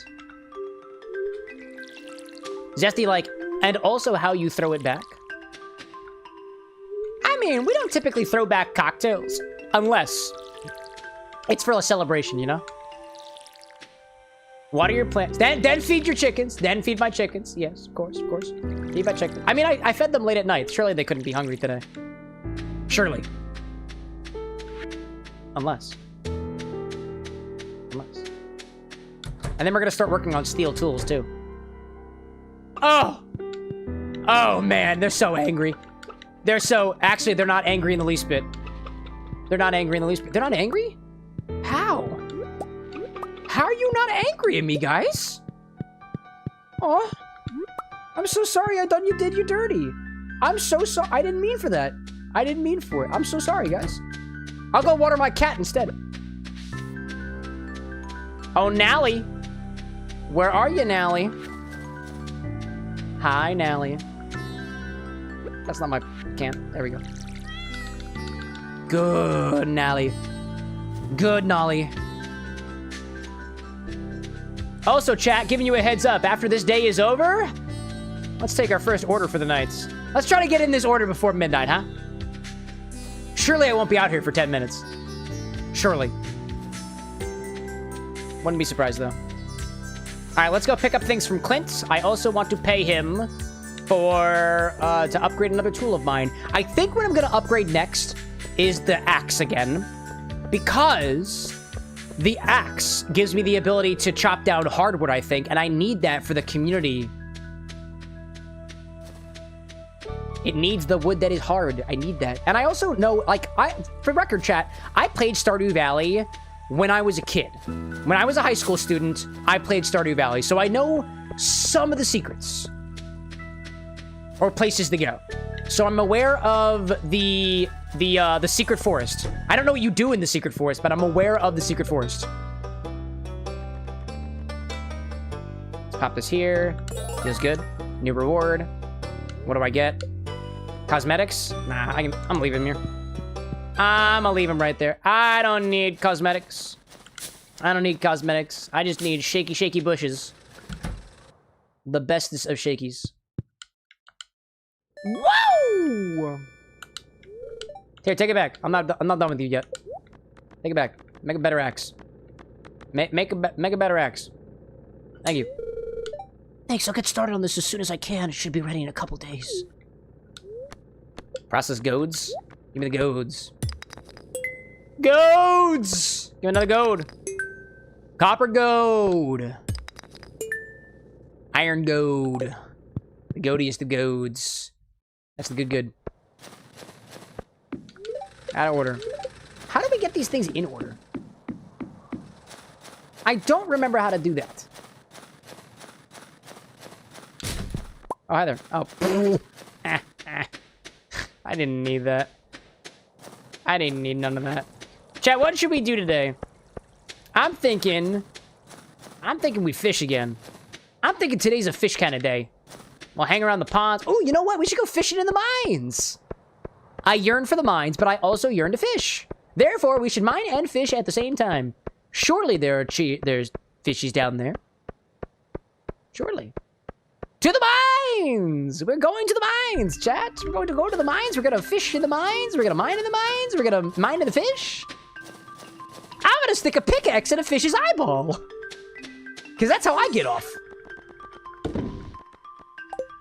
This is a no judgment zone. No judgment zone. Alright, let's put some things in here, huh? Before you scare somebody. Oh, why is my silver over here, actually? Oh, iron, excuse me. Oh, I see. He works the iron into steel. That's why it works. That's why it works. Sailor's cap. I am not going to wear that. I'm not going to wear that. I'm not going to wear that. I'm getting rid of it. I don't need it. I don't need it. I don't need it. I will, however, keep my anglers on me because those will be the ones. Those will be the ones to use. I'll keep my coffee and whatnot. Yeah, there we go. Time to go fishing in the mines. Shove a landmine into a fish. Grand old time. Landmine into a fish. How you gonna do it? Wait, hold on a second. King, you're the ones with your hands on the landmine that you're pushing into the fish, right? I'm interpreting that correctly? So your hand is on the landmine? Why not throw the fish into the landmine? Then, like, it won't explode on you. That makes sense. Holly? Isn't that? Wow, that's good. Yeah, isn't holly, like, mega poisonous? What happens if I eat this? You die. Oh! That makes sense. I'm gonna sell that here. Oh, it's almost yoga time. Let's sell some of these things while I'm here. There we go. Take some of that. Honestly, take the cake. I'm not gonna eat the cake. Love my mother in the game. Gonna wind up selling the cake that she made me. Because that's money. Also, what is this? Dehydrator? 10K? Place 5 pieces of fruit or edible things inside of them to dry them? Hell yeah. That's good for mixology. But I'm trying to upgrade my tools, so we'll come back another time. Oh, and I can also get a better... Oh, yeah. Yep. Sorry. Yep, that's a good upgrade to have. That's worth it. Mine my fish and fish my ores. That's how it works in some states. Like in some places, I think like California, they used to put their panhandles or whatever into the water, and they fished out gold. It's wild. I don't know if they use rods for it though. They use rods for other ores, like uranium.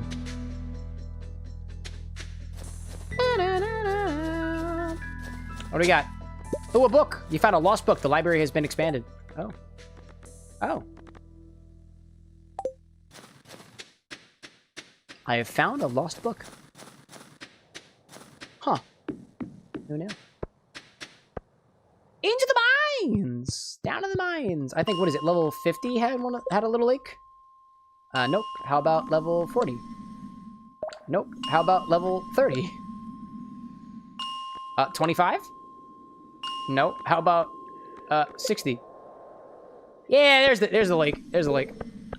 There's the lake. All right, now how do I attach this to my rod? Nope, don't do that. Nope. Nope.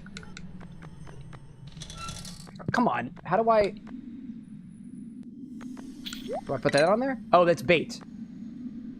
Makes your catch more secure, causing the fishing bar. Wait, can I not put a tackle on this? What is this? A magnet. Increases the chance of finding treasures when fishing. However, fish aren't crazy about the taste. I want to catch fish. I don't want to catch treasure. What is this? Fishing tackle. Oh, maybe this rod isn't compatible.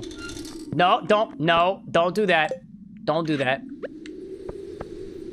Okay, we're gonna catch so much fish.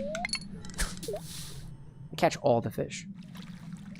The most fish you've ever seen. More than that time at the Winter Festival. Woo! Algae. We're gonna use that. We're gonna extract the seaweed from it. And we are going to use it to make agar-agar. And we are going to use that agar-agar to make our own candies. That'll be good. That algae will also be used for agar-agar. We'll use it to create crystals. Little crystals that we'll use to shape into anything that we want to. And those crystal candies will be garnishes. That's trash. I'm gonna drink that. I'm gonna drink it. I'm gonna drink it. I am gonna, I'm gonna take the can, and I'm gonna flick the tab off of it. Alright, I'm gonna take that algae, and this time, I'm gonna turn that into a cocktail garnish, and I'm going to eat it. And now I'm gonna do side crunches, because, honestly, the show wasn't stimulating enough. Why is it just algae? Is there nothing but trash down here? What the heck? I thought I was gonna find the fishies. This ain't fish at all. Maybe I just need to be more patient. Maybe this is the lesson about fishing. I just need to be more patient. I'll use this as an opportunity to do my exercises. Honestly, chat, I'll touch my toes too. Honestly, I had some pretty severe back pain the other day, and I was told by my beautiful PT of a partner that I should be touching my toes, so I'm gonna touch my toes for free. Here I go. Get that fat cam booty. I don't even know what it is. I don't even know what it is. I'm going for it. I can't see shit. I just know it's trash. I just know it's trash. I still haven't touched my toes, by the way. I have very tight hamstrings. Evidently. I have very tight hamstrings. I'm become a frayer. Alright, I came up. There's no fish down here. Very tight hamstrings, chat. Sorry about that. Very tight hamstrings. I'm gonna do it again, because this is how I can cope. Oh, hell! Whoa, whoa, whoa, whoa, whoa! Hey, hey, hey, hey, hey, wait, whoa! Hey, hey, whoa! Hey, hey, hey! I gotta do that. Hi there. Hey!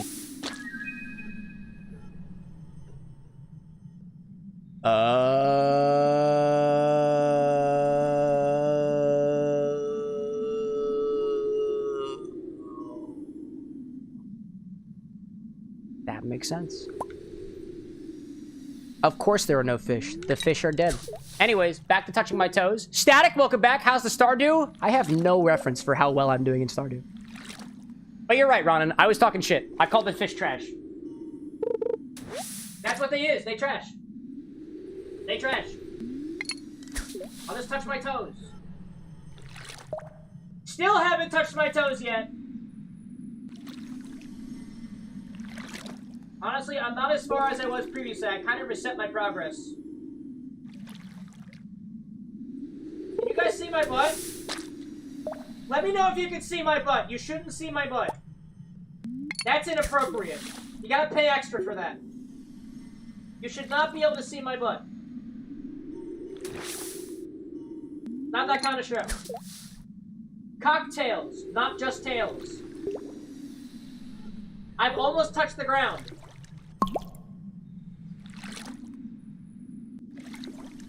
I've almost gotten to the ground, chat. Almost there. I have almost touched my toes. Haven't quite touched my toes yet. I'm almost there. I'm almost there. I have Stitch socks on. Like from the movie Lilo and Stitch. I am like half an inch before I touch my toes. I can feel the stretch. I can feel it.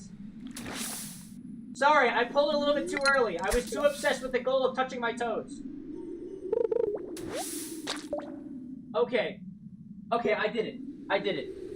I did it. Come up slowly. Come up slowly. Okay. I touched my toes. I'm a little bit lightheaded. Zesty says I might need a new butt. I have a large crack in it. Zesty, that's my asshole. It came like that. I like my ass cracked. Thank you. Okay. Okay. Upper back, you're okay. You cannot see my butt. Thank you for your honesty, Kit Kat. Thank you. Now, is anybody on vertical? Rose is like slide whistle. Slide whistle isn't a command. You know that, right?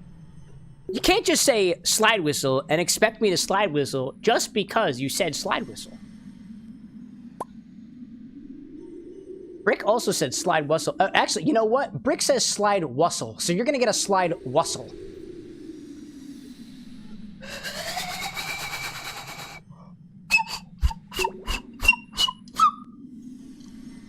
I don't know what the hell that was, but I'm going to consider that a whistle.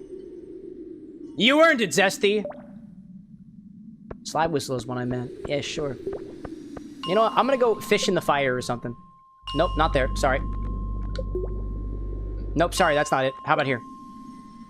Nope, that's not it either. Wait, have I not found the lava lake? Where's the regular lake? I swear there was a lake down here. There we go. That's where the other one was. All right, we're going to fish here for the rest of the night. I will not be touching my toes, because if I try to touch my toes again, I might just pass out. So, we're not going to do that. Not going to do that. Angel out there saying, oh yeah, I forgot you can show a different stream to vertical. Yeah, we have 4 streams going right now. YouTube vertical, Twitch vertical, horizontal Twitch, and horizontal YouTube. Don't ask me how to access the vertical live stream on YouTube. I have no fucking clue. You just have to keep scrolling until you find it. On Twitch, though, there's a way to, like, you click the screen and you click the, like, full screen button, or, I don't know, I haven't done it recently myself, but you can do it. You can. Silver out there saying, I feel so honored and offended at the same time. Oh, no, that was SD. Silver says, Cam is drunk, for sure, but only if I had a way to measure it. You can just redeem the breathalyzer that's very clearly broken. That breathalyzer will always say that I am sober. Always. Does that mean it's broken, or does that mean I've been faking it this whole time?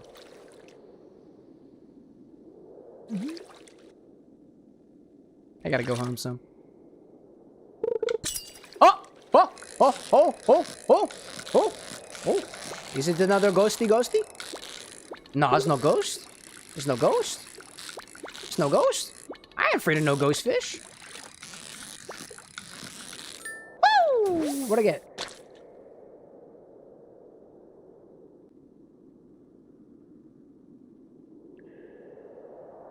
For our non-visual watchers,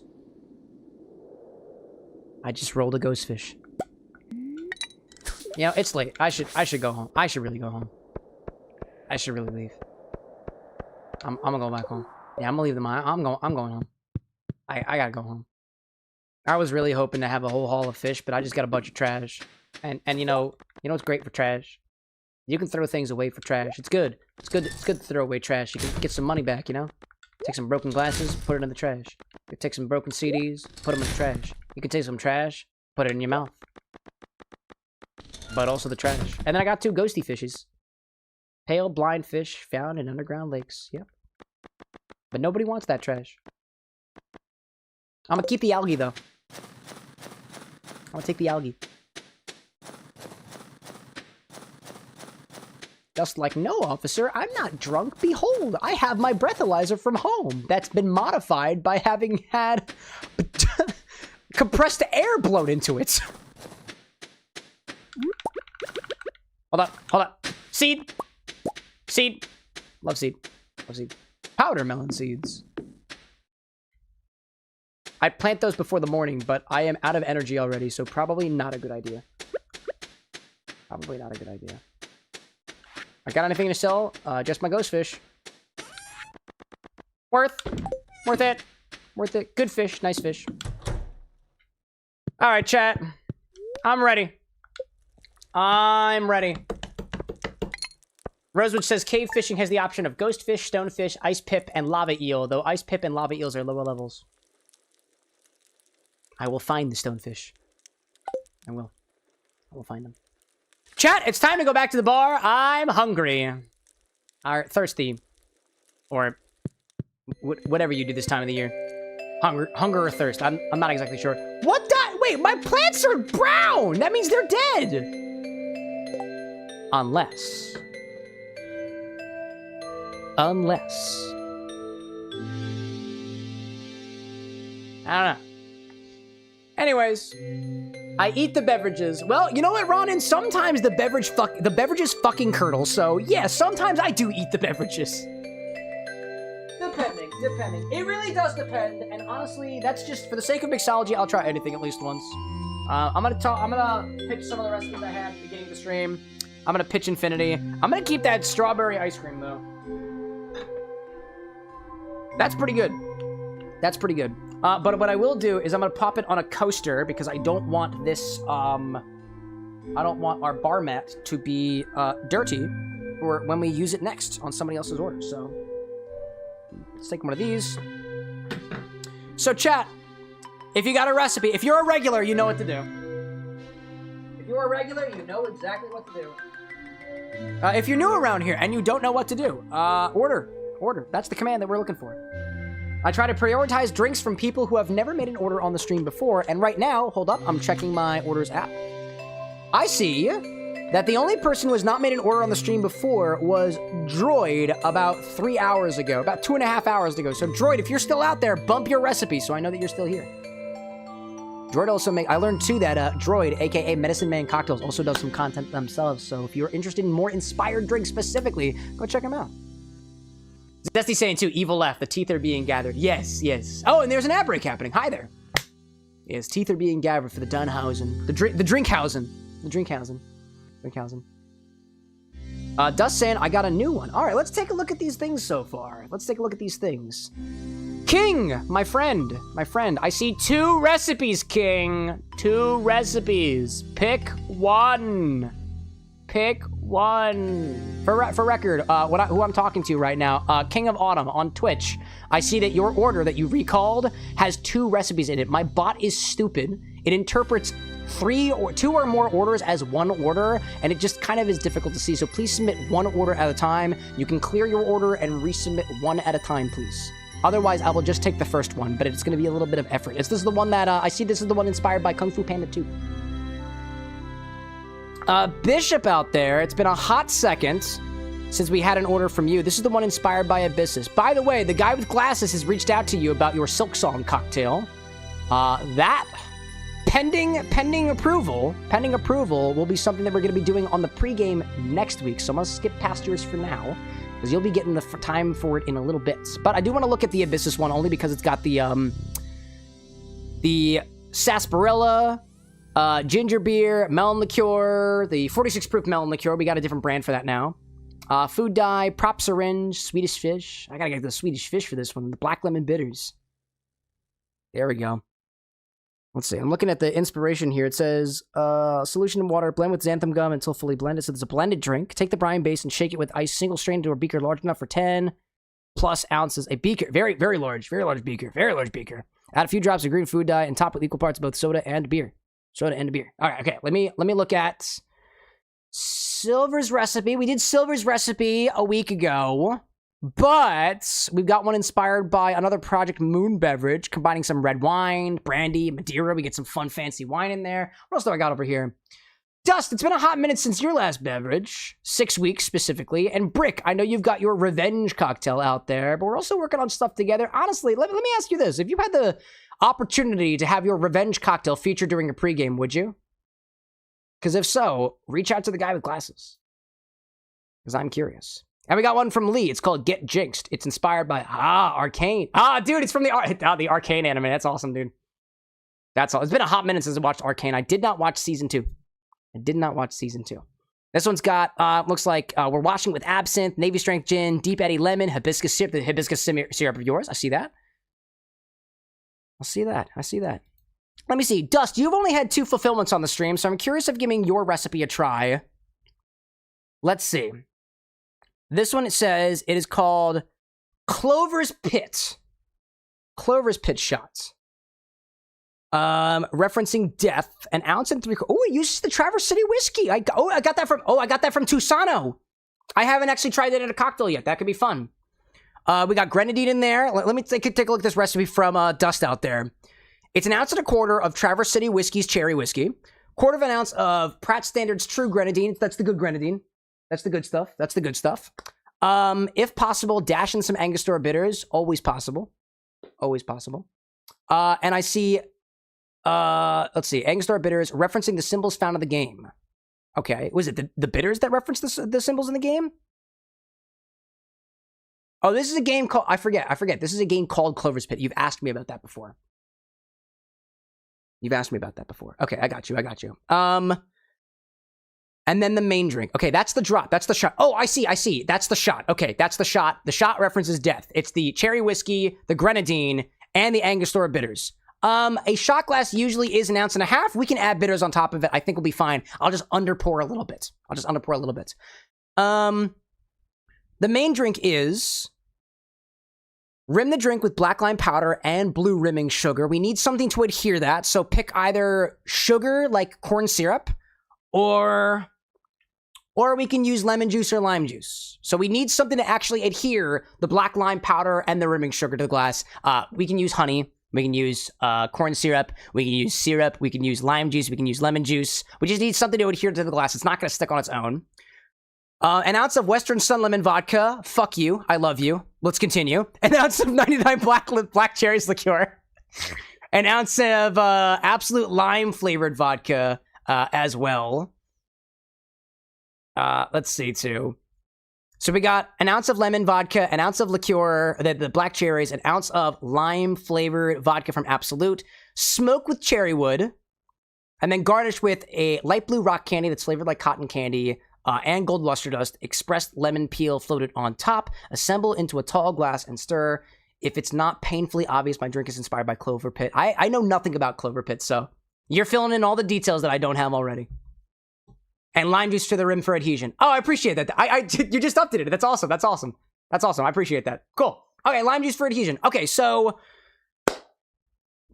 the drop shot is going to be reddish in color. We're going to make the drink, which is going to be the Western Sun is kind of yellowish. The black cherries is clear. The Absolute Lime is clear. Smoke with cherry wood. When you say smoke with cherry wood, how do you envision this? Let me ask you this, Dust. Are we dropping the shot through the smoke? Or are we smoking around the glass? Because I think there's a way to do this in such a way that we put the smoke in the glass, and when we drop the shot, it drops through it. I also just made to make sure that we have the right glassware for this. Otherwise, it's going to break, and I really don't want it to break. If it breaks, then fuck it. We got it, but, you know. We say, Dust says, no, we smoke the main drink and then drop the shot. No, I hear you there, right? So imagine the drink is in a tall glass, because you said this is going to be in a tall glass, right? If we smoke the whole drink, there's 2 ways that we can do it. On the one hand, let me grab the smoker. And also, let me grab a glass to articulate this, too. Just to make sure that we're all on the same page. Would this guy be good enough for a shot glass? Let me see. That'll be fine. Great. Cool. So here's what I'm thinking. Either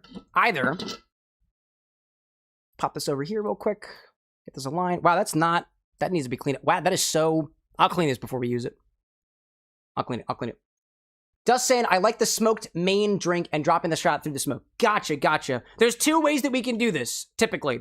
One is smoke surrounds the drink. It actually obscures the drink using this. We call this a cloche. C-L-O-C-H-E. The cloche surrounds it in smoke. Granted, both of these options will infuse with smoke, but in 2 different ways. The other one, when I pull this off, a lot of that smoke is going to dissipate. It's possible there won't be a lot of smoke in the glass. Another way we can do it is with a fog hat. So we actually pump the smoke right into the glass. When we're done with this, we can carefully move this to the side, and there should be a very obvious layer of smoke on top of the beverage. So my question for you is, do you want the cinematics of a smoke screen, or do you want a layer of smoke? That's my main question for you. Liking the fog hat more? Excellent. That's what we're going to use. Great. Okay. Let me get through the rest of this. We garnish with the light blue rock candy. We'll probably drop that through. We can probably add that to the glass and smoke the whole entire thing. I need to grab the rock candy for that.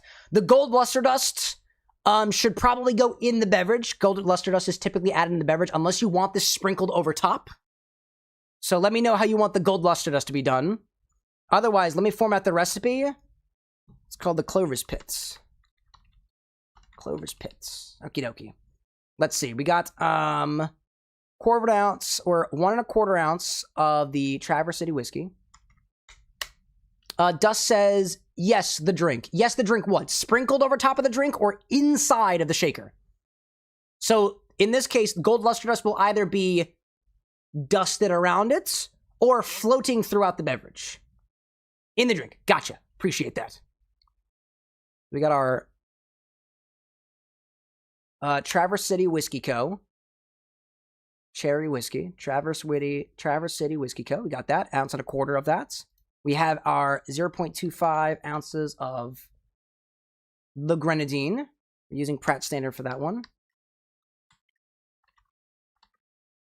And we're going to add some Angostura bitters on top of that too. And that's all going in our shot. Okay, got to bring that down. Here we go. Angostura bitters in shot. Let's say shot glass. We'll mark this as shot glass. Mark this as shot glass. Okie dokie. Main drink will be 1 ounce of... Oh, we gotta rim the drink first too, right? Let's add these garnishes in there. Rim with lime juice.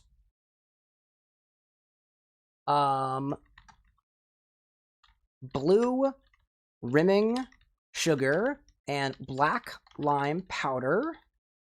Main drink is gonna get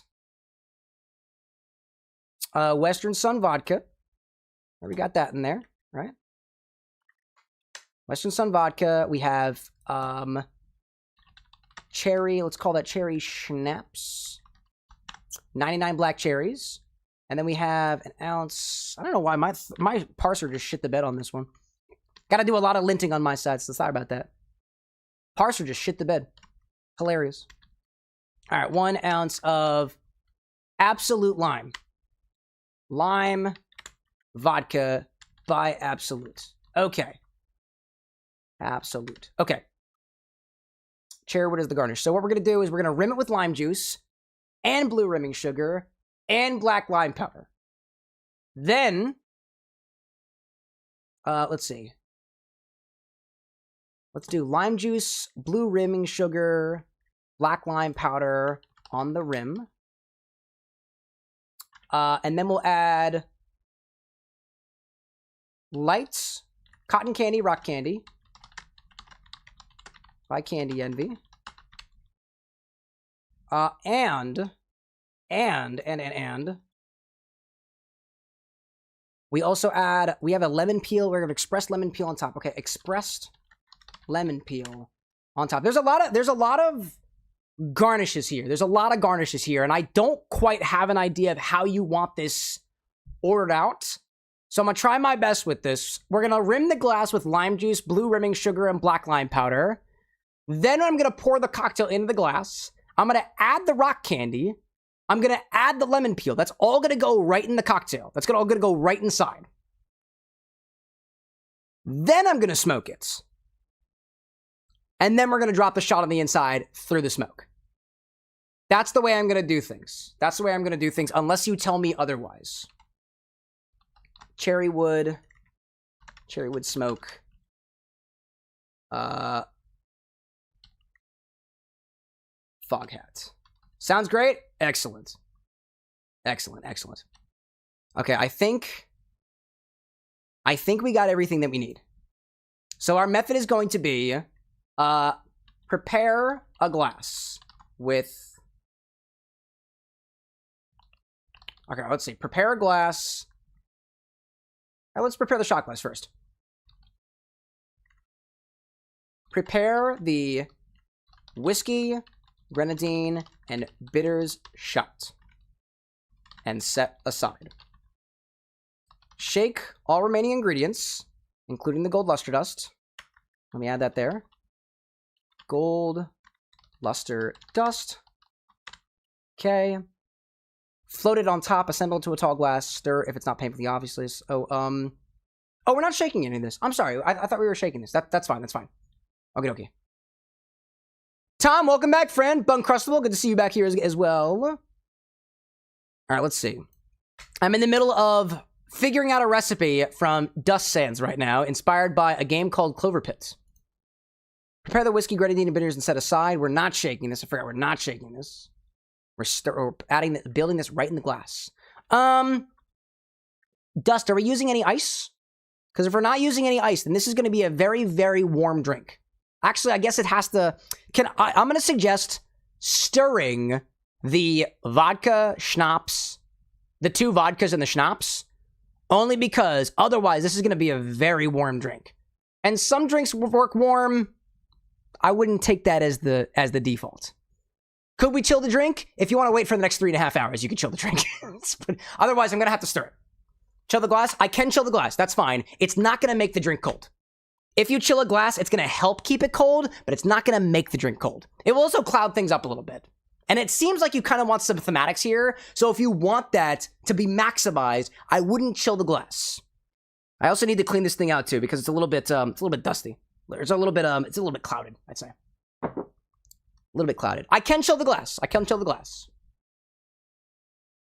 Silver saying stir and remove the ice. Yeah, the idea would be we take the lemon vodka, lime vodka, cherry schnapps, and luster dust, and we stir that. We stir that over ice, and then we strain it into the cocktail. Could we stir in a shaker? We could, but then you won't be able to see anything that's going on. We'll stir in a mixing glass. We'll stir the lemon vodka, lime vodka, and cherry schnapps in a mixing glass so we can see everything that's going on. It will get diluted. It will get chilled. We'll strain that into the glass that if you want chilled, we can chill as well. That way, it'll at least be cold. We like cold cocktails. Specifically cold and diluted because there's a lot of booze in here. You need some dilution. Otherwise, this is going to be in your face. It already seems like it's going to be a bit in my face. There is nothing but booze here except for the grenadine. This is a boozy cocktail. Chill the glass, please. Stir with ice. You got it. Prepare the whiskey, grenadine, and bitters shot and set aside. Stir remaining ingredients. Then strain into a chilled tall glass. A prepared chilled tall glass. Into a rimmed, let's say rimmed, because we have some rimming instructions. Rimmed tall glass. So we'll rim this glass first. Just trying to make sure I get my orders of operations done here. We'll take our glass. We're going to rim it with lime juice, blue rimming sugar, and black lime powder. Then we're going to stick it in the freezer. Then we're going to build our shot, set it aside. We're going to stir our main drink. Then pour that back into the glass that was in the freezer. Then we'll add our rock candy. We'll express our lemon peel. Then we'll smoke with cherry wood. After it's done being smoked, we'll take the shot and drop it in the inside, and that'll be our cocktail. Let me know if that sounds odd to you. If anything about that seems odd, I think I have the recipe correct, so I'm going to display this. It's honestly, you can't really read it on the screen. But if what I just told you sounds correct, that's what we're going to do. In the meantime, chat, green light, let's go. Awesome. In the meantime, chat, I do need to grab quite a few different ingredients. So I'm going to throw you guys on ad break real quick so that I can gather all the ingredients. We'll do that first. Tom out there saying, would smoke the booze first. If you smoke the whole thing, won't the sugar get smoky too? Exactly. Everything, this is more the thematics of we want to drop our shot through the smoke. That's what we're trying to do. So yeah, we could probably smoke our base ingredients if we want to, but we're not really trying to modify the flavor of the ingredients. We're using this as a thematic element, more so than a flavoring element. It will change the flavor ever so slightly, but if you smoke the glass like this, unless you really let it sit there for a couple minutes or so, it's not going to do too much. Not really. Not really. Good thoughts there. All right, y'all. I'm putting you on ad break for a little while. I'm going to go grab all of our ingredients. I'll be back in a little bit. I completely rearranged the X-bar, so this might take me a hot second. I need my, let's get the 99 cherries.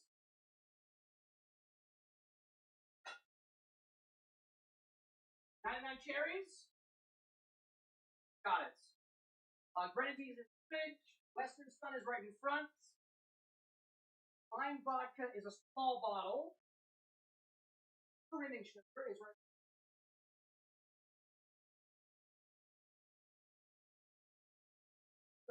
find the black lime powder.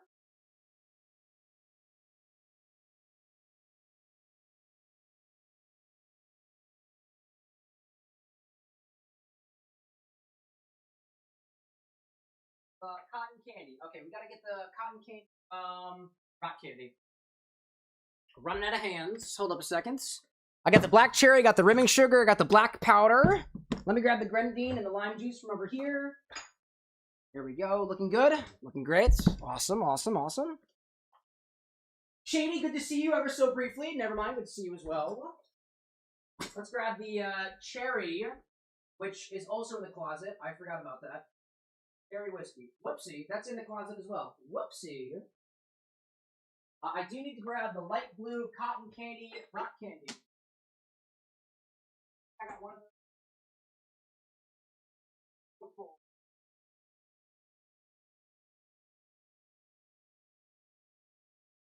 Right.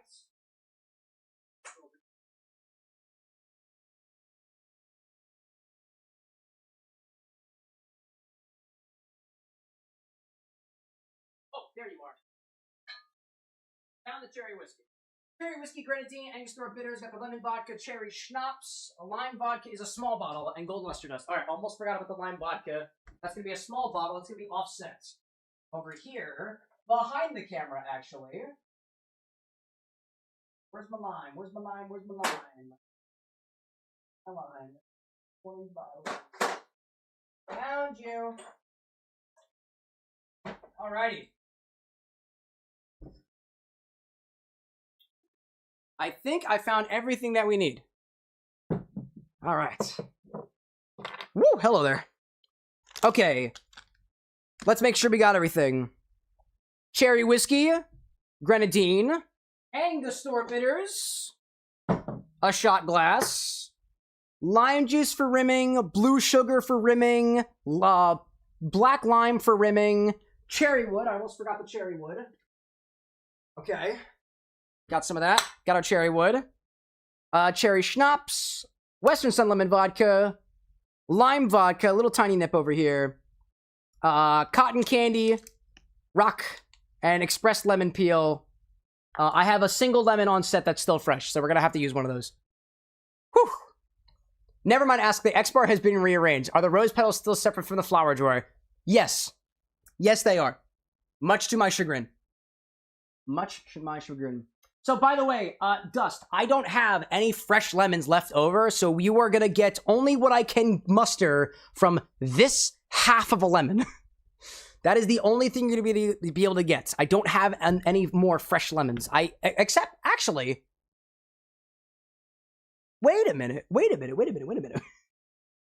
You know what I have in my fridge, actually, from the beginning of the stream?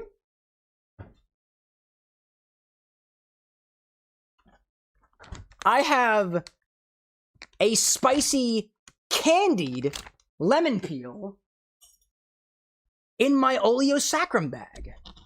So it won't be expressed. I can't express it, but I have quite a few of these. Look at that. Do you want to use this instead? It's going to be a little spicy. It add a little bit of extra sweetness, a little bit of spice, right? Bun asking lime juice for what? Rimming, my friend. Rimming. We rim a glass. Yes, rim job. Hey, yo, got him. Hilarious, I know. Dust says, oh, yes. That's what we're going to use. We're going to use that instead. Because we have that left over from earlier. Haha, lucky you. Haha, lucky you. Not an expressed lemon peel. Spicy, candied lemon peel. I know exactly what this cocktail is going to be now. Alrighty. Let's put all our ingredients to the side. That's our main ingredients over here. We're going to put our rimming ingredients over here. Let's take our controller and get its wire out of here. Get out of here. Get. Go on, get. Go on, get. This is for our shots. This is for our shots. Bitters for our shot. This is for our rim. That's for our rim. That's for our rim. That's for our main thing. This is for the smoking. This is for the garnish. I'm just going to put that to the side over here. There we go. And this is also for the garnish. Yeah. All right. Let's boogie, chats! Alexa, tell me a bit about the Clover Pit game. Give me some references, some limes from the game, or information about it that I should know about. I have no idea what this game is. Clover Pit 2025 locks you in a grim cell with a slot machine. Oh. You gamble to pay off an Oh. or fall through a trap door. Welcome. Oh! If you like to gamble. No need to panic. I do know this Here game. You can play and I do know forget this about the game. world outside. I know this game. That's the slot machine roguelike, isn't it? Oh, dude. That's awesome. Now I know why there's so many Yep, cherries. You hit the nail on the head. Yes! It's basically a slot machine rogue. Alexa, stop. Gamble to pay off a never-ending debt. Alexa. Or fall Stop. That's why we have cherries. The main drinks are based on symbols found in the game. Oh, okay. The shot references death. The main drink references the various symbols throughout the game. Alexa, what are all the symbols that appear on the slot machine in the Clover Pit game, other than cherries? Because cherry's obvious, right? We got lemons on there. I guess there's limes in there too, right? There's blue stuff? What are the other symbols? cherries. The slot reels spin lemon, clover, bell, diamond, treasure, Lemon, clover, and 7 diamond, symbols. Trevor, 7. Oh! Now I understand! Now I get the references! Okay. Dust, do me a favor. Tell me what each ingredient represents to. Each one of them represents. I can tell that the cherries represent cherries, right? I got that, right? That's awesome, dude. Okay. Dude, this drink is inspired by that one slot machine roguelike, Clover Pits. It's a drop shot. Dude, I'm so excited for this. Okay, now I get it. Now let's do it. Okay. We'll start with a tall glass rimmed with some lime juice, blue rimming sugar, and some black lime powder. So let me show you what I mean by that. Let's bring this over here so we know exactly what we're doing, right?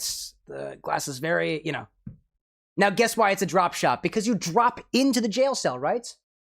Cloche is the bell. We're using the fog hot, not the cloche. Did you want this? This is a cloche. You said you wanted the fog hat. Would you like to change your mind? This is a fog hat. This is what we're using that for.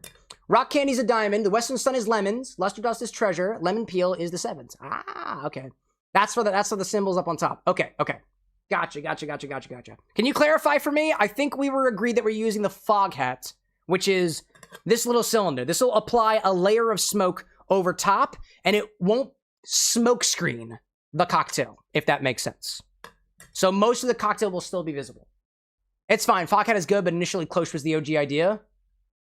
Okay. We can do either one of them if you want. Well, your choice. We're not there yet. So think about that. Pick which one you think is best for the inspiration. The blue luster dust, that was the candy is a reference to diamonds, right? Okay, no. So these garnishes don't have any reference. Okay, gotcha. All right, we'll rim our glass first, right? Let's get this aligned. It's a very dusty glass. Let me try to see if I can kind of clean this thing out a little bit before we get any farther. This is a very dusty glass. Let's see. Rosewitch out there saying, you die via falling as the cell's floor drops out from under you. That's why it's a drop shot. There we go. Let's see. Cow King, welcome back. Bun Crustival, please don't be rude to our regulars. Cow King likes to share fun facts every once in a while. Prostate cancer is something I might get one day, chat. Who knows? Cow King, welcome back. It was kind of out of context, though. Are you okay? Let's try to keep the vibes high here as best as we can, right? What Cow King is basically saying, and what I'm interpreting it, is that he hopes that I won't get prostate cancer. We'll see. We'll see what happens. Anyways, let's pop in here, right? Start with a tall glass and rim it with some lime juice, some blue rimming sugar, and black lime powder. That's what we'll do first. What I'll typically do this for is I'll grab a little towel. I'll use my lime juice. If you had a fresh lime, there's some sugar in fresh lime already. So usually you don't need to use the paper towel method for that. This is going to be the best that we work with. So trying to get a little bit of that. Get this all nice and sopped up, best as we can. Or a nice rim on this guy, as best as we can. Let's try to get this aligned over here and focus. There we go, there we go, there we go. It's gonna start dripping a little bit. That is okay, that is okay. There we go, there we go. Let's keep it on topic, chat. Let's keep it on topic. Thank you very much. All right, let's get a little bit of that in there. I think the black lime powder is a bit smaller, so we'll add the rimming sugar. I'll do this over top of a cutting board, actually, so I'm not spilling things everywhere. It's also kind of going down the sides of the glass. Might actually be the vibe. Might actually be the vibe. Might actually be the vibe. There we go. There we go. Let's get a little bit more on there. I want to make sure I get a nice... It's a bit difficult to do it like this. I wish I had fresh limes all the time so that rimming is easier, but this is the best I got right now, so. Honestly, we're just gonna go in here like this.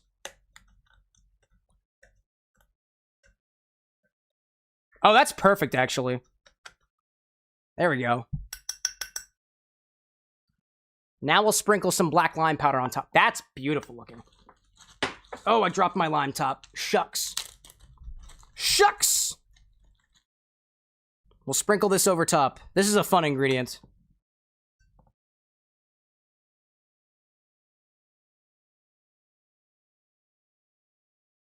There we go. Give that glass a tap. There we go. Put that glass in the freezer and grab a shot glass next. Okay. Rosewood says, why do you not have a rimming container for like lemon or lime juice? I don't know. Budget or something. Budget or something. We have the one cutting board from Tusano, but it's a little bit difficult to get out for a rimming thing like that. It also uses, so like if you have a rimming dish, it uses a lot of material, and I don't want to waste all the material. The rimming sugar container is actually pretty cool. I've never used it like that before, but it works really, really well. All right, let's put this in the freezer for now. A little space set up for it and everything. Now let's grab our shot glass. Let's clean up as we go. Make sure we're not leaving a mess behind us. Always get consent before you rim something. Always, always, always. These glasses gave me consent by default because they can't. We ask before the show happens. We ask before the show happens. Anyways, next grab a shot glass and prepare that next. This is a drop shot. You get the reference? KT, in the edit, we should add the scene where when you die, you drop through the floor. When I say, do you get the reference? That feels right. Also, I saw you pop in for a little bit. I hope you're doing well, my friend. Hope you're doing well. Anyways, let's grab our shot glass. I'm actually going to build this a lot closer to the camera than I typically do, because I don't think it's very meaningful for me to show this to you guys not up close. Also, I just realized the camera is very bright right now. Do you guys realize that? It's very bright. Hold up, let me try to... I wonder if I clicked something. Hold up 1 second. I'm going to check the camera setting. It looks very overexposed right now. Oh, I know exactly why. I was touching buttons. There we go. Sorry about that, chat. Okay, I must have accidentally clicked some buttons earlier. It's been overexposed the entire time. It's been overexposed the whole time. I'm so sorry, y'all. Still learning how to use this camera. Anyways, this is our shot glass up close, right? This is our shot glass up close. There we go. Into our shot glass, we'll add, I can't set my ingredients, it's so small, 1.25 ounces of cherry whiskey. Tiny little container. There we go. 1.25 ounces of cherry whiskey. Okay. Let's add that in here. A little 1.25 ounces. Here's one. Oh, don't spill. Don't spill. Here's our brand. Here's our brand. Look at this guy, little guy. It's okay. I spilled a little bit. It's all right.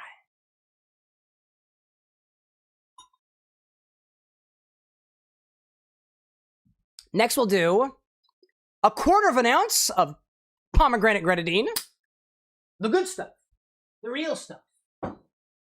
An ounce and a quarter of pomegranate grenadine. Not a fresh bottle crack? No, I cracked it open on my own because I was curious. I was curious about it. I was curious. Cow King, I have no estimation for how long it will take for the infusions to get uploaded.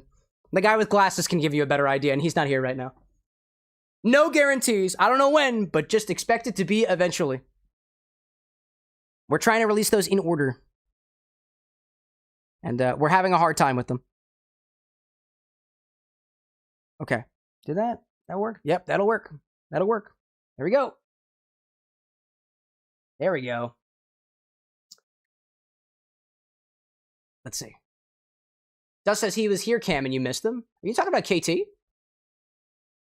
I saw KT. I can't respond to every single message. I'm so sorry.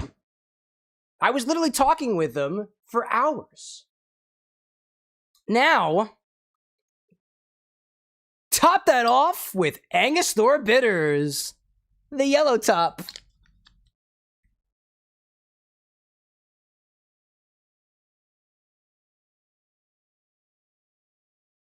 Oh, don't push your luck. Whoop. Don't push your luck. Or it might overflow. Wink. Put that shot glass to the side and grab a mixing glass and add to it the following ingredients. Let's put that over here. I have a bar that's worthy to clean up. There we go. Fridero, welcome back, by the way. I see you out there. Next, we'll grab a stirring glass. And to it, we'll add... One second. I gotta put my lime juice away. It fell to the floor. Okay. Oh, there we go. Boop, down there. How do I want to articulate that? Yeah. Put that shot glass to the side, and in a mixing glass, we'll add an ounce of lemon vodka, representing the lemons on the slot machines in the game.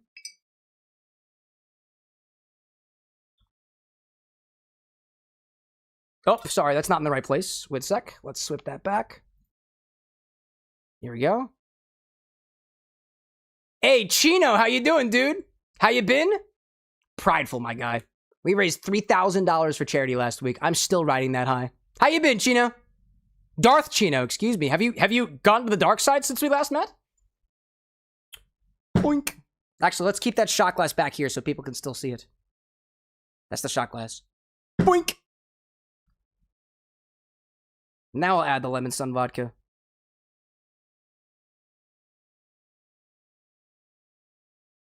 Okay, get that in there.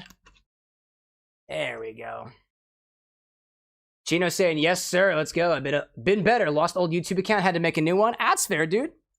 That's fair, that's fine. That's fine. I forget, Chino, have you ever ordered a drink on the stream before? If so, I can consolidate your history so it's like you never left. No worries. No worries. Okie dokie. Next we'll add... What's after this? What's after this? I keep having to swap between my tabs. There we go. Next we'll add an ounce of cherry schnapps. For the other symbol on the slot machine. You see where this is going? Let's see. Chino saying, yes, it was a while ago. Yeah, I remember. What was the last recipe we had from you, Chino? Let me look that up. I'm curious. It's been a hot second.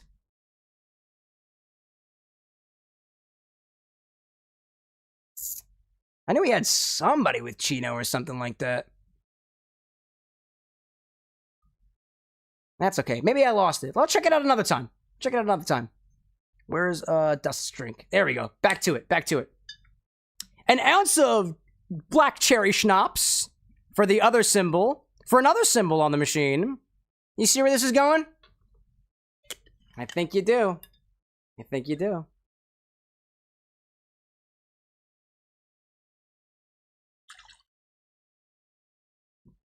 Now. And what was it? Dust, you were saying the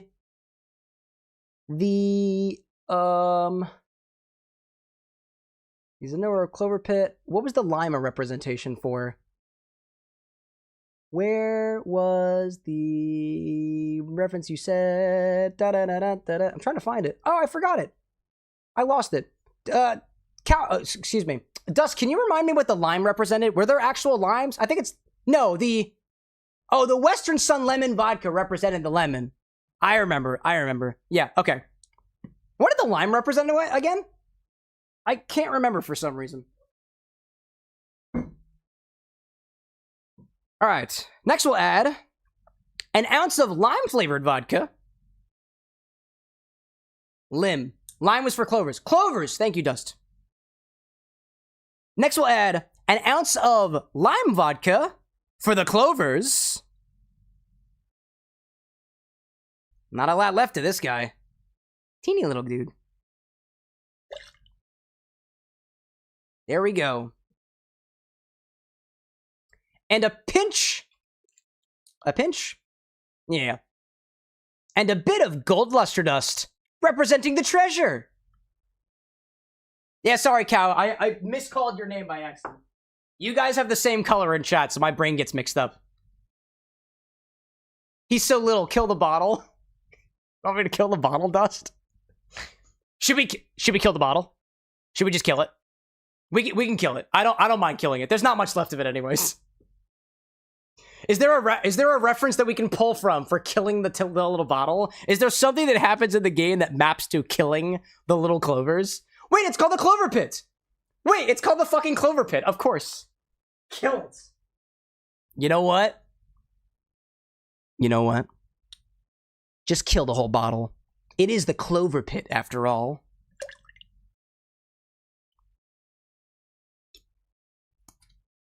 Drop into the pits. That's a preview for what's about to happen, by the way. I don't know if you caught on. Next, we'll add some gold luster dust to represent the treasure. I don't know how sparkly we want this, so I'm vibing it. There we go. Not a lot. Brand. Okie dokie. Now, Dust, let me know if you change your mind on the fog hat or the bell. So let's see. Throw some ice in here and take another pull. Couldn't possibly hurt, right?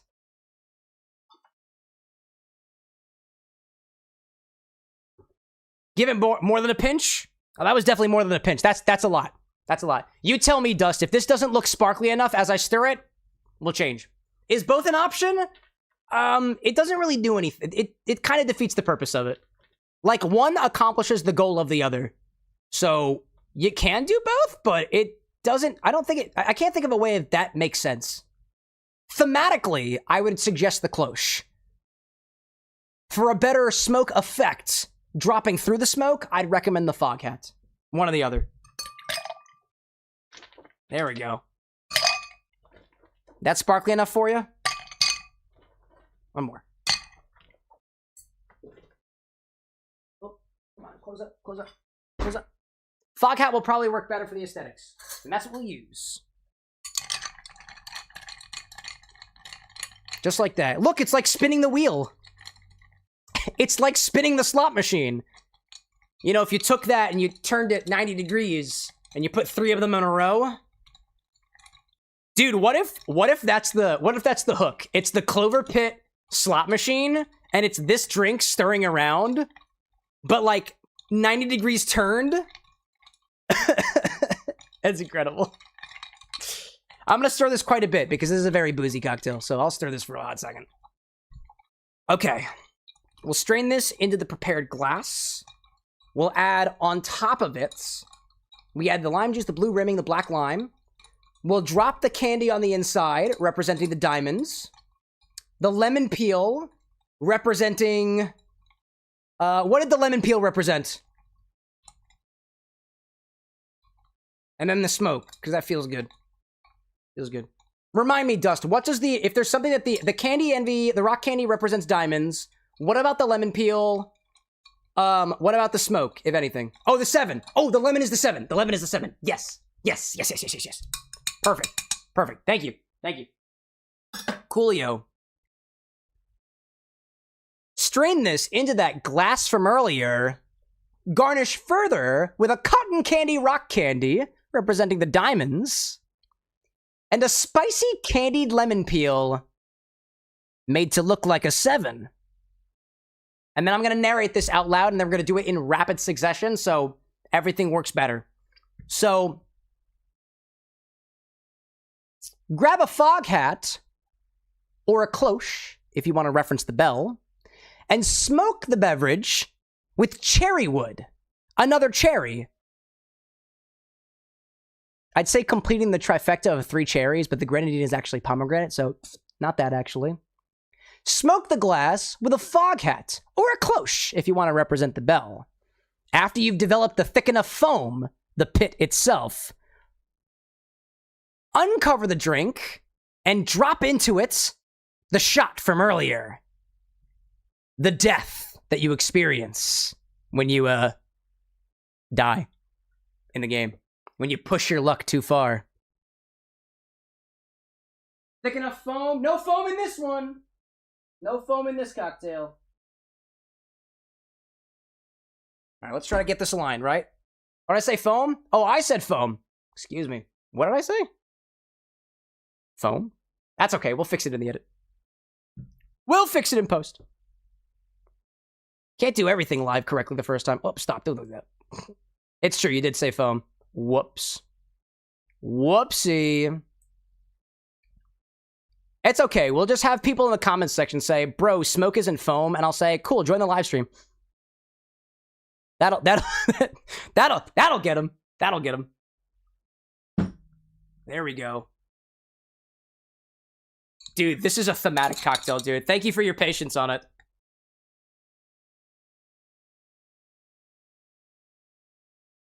There we go. Now we'll add our garnishes. We'll add the rock candy. We'll add next.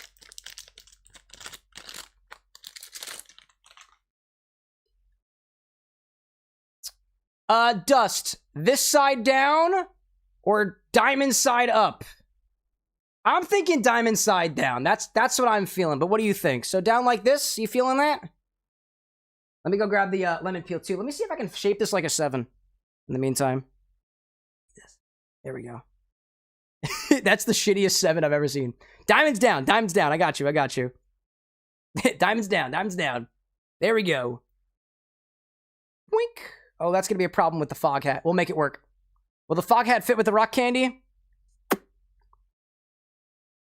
That's okay. Hold on a second. I hear you. I hear you. I hear you.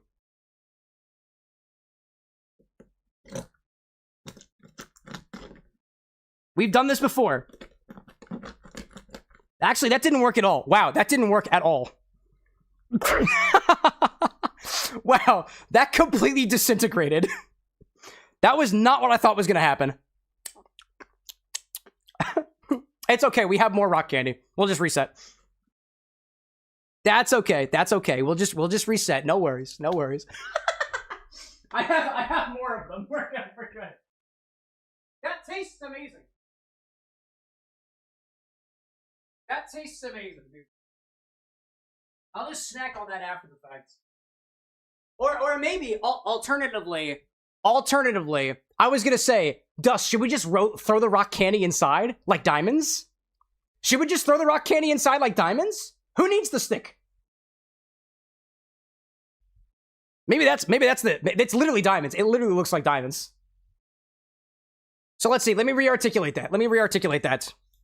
Grab that glass from earlier and strain your base drink onto the inside. Garnish a little bit more with some crushed up cotton candy rock candy, a reference to the diamonds. A little spicy candied lemon peel, attempted to be shaped like a 7. Where's my 7? Where's my 7? There's my... 7s look like this. There we go. Look. It's a 7. Grab some of these, right? I cracked open the candies. I'm just gonna use my fingies. There we go. Put them all on the inside. There we go. Oh, dude. That looks awesome. That looks pretty awesome, actually. That's a beautiful gradient. Wow, dude, that's a beautiful gradient. Holy shit. That's awesome. We stumbled upon a better solution. Here's our 7. Boink. Okay. Now we'll do the smokage. Also forgot I had a knife back there. Get out of here. What's next? Let me make sure I'm looking at my instructions. Cherry schnapps, the lime, and now we gotta smoke it.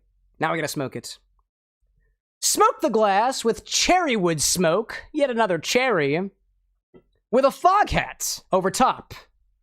Bonus points if you want to use a cloche like this for the bells. When a thick enough layer of smoke forms, remove the fog hat carefully and take your drop shot and drop it over top. I agree with Nevermind. Can we keep the stick for the lever? Oh my god, yeah, let's keep the stick for the lever. I don't know how we're gonna add that on there, but I don't know how we're gonna add that on there. Look, it's the it's the lever of the drink. How do we add that? Oh my god, wait a minute, I can do it underneath. Wait a minute, I can do it underneath. Wait, I know exactly how to do this. Hold up a second. I know how to do this. I don't know if this is gonna work, but I don't know. I got a feeling. Hold up a second. Bonus points if you can add a lever with the rest of your cotton candy stick. What's gonna hold up? Do you see what I'm going for here? Do you see what I'm going for here? It wants to lean the other direction, but we can cheat that. How do we cheat that? I need something to put back here. Hold up. I'm figuring it out.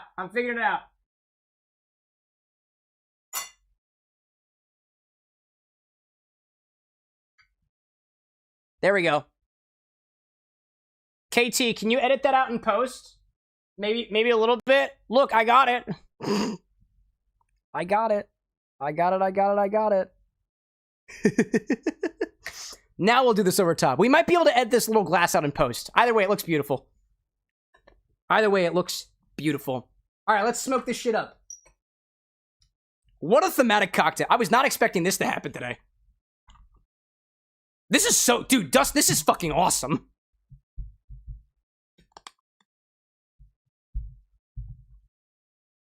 All right, don't... This fog hat is really difficult to manage, so hold up. We gotta align this in such a way that it's not gonna move. Hold up a second. Let me grab... Don't go nowhere. If there's one thing I don't like about this fog hat, it's that it wants to move. Like, it really, really wants to move. Come on, dude. We're making it work. You know, I might just have to hold it up here. We might just have to hold it up here. All right, I'll have to hold it up here. Otherwise, it's not going to work. All right, let's put the cherry wood in here first. You can actually get like wooden fog hats that might be easier for stuff like this, especially when we have such a tall glass. We're working with it. So let me from this angle, let me take some cherry wood and I'll put it inside. A little bit more. Got plenty of cherry wood actually. It's sticking to my fingertips, but we're good. Okay. Now we'll put this over top. I have my torch at the ready. Does this thing turn on? Yes, it does. All right, I think we're ready to go. Let's make it happen. Credit what credit is due, Dust. I dig it. All right, nope, don't gun like that. Don't gun like that. All right. Never done an aerial like this, but that's what we're going with. Nope, don't do that. All right, I guess... Stop it.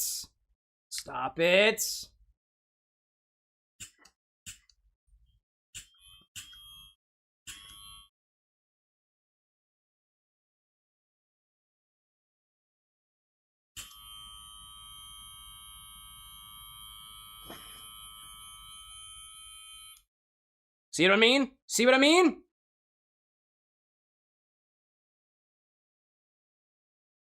mean? Let it sit for a little bit. Let's let that sit for just a little bit. I'm actually going to remove... I'm going to remove the plug. Hold up. Don't knock over the shot glass, you asshole. Don't do it. Don't do it.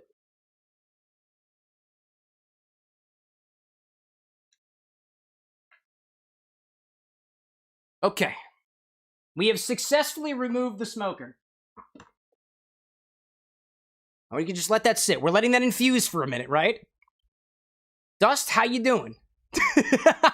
We've been pushing our luck this entire time, dude. Let me clean off my fingertips. They are incredibly sticky right now. My fingers feel disgusting. This is so worth it, dude. This is so worth it. This is a thematically accurate cocktail. I will take thematics over everything. Let's hope that the shot combines correctly. Let's hope. Let's hope. How poetic is this? 1,000% high risk, high reward. This is a high risk, high reward cocktail. All right, you ready? Dust. Are you ready to pull? One more pull, right? One more pull. On your mark. You just let me know when you're ready. I'm going to pull the lever, then we're going to drop it. This is going to be so cool, dude. This is so cool. This is fucking amazing. This is so fucking cinematic. I'm waiting on your go ahead. I'm waiting on it. I'm ready. That smoke looks so good, dude. That smoke looks awesome. This is good. Ah! All right. Final send. Let's fail this run. All right, let's take this out of the way. We don't need that anymore. We don't need that anymore. Let's put our hand on. Let's remove this from the top. Right? See what I mean? See what I mean? Is that hair on the glass? No, it isn't. Let's go. One more pull. Chink. Uh-oh. Looks like we failed this run.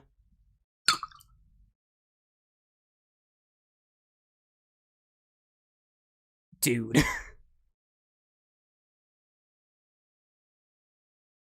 Dude. I've never been so happy to fail a run in a roguelike in my life. Do you see how that looks, dude? That's beautiful. I still see the diamonds at the bottom. Wow, dude. Let's get this lever out of the way. This lever ain't helping nobody anymore. The rock candy actually protected the glass too. I love it. Dude. Dust, I'm incredibly impressed. I know it seems like we rolled a fail. This is a jackpot, in my opinion. Appearance-wise, this is a total jackpot. High risk, high reward. Let's give it a try. From the side, with the rim.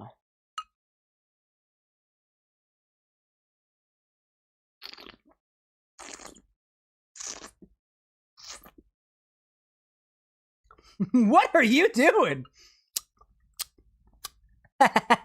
My tongue's turning blue. Dude, that is bitter and has prominent flavors of lime and cherry specifically. It's kind of boozy, but I'm into that combination of flavors completely. It's very cherry and very lime. Very cherry and very lime, let me tell you. Just like, fucking take my money. This worked out amazingly. Beautiful, dude. Beautiful. It came from your beautiful mind, dog. Also, I have blue shit on my face. Worth it. Let's go it again.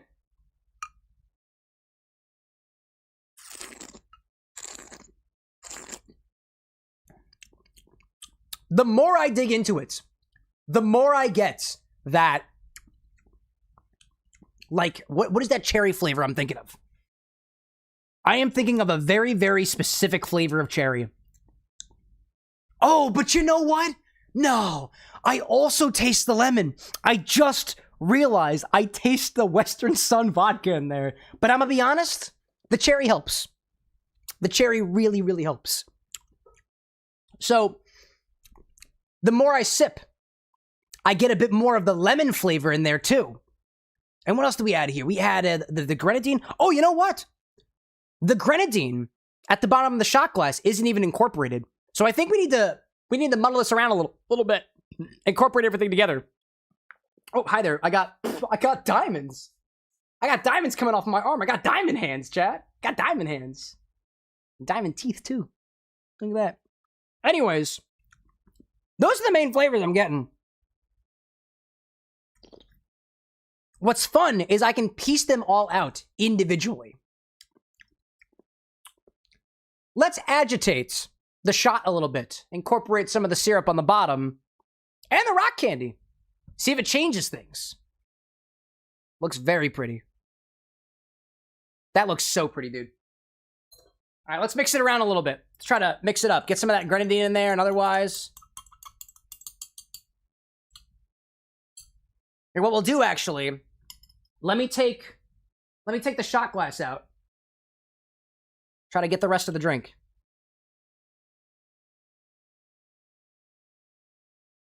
There we go.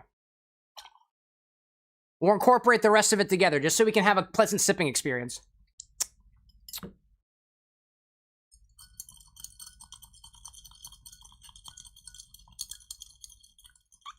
There we go. There's literally diamonds at the bottom of my glass, dude. That's so cool. Bishop, excellent reference to Tally Hall. Excellent Tally Hall reference. All right, let's try it again.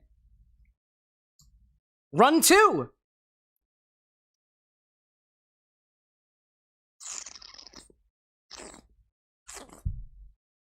Ooh. If you manage to kick up some of that grenadine, it becomes a bit more sweet. The cherry is accented.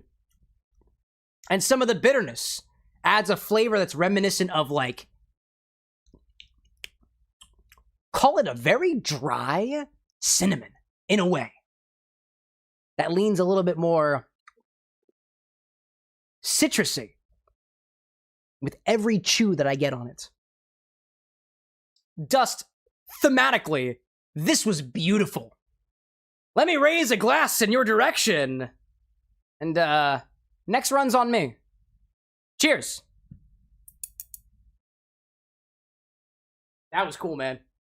Dude, I'm so happy how this came out. Dude, I'm happy with it too. That was just sublime, dude.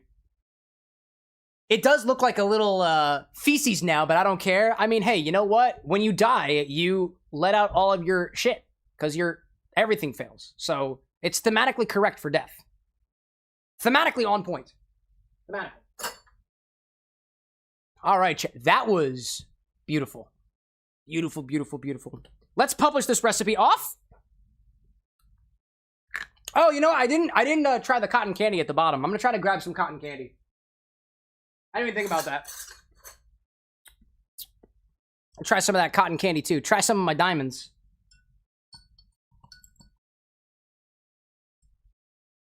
They have lost all of their color.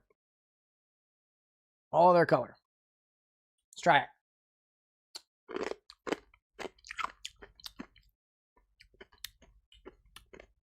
That doesn't even taste like cotton candy anymore. It just tastes like sugar. That just tastes like sugar. It tastes awesome, but all of the cotton candy flavor has been lost to the cocktail.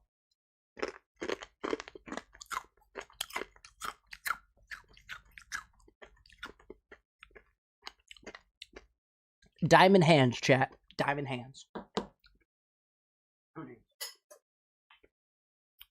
Try to think too. I didn't taste a lot of the smoke influence in there. Only a little bit. Only a little bit. All right, real quick, what I'm going to do is I'm going to clean up my bar a little bit because we did spill a little bit on this side. And then we'll get back to some more Stardew Valley before probably doing at least one more order tonight. I feel bad that I stuck you guys with the one order on Monday. I was feeling a bit tired. But I'm back. This is an Energizer. Dust asking, so now I must ask, what's your favorite drink that I've made? You had the haste drink in this one, right? Was there another one? Let me look at your history.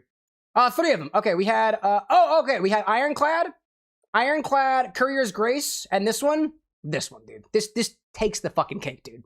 This can't even be compared to the other ones. I haven't even played Clover Pits. Actually, I haven't played Haste, Slay the Spire, or Clover Pits. Never mind, it's like the bar mat reminds me of what I sent you the other day. Yeah, there's a name. There's a name that they give to the runoff in your bar mat. I just don't remember what it is off the top of my head. Now let's pop this on a coaster. Pop this on a coaster and get back to some Stardew. Pop this over here. There we go. All right, let's get back to some Stardew Valley. Lee asking, out of the other orders that are currently in there, which one do you think you'll do later? We'll find out later. Let's play some more Stardew Valley. It's very windy. It's very snowy out today. Very snowy. Gotta water all my plants. Trying to think, which ones have I seen already? Trying to remember which ones I looked at earlier. I really wanted to try that one from Droid, but I'm not here no more. That was like the Mezcal, like, cocoa one? Oh, man. A guy can hope. A guy can hope. A guy can hope. Other than that, I know I want to try the drink from Brick for Limbus Company. I'd like to use it as a pregame, but I know you've got your preferences on there, too. What else do we got in there specifically? Who else has submitted stuff? Just saying, if I farmed grain in Stardew, would it be straw? Oh, Strawdew Valley. I mean, honestly, I don't even know why they call it Stardew Valley. Where's the stars? Oh, the star drops, actually. Nah, actually, I got that. But you don't farm those, so kind of defeats the purpose. Brick saying Heathcliff's section of the game is ways away. Bro, if you're waiting for Heathcliff's section of the game on stream, you'll be waiting for the next 5 years. I might be dead by then. Let's do it for the first episode. We've got it now, you know? We got it now. Just like, why can I never get a slide whistle? If you want the slide whistle, just ask for it.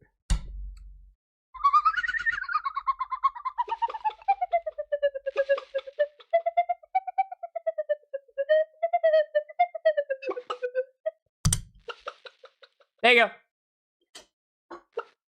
There you go. All right, Quetzal, how you doing? If you guys want the slide whistle, you can just have the slide whistle. At some point, I'm just going to give you guys a slide whistle button. That way you can slide the whistle all you want on your own. I don't have to do anything about it. Buncrustable saying, Stardew Valley is just such a perfectly charming name. That's fair. That's fair. Strawdew Valley? That's not charming at all. Unless... Oh, please don't block off the way. Nalarock Sussy is cold and thirsty. Never mind saying the slide whistle is just a zesty staple. I mean, you guys can earn the slide whistle with damn good jokes. I gotta laugh at the joke, dude. I gotta laugh at the joke. Honestly, I've been too easy on you guys. I'm just giving you the slide whistle for anything that's a pun. You gotta make me laugh. I've heard a lot of puns before. If it doesn't make me laugh, it doesn't deserve the slide whistle. That's the way I think of it. You gotta earn that shit. Jesse says, sometimes Cam never lets the best joke slide. See, that's good. Cause the slide whistle. I'm also trying not to wake up my partner, so that's part of that. A for effort. A for effort, Dustin. A for effort. Alright, what do we got here? I got a bunch of algae. I don't need the algae. I want to fish, dude. I want to fish. I want to be the best fisher there ever was. Closed on Wednesdays.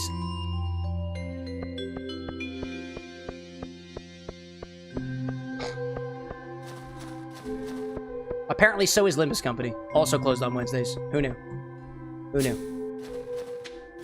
All right, I gotta go back to my farm and sell my produce and do the thing. There we go. Get some holly. Yeah. Put it in there. Yeah, put it in there. Just powder melon seeds. I should probably grow those. You know, powder melons are good. It's good for the body. Filled with antioxidants and some shit. You know, filled with antioxygen. Antioxygen's good for you, chat. You know what I'm saying? You know what I'm saying? Yeah. Don't put oxygen in your body. Put melons in your body. Melons in your body is the best thing ever. You know, I gotta go talk to Willie about these tackles because I can't use my tackles because I don't know what the hell I'm doing. Zesty says, Cam, you hear in the news that Bethesda lost its license for Fallout? Zesty, I swear to God, if there is a joke in here somewhere... Yes, I heard about it. I think Entropy shared that in the server earlier today.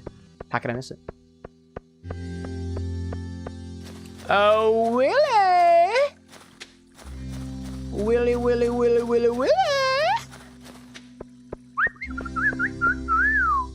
Give me that Willie, chat. Give me the Willie. Give me the Willie. Where the Willie at? Willie gotta tell me how to use my tackle.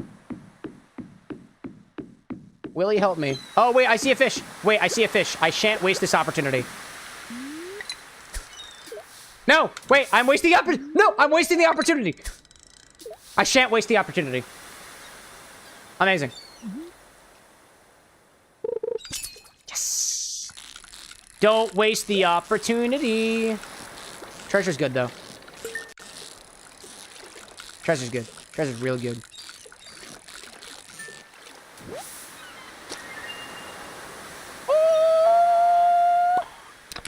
What'd I get? Oh. Can the museum tell me about this? Yes, I can. Cool. Long ago, these were you kept as pets. Red mullets? Really? Wow. Zesty says, the backlash is horrible for them. They just can't handle the fallout.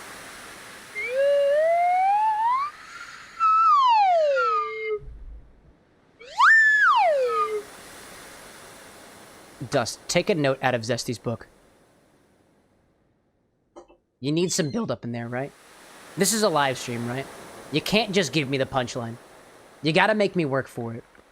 Zesty made me work for it. And honestly, I worked for it reluctantly, but it still got me.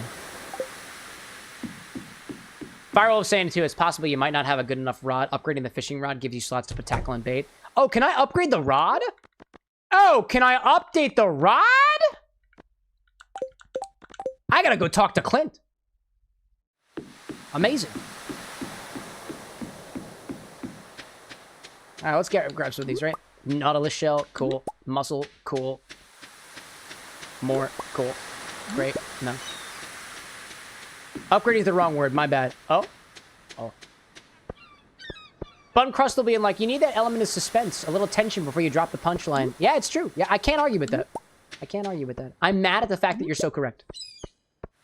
Then I'm gonna need need a clover of luck to try and get a slide whistle. That's not a pun. But you know what? Your drink was about Clover Pit, so I'm gonna give it to you. Not a pun though. Not a pun. Where's the wordplay? There is. Now I will say this: you did make a reference to something that happened earlier, and we like circular comedy, but that's a part of the whole engine, you know. Willie sells better rods. Does he really? That's because his name is Willie. Did I not buy the best rod? I thought I bought the best rod. Fiberglass, that's the best rod I have. That's the best rod I have! Do I have to... Do I have to... Do I have to do something for Willie? Oh, what is this? Bobber stuff? Oh, what is this? Oh!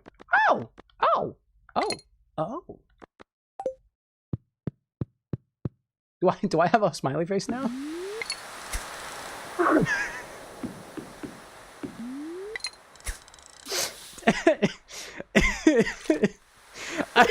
I didn't know I could do that. I got my smiley face is drowning. My beautiful face is drowning. I can drown the happiness of the world in the water. Elliot, where the fuck are you? I needed to share this with you, but I can't. Okay. I need to level up my fishing before I can get it on a rod. Okay. I've learned about bait. Okay, I need to fish better. I need to fish more. I need to fish more.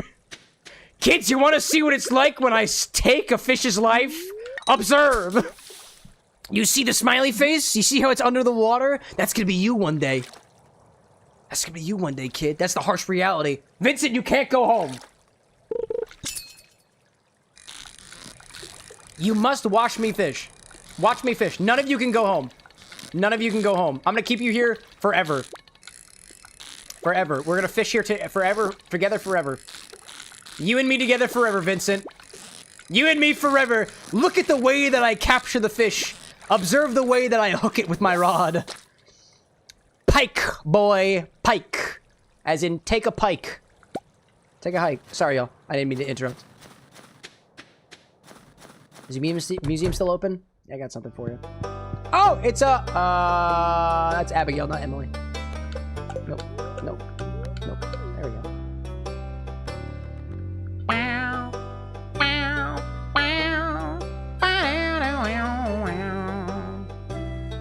There we go. You can add the bait to the fiberglass rod. That was the upgrade, right? Yeah. Crustable, Bun saying out there. Bun Crustable. Should I call you Bun Crustable, or are you cool with like Bun or Crust? I know you're a Crust Elemental. Let me know if you got a particular nickname or name you'd like me to call you. So you're saying you need a better rod before you can tackle the bait?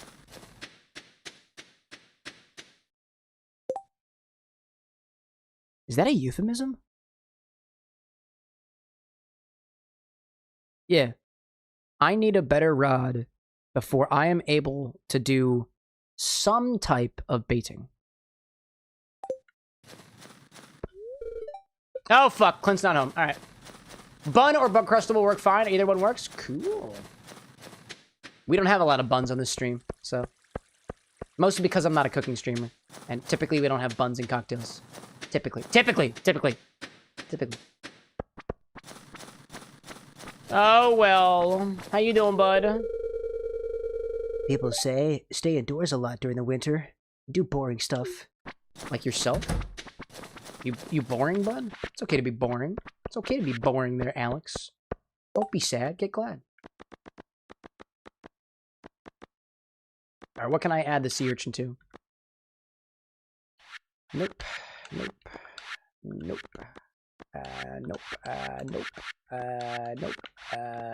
Oh, fish tank, right? Yeah, okay. Ocean, nope. Ooh, crab pot. Alright, crab pot bundle. Nice. Nope. That's a lot of money. Yep. Yeah. Oh, okay. Wow, there's a lot of things I can do. Alright, cool. Alright. To the community hall.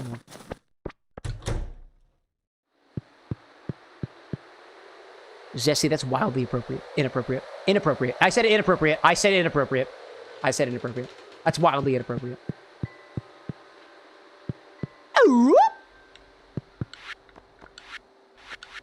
Sorry, slip of the tongue. It happens. I've been drinking. I don't know if you know this. Alright, we got one of those. We got one of these. We got one of those. And this. A Nautilus shell. Oh, that's a really good Nautilus shell. I need a mushroom and the chub. Oh my god. Was that a vocal slide whistle? Could be. Could be. Maybe it is, maybe it isn't. Guess you're gonna have to go back, clip it, and rearrange it, and make it into an entire slide whistle solo. Otherwise, we'll never know. Dust says, can we get a best impression of a groan tube? Is that the one that goes like... Because if so, no.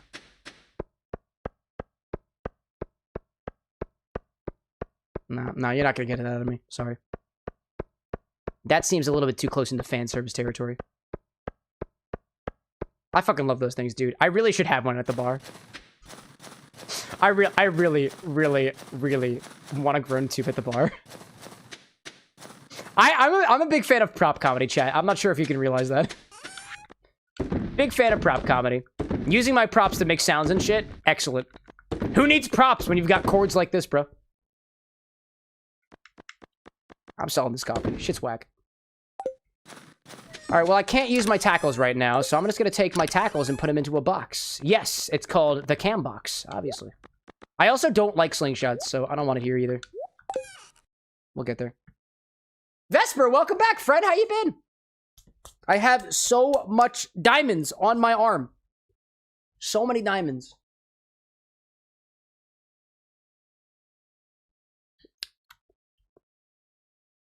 Whew. You know, every so often when I sip this beverage, I get notes of the Western Sun, but the lime and the cherry make it better. You know, Infini-Chat, maybe you should take some notes from Dust over here. Instead of adding more lemon to the bottle, maybe what you should do is add some cherry. Maybe add some other fruit flavors. Maybe, you know? Vesper saying, good, been a while, but I have a new recipe inspired by Guns N' Roses. Ooh, I know Guns N' Roses a little bit. Not as well as my parents do, but I got something. Is this driftwood? Oh, it's trash. All right, get out of here. And this is the magnet. Honestly, I'm not looking for a magnet right now. I'm not looking for treasure. I'm looking for fish. I need some more fish. Give me some fish. That's the sound the chest makes. They say fish. Fish. Hey, come to think of it, chat, you guys have been rocking it. No pun intended. With all the drinks inspired by music lately.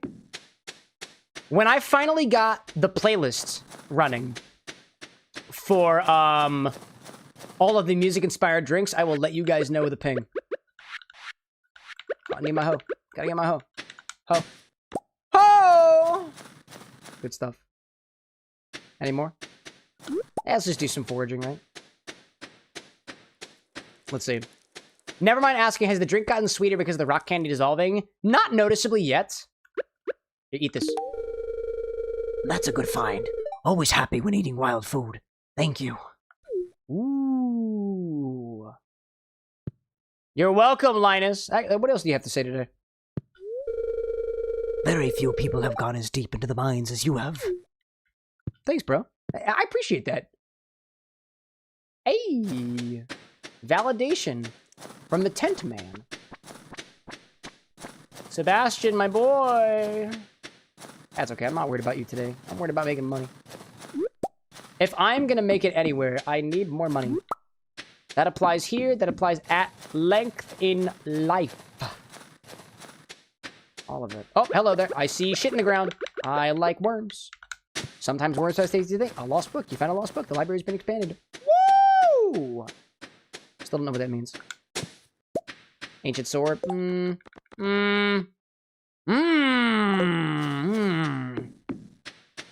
Gunther likes shit like that. Gunther's got the good swords.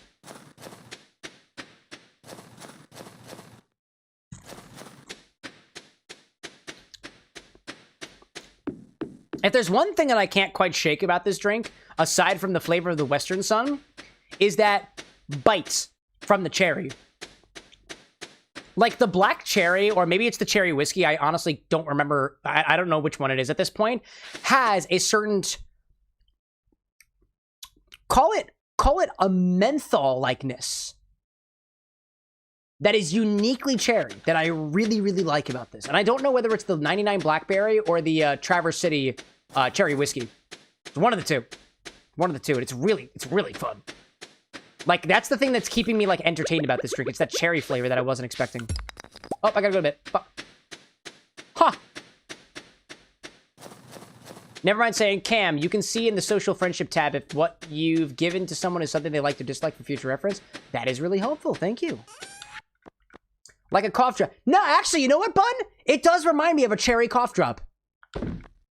It does really, really remind me of a cherry cough drop. That is a really, really good comparison. Yeah! Yeah! No, like a Ricola or some shit like that. Oh, sorry, no. That is a really good comparison. Yeah, it reminds me of a cough drop. And don't get me wrong, I don't think it tastes bad whatsoever. Like, a lot of people have the association that medicine tastes bad. Nah, dude, it tastes like a cherry cough drop. That's cool. That is really cool. Also, Manic, let me help you up for a second.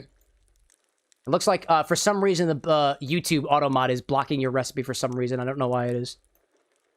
YouTube automod sucks. Sorry. Bot got it now, though. Bot got it now. Ooh, and I'm already intrigued. You're using something from Napa Valley Distillery? That place makes some pretty awesome things, dude. How do we see? Weather report, living off the land? No. Nah.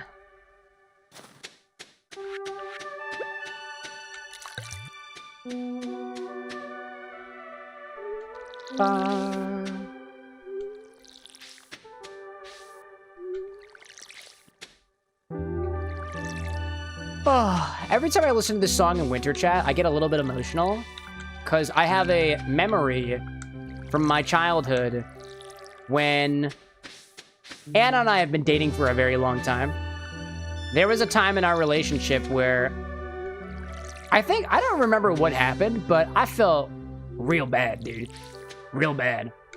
And I listened to this song on repeat on the front of my parents' porch, writing an apology letter to Anna, actually. This song played about 20 times. Probably even more, actually. So a piece of that emotion comes back to me whenever I listen to it. I don't think it's a very depressing song. If anything, it's actually kind of uplifting, especially for the dead of winter, but brings that back to me. Brings back the memory.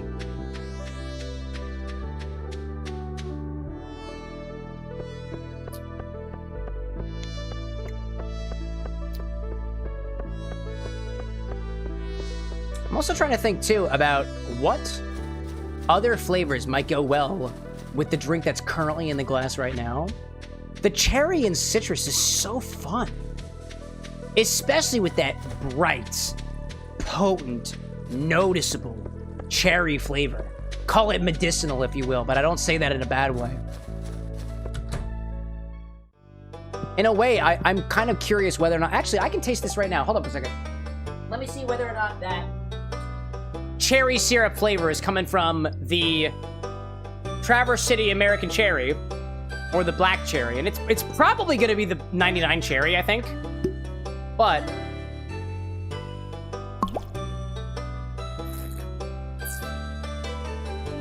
oh, it's most definitely the 99. Definitely. This black cherry whiskey, American cherry whiskey, barely tastes like cherry until the very, very end, where it kind of gives me a flavor reminiscent of like a cherry chocolate cookie in a way. Like, I get cocoa notes, and I also get cherry notes most prominently from that whiskey. So it's definitely the black cherry pulling its weight. Never mind asking, would adding effervescence make sense to the drink? Maybe cola or just some bubbles? Oh yeah, for sure. I love, so drinks like this that have a very potent flavor that feels concentrated, and this feels concentrated. There's a lot of flavor packed for this drink. Absolutely benefits from the stretching that you get from, let's say, soda water or carbonation. And I do have some sparkling water over here that I could probably top this drink with, and I feel like it would kind of extend out those flavors a little bit more. I think it would need a little bit more body, specifically sweetness, but as the sugar crystals on the bottom dissolve, that should remedy that problem. Oh, there we go. So yeah, topping this with soda water? Excuse me, topping this with soda water? Not a bad idea. Dust is saying, feel free to do so. I love you guys. A piece of me always feels reluctant to modify the drinks that you've given me because some people are really, really attached to their recipes, and I don't want to hurt y'all. There's a book missing here. I don't want to read this. Our local woods and mountains are great places to find wild produce. A good fortune will clear out any weed stumps that are from the area, so the wild produce is plenty of specific... Oh, I see.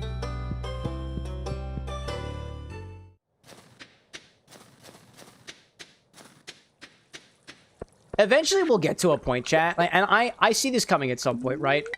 I can see myself becoming so jaded with this show that eventually I get to a point where I'm like, oh yeah, this drink is sweet as fuck. It's got so much flavors to it. It sucks. But thanks for sharing it with me. I hope it doesn't get to that point too quickly, because that sounds pretentious as fuck, but... it sounds really pretentious. But, like, eventually we get to a point... Like, people do sometimes ask, like, hey, I just want your honest opinion on the drink. This is a pretty boozy drink. It's got a lot of flavors. It feels unbalanced. But thematically, it was beautiful, dude. Honestly, now that I think about it, let's top it off with the soda water, right? Because this recipe could remain exactly the same. But if we add soda water to the glass, it might balance it out a little bit more. Maybe. But we never know unless we try. Let's do it like halfway, like equal parts. I meant for it to be boozy intentionally. Totally, right? The way that I usually think about it is like, if your drink is intended to be boozy or sour or sweet, and I mean that in a way that is unbalanced with, for boozy, dilution. For sweet, I mean sour. For sour, I mean sweet on the other side of things. If that's your intent, I don't want to take it away from you because it's your drink, right? If what you like in the glass, what you like is in the glass, there's no problem with it, right? And I'm not trying to tell you that your drinks are bad. Balance is something we try to strive for when we want to take this drink and extend it to more than just ourselves.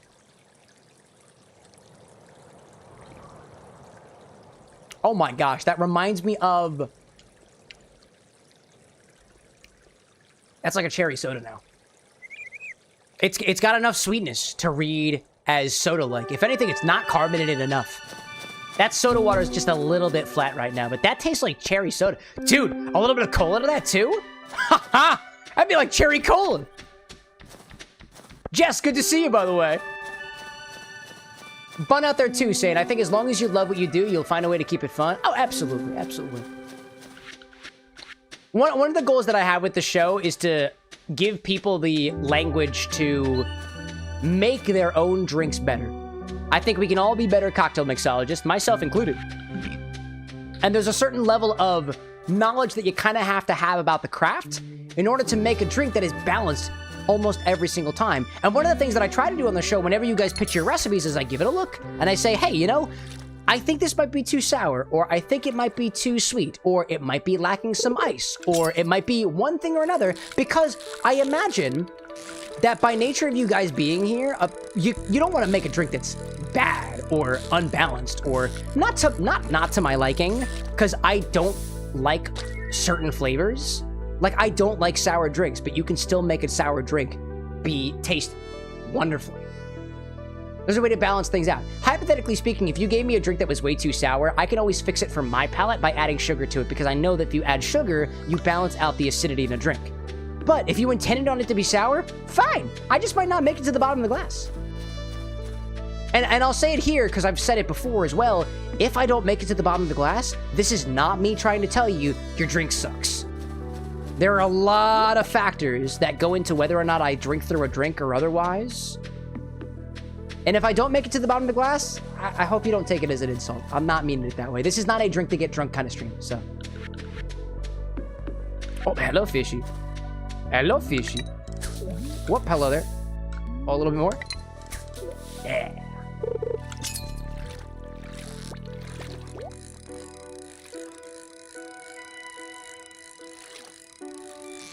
I'm gonna get him. I'm gonna get him. I'm gonna get him. I was really gonna get him. Yes! Feels good. Worth the risk. Worth it! Got my chub. Oh, wait. Chub is an item I need. Chub is an item you need. I didn't realize that. Cool. Wow, what do you... Well, hi there. What the heck was that? Whoa.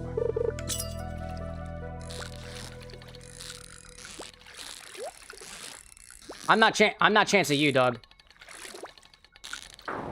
Yeah, that's fucked, dude. That's fucked. Got a little bit more. Come on, buddy. Oh, wow, dude. There's something special here.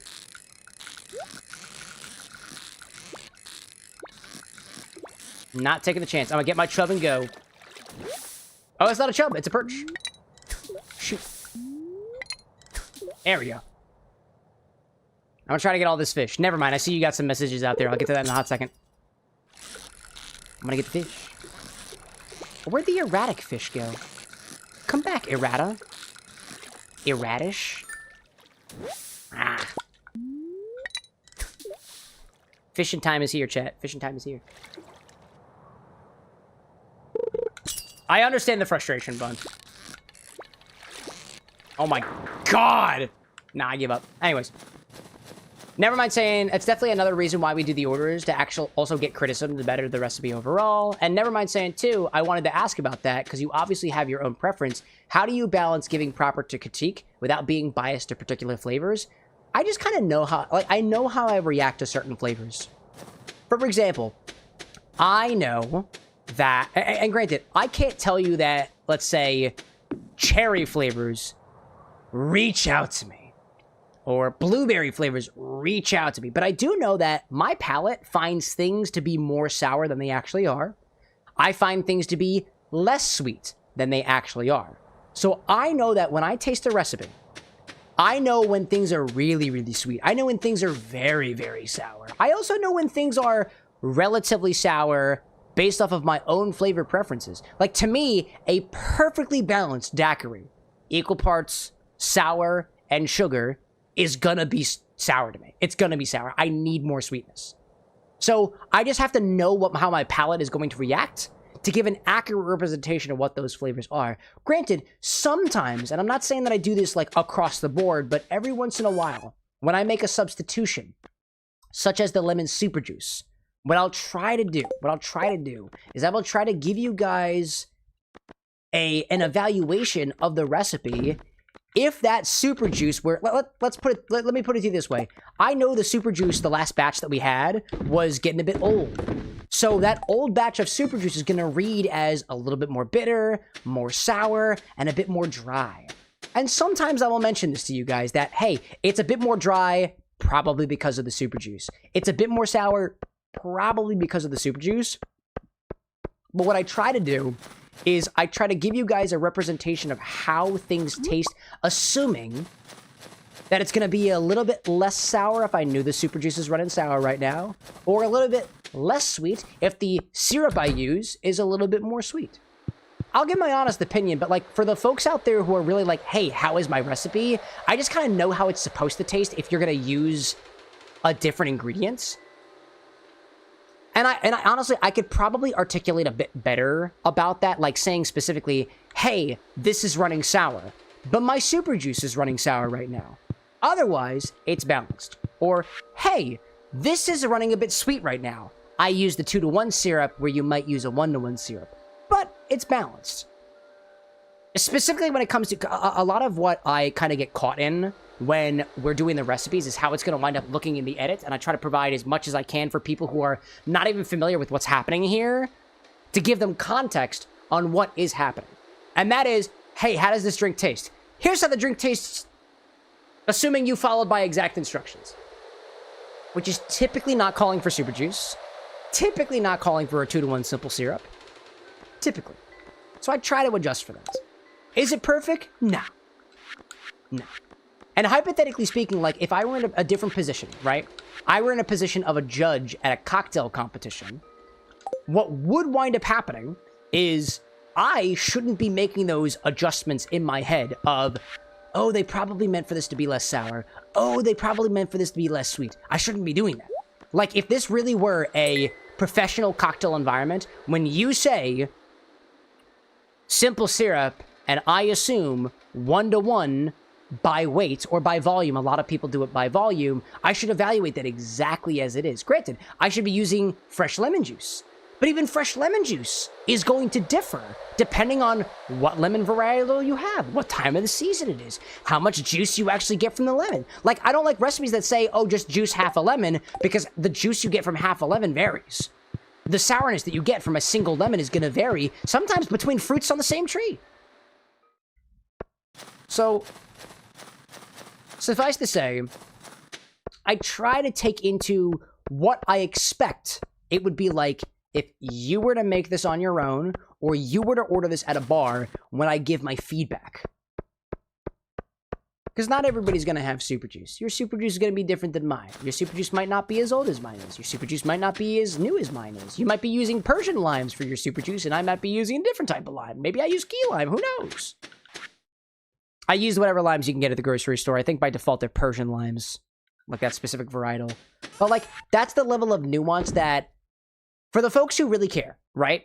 For the folks who are super users, they're super mixologists. They're like, I want to know what kind of lemon you use. I want to know what the ratio of your super juice is. I want to know exactly what, how long has your whiskey been open for? Has it oxidized? Like, how much is left in the bottle? You know, how old? What is the proof of that liqueur that you use? I want to be able to cater to everybody out there. Granted, the people who care about that one melon liqueur being a different proof is people like myself, who know that the melon liqueur that I got over there, for instance, is older. It is a different proof because laws change. Distribution changes. And for the people who care, I'd love to talk with you about that. But for the most part, I assume that most people who pop into the stream with a recipe are not as deep into it. So I try to read the vibe too. Hopefully that answered your question. I know we kind of ranted on that for a little bit, but... Let me try to go see if I can do a little bit of trimming the forest over here. Nevermind says, when a recipe has an ingredient you aren't particularly fond of, would you rather lessen the amount or add other flavors to lean it towards your preference? Let me give you a really good example. It's that Western Sun vodka.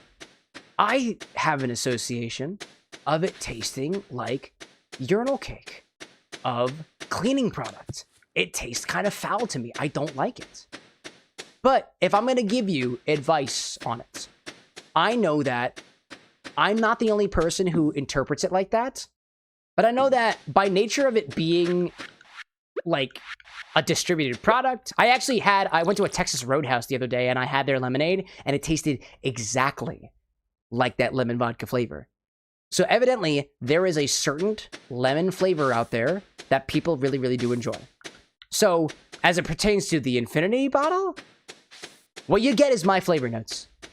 But for Dust's cocktail that we literally just had, right? It does bring an appreciable lemon flavor. And honestly, I didn't notice it as much. I knew we used Western Sun, but it didn't strike me as urinal cakey until I really focused on it. But I can pick and choose how I decide to focus on flavors. Sometimes I try to focus on a particular ingredient, especially when I'm trying to describe a cocktail. I have the ingredient list right in front of me.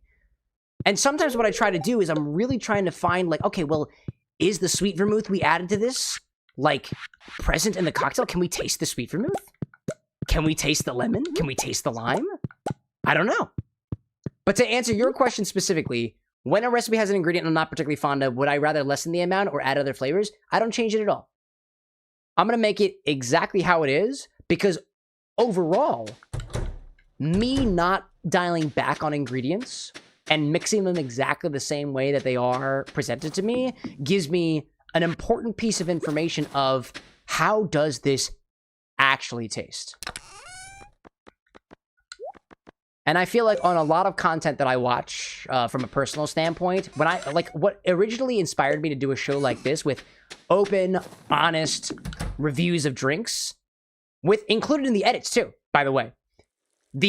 A lot of people that I've watched on social media are like, they just don't tell you what things taste like. And I want to know what things taste like. If I were in your shoes and you'd never heard of Jägermeister, and you pop into the stream and you're like, hey, I've never had Jägermeister, what's your honest opinion on it? If I tell you, oh man, dude, it's like the greatest Crowder liqueur you've ever had. It's botanical. It's the greatest thing you've ever had, because I really like Jägermeister. In the worst case scenario, you're like, well, this guy says it's good. You buy it and you fucking hate it. You vomit because you hate licorice as a flavor. I want you to be well informed about what the drinks are going to be like, because I imagine a lot of you are out there suggesting recipes on the show because you mix yourself, you drink yourself, you order drinks at a bar yourself. And that's the type of education that I think a lot of people need, so that they can be not just better mixologists, not just better bartenders, but better drinkers in general.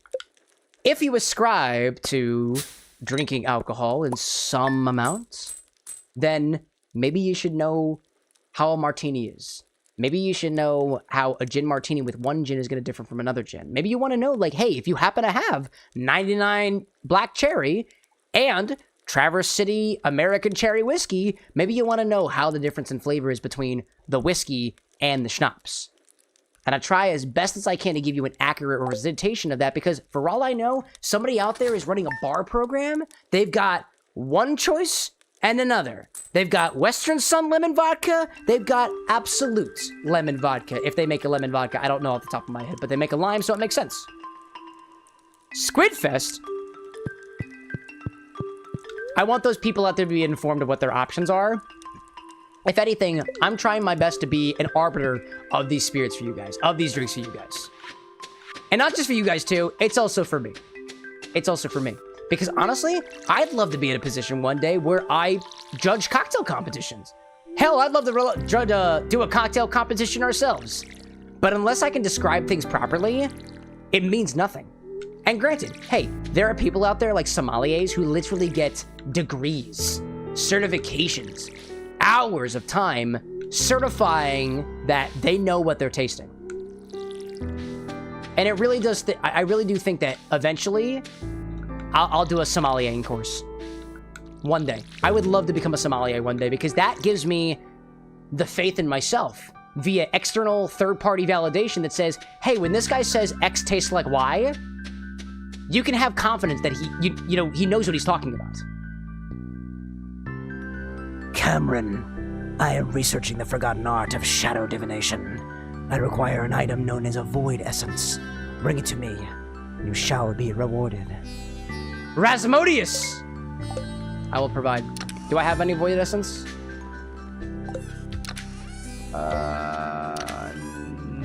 Nope. I have solar essence. I do not have void essence, which means I must go deeper into the mines. The wizard is calling, chat. I think we have to go into the mines. And I'm gonna bring these bombs along with me, because I got an idea of how I can use it. Let's go to the mines again today, chat. Rasmodius wants some void essence. We must go deeper. We must go deeper. And after today, chat, I think we're gonna do one more order tonight. One more. So if you got ideas, I got it. The farmers yearn for the mines. I yearn for the mines, dude. You know, actually, what's funny, going back to the cocktail I got right here, with a bit of extra soda water, we cut it in half, just about with soda water. I think that I can taste a bit of the whiskey coming through there. But it needed to be extended a little bit with that soda water. Or rather, this is not soda water. This is sparkling natural mineral water, which means it has certain minerals in it that might accent certain flavors, because minerals and ions and shit like that. Ronan saying, you seen what happened to the last guy who didn't answer a wizard's call. The whole village was never the same after they witnessed it. Did that actually happen in Stardew Valley? Really? They were never the same? What if I don't want to be the same, Ronan? What if I want to be forever changed by the wizard? And I think I was forever changed by the wizard. That man looked into my eyes, and all I could think was, whoa. Never felt that way with anybody else. Never. Not even Anna. When I look into her eyes, I get feelings of, like, love, respect, admiration. Not the wizard. Oh, that guy. Yep. That guy knows shadow essence. Oh, hey, whoa, hey, whoa. Don't shoot it like that. Nope, don't shoot that like that. You're the one who's got my essence. I know you got my essence. Yeah. Give me my void essence, bud.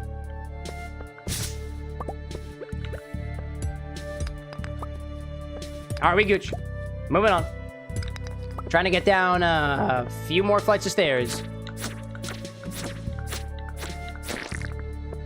Few more flights of stairs. Doing pretty well. Oh, nice. Oh, magma Gia? Sweet. Hello, Shadow. You remind me of Krobus. The Kroby! The Kroby! It's the Krobkin!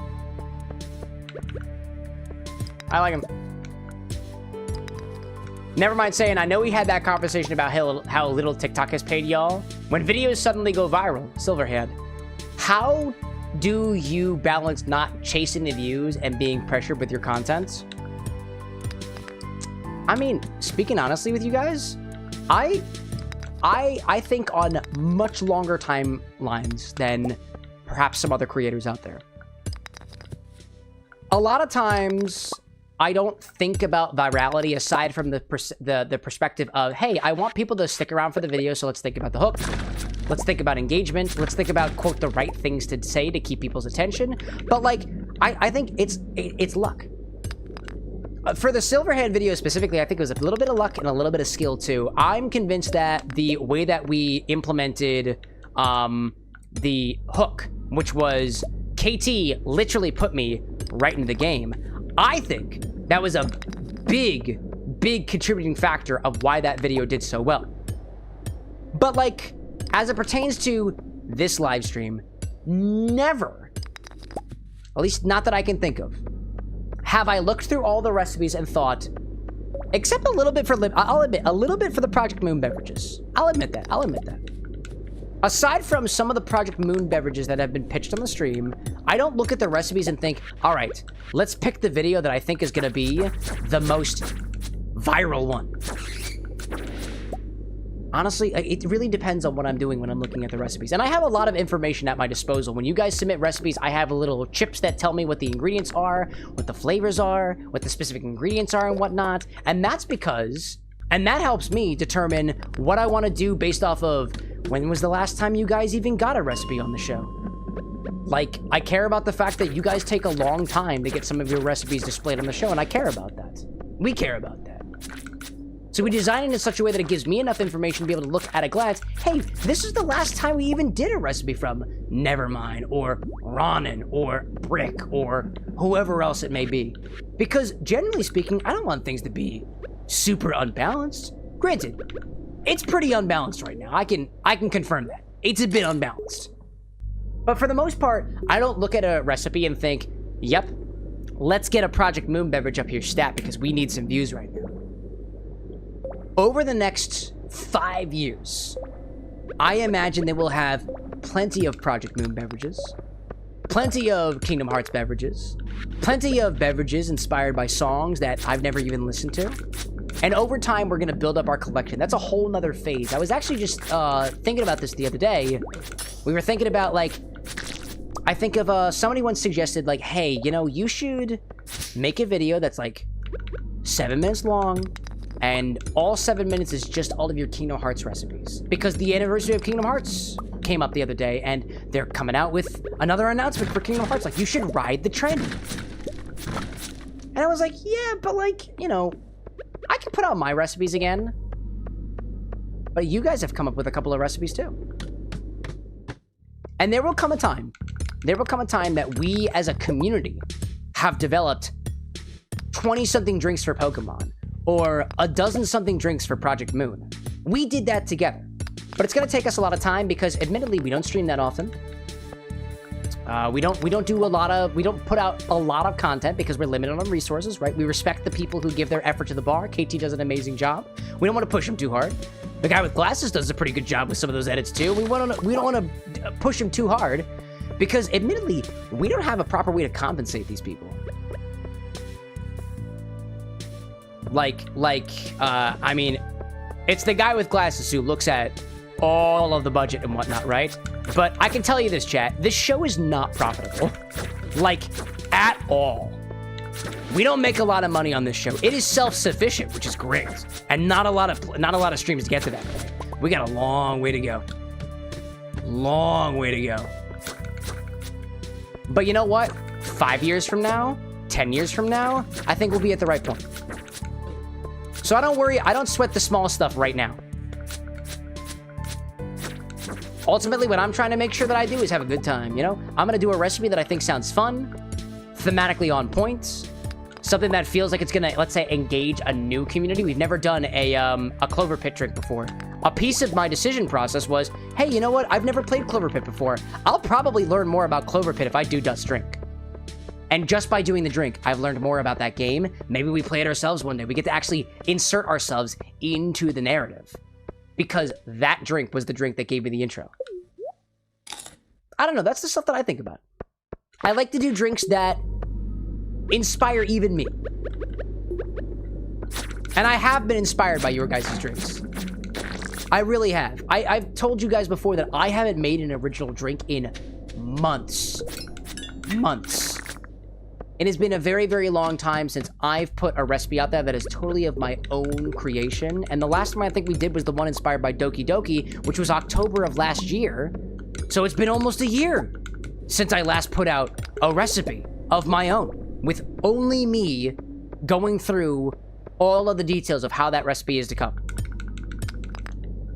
But you guys have had some really awesome ideas that have inspired even me to think about how those recipes are going to go in the future. Even honestly, we've even had the thoughts of not even worrying about doing original recipes anymore because, hey, if we want to be the channel that makes inspired recipes, you guys are making plenty of them. Let's just find a way to showcase your guys' work in a way that is, like, significant. But I digress. Zesty out there saying it's a long journey, but happy to be riding with you on the road to success. Dude, we're all a part of this together, dude. Another thing that I really, really like about this like, community-driven content is the fact that, dude, everything that winds up releasing on the socials, most of what releases on the socials, all of the chat orders a drink, some of the recipes that we do for the pregame, that's you guys. That's us trying our best to package up your recipes in such a way that it respects the inspirational medium, it respects you as a mixologist, it respects us as a brand, a channel, or otherwise. And I really like that. Because you can scroll through like our Instagram page, our TikTok page, and who cares about how much of the views are? Every single one of those drinks, especially for chat orders a drink specifically, has a person behind it who thought more than just a moment about that recipe. And honestly, like, I find no greater pleasure than, excuse me, sorry, I didn't mean to hit you guys. I find no greater pleasure than being able to go through these edits that, you know, KT drafts up with and when he reviews it with the guy with glasses, to be able to experience how I interpret your drink and how the rest of our team interprets your drink too. It's cool. It's a lot of fun. And if the content you're producing is not fun, why do it? If you're not having fun with it, why the hell do it? And sometimes, you know what? Sometimes I feel a little bit tired. Sometimes I feel a little bit drawn back, you know? I do feel that way sometimes. On Monday, I felt fucking tired. I didn't want to do another recipe. I'll tell you guys. I'll tell you guys. Even though I know we got like a dozen recipes that pop up here and everybody's trying to get their recipe done because everybody wants their chance in the spotlight, ultimately, if I'm not having fun with it or I'm feeling tired or I feel too drunk for it, then I can say no. And I think overwhelmingly you guys are cool with that because you understand the human that's behind the stream. And in a way, I want to try to give back by acknowledging the human that is behind the recipes that are pitched during these streams. So after these streams, what we try to do is we try to look through all the recipes, try to prepare ourselves. What if this recipe is going to be pitched next time? Maybe we can do some more prep. Maybe there's something we can do that makes this recipe a little bit easier, or making sure that it's going to work the next time it pops up because we have some more time. Hey, somebody suggested a drink inspired by a song. Maybe we listen to the song ahead of time. And when we listen to the song, we have more context on that drink when it finally pops up. We did our homework. I don't know. That's some of the stuff that I think about. But I digress. Silver out there saying, I'm down to get a long-form video compilations for drinks based on series, categories, indie games, RPGs, community votes for chats, favorites. Same goes for Infinity, that it all comes down to what y'all can do with the resources that we got. Absolutely. We were having a conversation with our editing team the other day, and we were like, bro, one day, we're gonna have $1 million. We're gonna have a whole rendering form. We're gonna have all this stuff. Why? Because I have faith that we're gonna get to where we want to be. Also, let's try to get to floor number 90 before the clock strikes 1.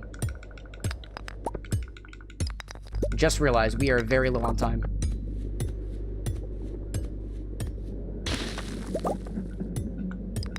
All right, where's the stairs? I know I'm getting tired. I know I'm getting tired. Where are the stairs?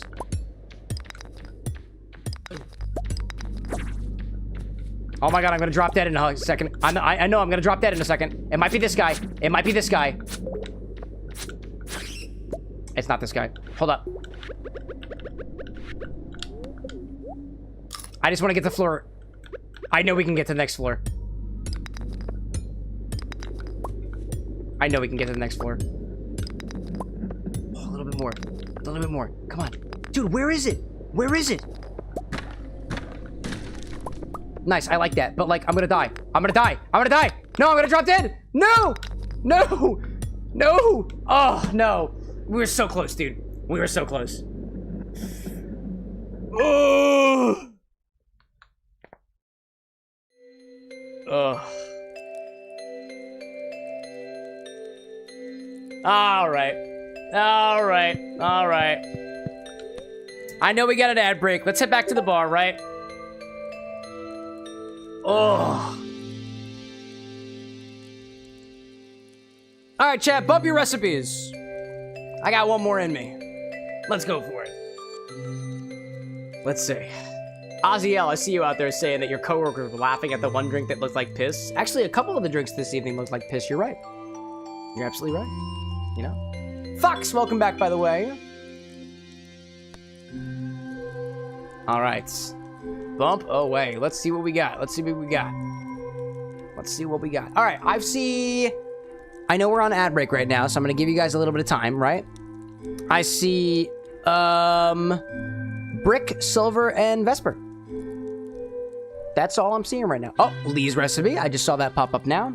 What I'm going to do, chat, I'm going to give myself a little bit more water. Give you guys some more time. All right. What do we got? Let me look at the recipes so far. Brick's got the revenge. Rose, butterfly, pea, gin, Earl Grey sage, creme de violet, the gardenia syrup, lemon juice, purple and silver luster dust. Add in luster dust while stirring like a wuthering storm. There we go. Pour into a chilled rocks glass. Fix the color back to purple with food dye. We want this to be a purple colored drink.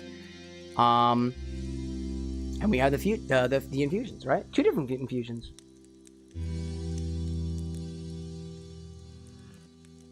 Vesper, yeah, you got the right person, by the way. Brick did a couple of recipes inspired by music. Good stuff, good stuff.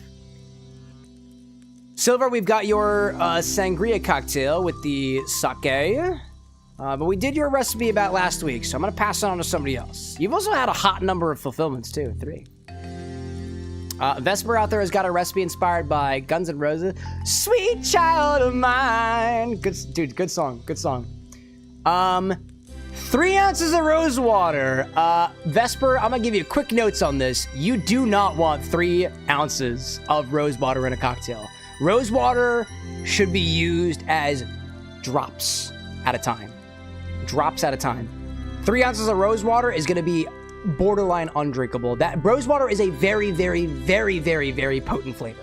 So I'd recommend you dial back on that a lot on that one. You're also saying that you got 10 milliliters of chipotle, pepper, and cinnamon hot honey. We could probably make a syrup out of that, right? Typically, when we do honey in a cocktail, what we want to do first is we want to mix it with a little bit of water so it flows better. Otherwise, it's very difficult to mix with. So if you want to do chipotle, pepper, cinnamon hot honey, I'd recommend turning it into a honey syrup. Very easy to do. We mix equal parts of the chipotle, cinnamon hot honey with water, and then I'll make a little syrup out of it. Very easy to do. You've got 2 ounces of Napa Valley Distillery's blueberry neutral brandy. That's also a very potent spirit, so that as your base is going to be in your face. Very blueberry, by the way. You'll be able to accomplish that blueberry flavor with significantly less of it. 3/4 of an ounce of Old Smoky's Hunch Punch Lightning Moonshine in a shot glass. I actually have no idea how that tastes on its own, so personally, I don't know how that's going to go. 3/4 of an ounce of lemon juice. That's going to be really, really sour. Place large ice cubes inside of a rock glass and combine rose water, hot honey, brandy, and a rocks glass. Smoke the rocks glass to form a cloud and pour the moonshine and lemon juice, the lightning and rain into the rocks glass. Stir and rock on. Garnish with 2 rose petals. Okay, I think I kind of see with what you're going here. I think I see what you're going with here, right? You want this to be a beverage that is served stirred in a glass. And you want a little bit of thematics to it too, with a little bit of smoking and stuff over top. My recommendations for you is to kind of build this like an old-fashioned. An old-fashioned cocktail is 2 ounces of your base spirit, about anywhere between, let's say, 1/4 of an ounce to 1/2 an ounce of your sweetener, and then something modifying on top of it. Bitters, most often, is going to fit in this old-fashioned template. I see that you have the blueberry brandy there. If you want blueberry as a flavor, I don't think you need 2 ounces of blueberry brandy. Same thing with the rose water too, right? You could just use this as a, let's say, use vodka as a neutral base. So you can add a little bit of blueberry to it. It's going to go a long way. You can add a little bit of rose water to it. It's going to go a long way. Use the honey as your sweetener. And then I know that lemon juice is popping in here too. And typically we take lemon juice and we shake it because juices like lemon juice just tend to work a little bit better when you shake them. It just across the board, things just tend to taste a little bit better. But as of this moment right now, building lemon juice in a glass feels a little bit odd. 3 ounces of rose water feels a little bit odd. 2 ounces of the blueberry brandy feels a little bit odd. It feels really off-kilter. It's going to be a very, very, very bombastic cocktail. And I want to make sure that it's balanced before we put it in the glass. So that's what we're saying. Hold, using that info, I'm going to reformat and dial it back up a little bit. Don't worry. You feel free to recall it next time. Take some time, think about the recipe, and we can get to it another time too. Take some time with it. The other recipes that I have bumped, by the way, for anybody who popped in from the ad break, we're going to do an order after this. Let me pop myself over to the bar. I realized I didn't do that. If you've got an order, bump it, please. I've got some intriguing recipes from, I know, Bishop I said something about already. King, if you're still out there. Cow King and King of Autumn. Droid, I don't know if you're still out there, but I really want to try this Mezcal coffee recipe of yours. That looks awesome. Otherwise, we've got a recipe from Brick Puncher for the Revenge cocktail, inspired by Limbus Company. Silver had their recipe done last week, so I'm not inclined to do your recipe today. And we have one from Lee, so it's between Lee and Brick. Between the two of you guys, it looks like. And honestly, you know what? Lee, we did your Pride cocktail the other day. I know you got this one inspired by Arcane. I don't know, man. Between you guys, it's been about 3 months since both of yours last drinks. So I'm going to go with Brick on this one. Brick, I know I said that I wanted to do this during the Limbus Company stream, but let's get revenge. Let's get revenge on Heathcliff. Let's do it. Let's make it happen. Okay, let me grab all of our ingredients here. I really, you know, I feel like, wait, where's my shaker? I need to write revenge on my shaker. I'm going to do that. The first thing I'm going to do is write revenge on my shaker in such a way that the camera can see it. That is the first thing that I'm doing before I forget. Silver saying, side note, you low-key can't do mine tonight anyways? What? Why? Why?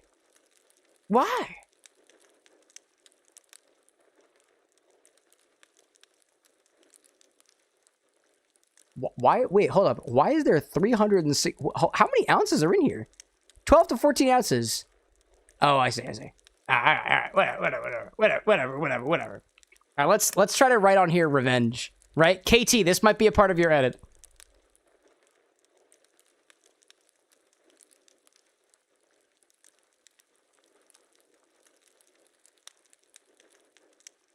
Oh no, that's the wrong way.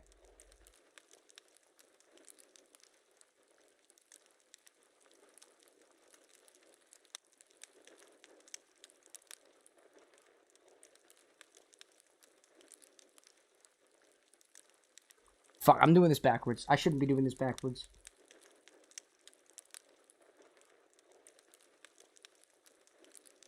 Oh, you can't see it though. Ah.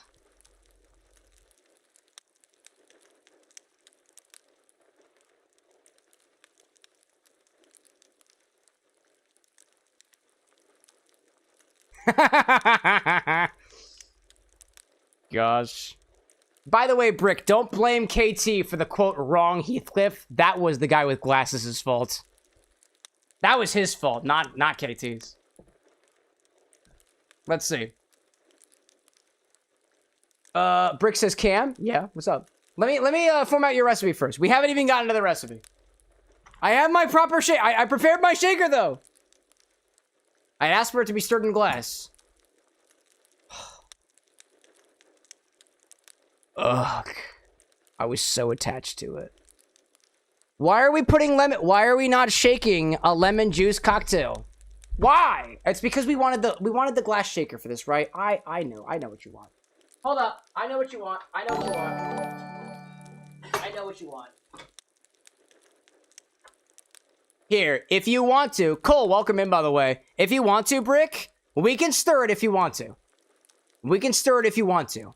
However, this should be shaken because of the lemon juice. We can use a pint glass. I don't typically like using a pint glass to shake with, but because of the thematics, I think it would be appropriate to use a pint glass and to shake it. We probably, because of the lemon juice. And I'll probably use, there we go. Use something like that. That'll work? Excellent. I was gonna say, it's got lemon juice in it. Don't stir this cocktail. It's not gonna taste as good. It's not gonna taste as good. Cole, how was your stream, by the way? How is Repo out there? Medicine out there saying, too, got a bit busy at the bar for a little while. Thank you for the shout-out earlier, Cam. No problem, dude. No problem. Yeah, I was just doing order. I was waiting for you, Droid. AKA Droid. We're moving on to somebody else's drink. There's always next Monday. Welcome back, by the way. All right, let me grab all of the ingredients we need for this, right? I need creme de violets. Let me grab our creme de violets and in the back somewhere. There we go. Got our creme de violets. I need to go grab our gardenia syrup. I have lemon juice. I have purple and silver luster dusts. Got that over here. Let's go grab that. Grab that over there. Purple food dye as well, so we get the color just right. Look at this guy over here. There we go. There we go. Okay. Let's grab the two infusions that we're doing, right? We'll grab Sake Yuzu Mine's Rose and Butterfly Pea Flower Infused Gin, and we need More Than Awesome's Earl Grey and Sage Gin. I'm going to throw you guys on an ad break again because it does help the stream, and I'm going to go grab the other ingredients that I need. I just need the gardenia syrup and the two infusions, so I will be back in a little bit. Thanks for supporting the stream.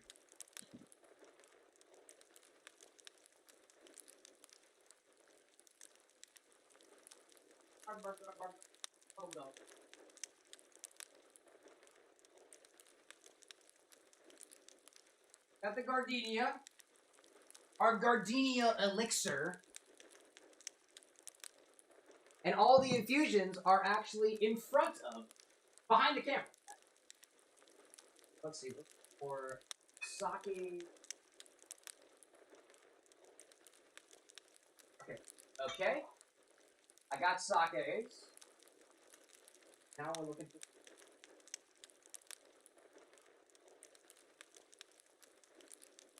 Here we go. Got it.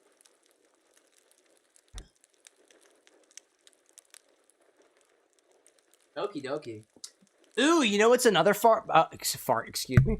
Another fun part about this brick, potentially, because we are using Butterfly Pea Flower Infused Gin, that lemon juice is going to change the color of the drink. I don't know by how much, but it is going to change the color. It will. It will. Excuse me. All right, so this is called Revenge. It's inspired by Heathcliff from your Olympus company, right? I'm gonna add an ounce and a half of sake Yuzu Mine's essence of floral reverie. That is rose and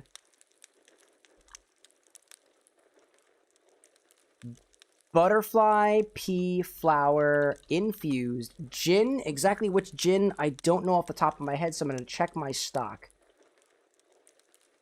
So I know. Storm Chaser, welcome back, friend. How you been? Sake. Okay, this was, there we go. I can just copy this over. Copy it over. There we go. Aviation gin. Then we have Brad's. Okie dokie. Okay. Okie dokie. Let's add Brad's thing in here. Right? We got the Brad's thing. We had the aviation. So Saki's was infused with aviation. Oh, actually, both of them were infused with aviation. That's fun. That's really fun, actually. That's really fun. I didn't really both of these gins were both based on aviation. That's cool, actually. I didn't realize that. Let me grab the aviation. Crap. There we go. And we also had the D&T too. I don't have enough time to grab that, so that's fun. Let's see. I see Garlic out there saying, I think that cocktail is missing something. Nah, dude, you don't know the half of it. This guy's been working on this recipe for months. It ain't missing nothing. You want to make a garlic cocktail? Make it yourself, my guy. Welcome in, Garlic. We can take all kinds of recipes on this streams, and we do have garlic vodka. If you want to make garlic vodka into a recipe, it's got your name on it, my guy. Literally. Welcome in, Garlic. Welcome in. Storm asking, how am I? Happy, dude. We raised $3,000 for the Trevor Project last week. I am on cloud 9, dude. What a pleasure it is. What a pleasure it is. We'll do the gardenia syrup. Let's do the, it's gardenia elixir. Call it gardenia cocktail and soda syrup. So we'll call it gardenia syrup. This is, floral elixir. That is the brand that we have here. Lemon juice. Purple and silver luster dust is what we're adding here. Great. Let's see. Hello. Garlic, like I was Then gonna you go joke and back say to, Malort, but goddamn, you don't mess "How are around. you?" Dude, And we're then you friends go with back Malort to, around here. Don't test me, Quite bro. well. We got garlic Thank you vodka, very dude. We got much. fucking everything around here. Are you familiar with the show, by the way, Garlic? Or did you just pop in? Don't test me, dude. We got garlic. Here, check out my stock. This is what I got, my guy. I got everything. Just popped in. Well, what a coincidence, dude. We're making cocktails. Bun saying Trevor Project, you say? Hell yeah, dude. Hell yeah. We love our trans friends. We love our queer friends, too. I, myself, am a pansexual. You didn't ask, you get to know. Welcome to the queer community, my friends. Luster dust. Okay. Add in luster dust plus 3. So we're adding in... Okay. Purple and silver luster dust. We're adding that in after the fact. Okay, for the Wuthering Storm, right? That's going to be added to the... Here, you know what we're going to do? We're actually going to build this in the pint glass. I have an idea of exactly how we're going to do this. We're going to actually... So, to make sure we get the thematics here, Brick, I'm going to take the luster dust and I'm going to put it in the metal side of the shaker. We're going to build the ingredients in the pint glass. That way, when we combine these together... Oh, that's not going to fit. Oh, I need the larger one! Damn it! I should have written it on the larger one. That way, when we combine it together, it'll fall into it. That should work perfectly. All right, that's not the right shaker. God damn it. Garlic's like, you're the infinity bottle guy? I am. It's right behind me. Did you notice? All right. What the fuck just fell? Sorry about that. Excuse me. KT, can we also use the... nah, that's fine.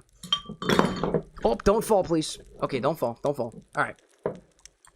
Hold up. Let me get some new footage of us writing revenge on this shaker instead. Whoopsie. My bad. All right, let's write it on there, right? This is thematically correct.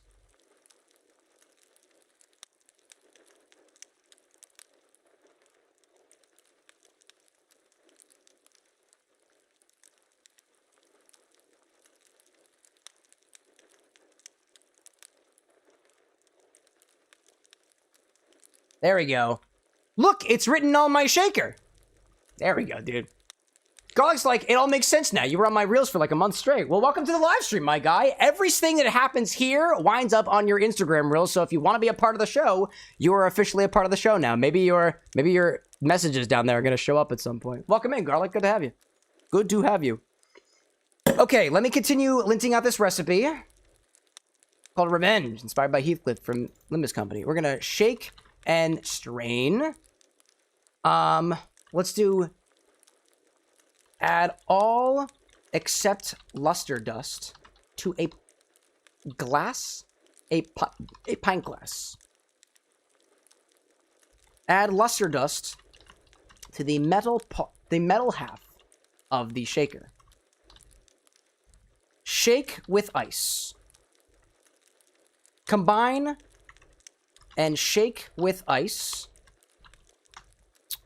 Combine and shake with ice. What did I miss? Anything? Add a luster dust while stirring. Make it like a wuthering storm. Pour into a chilled rocks glass.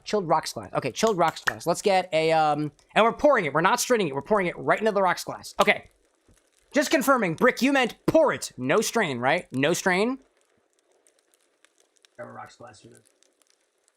Where we got it? Where we got it? I know I had a nicer rocks glass for this.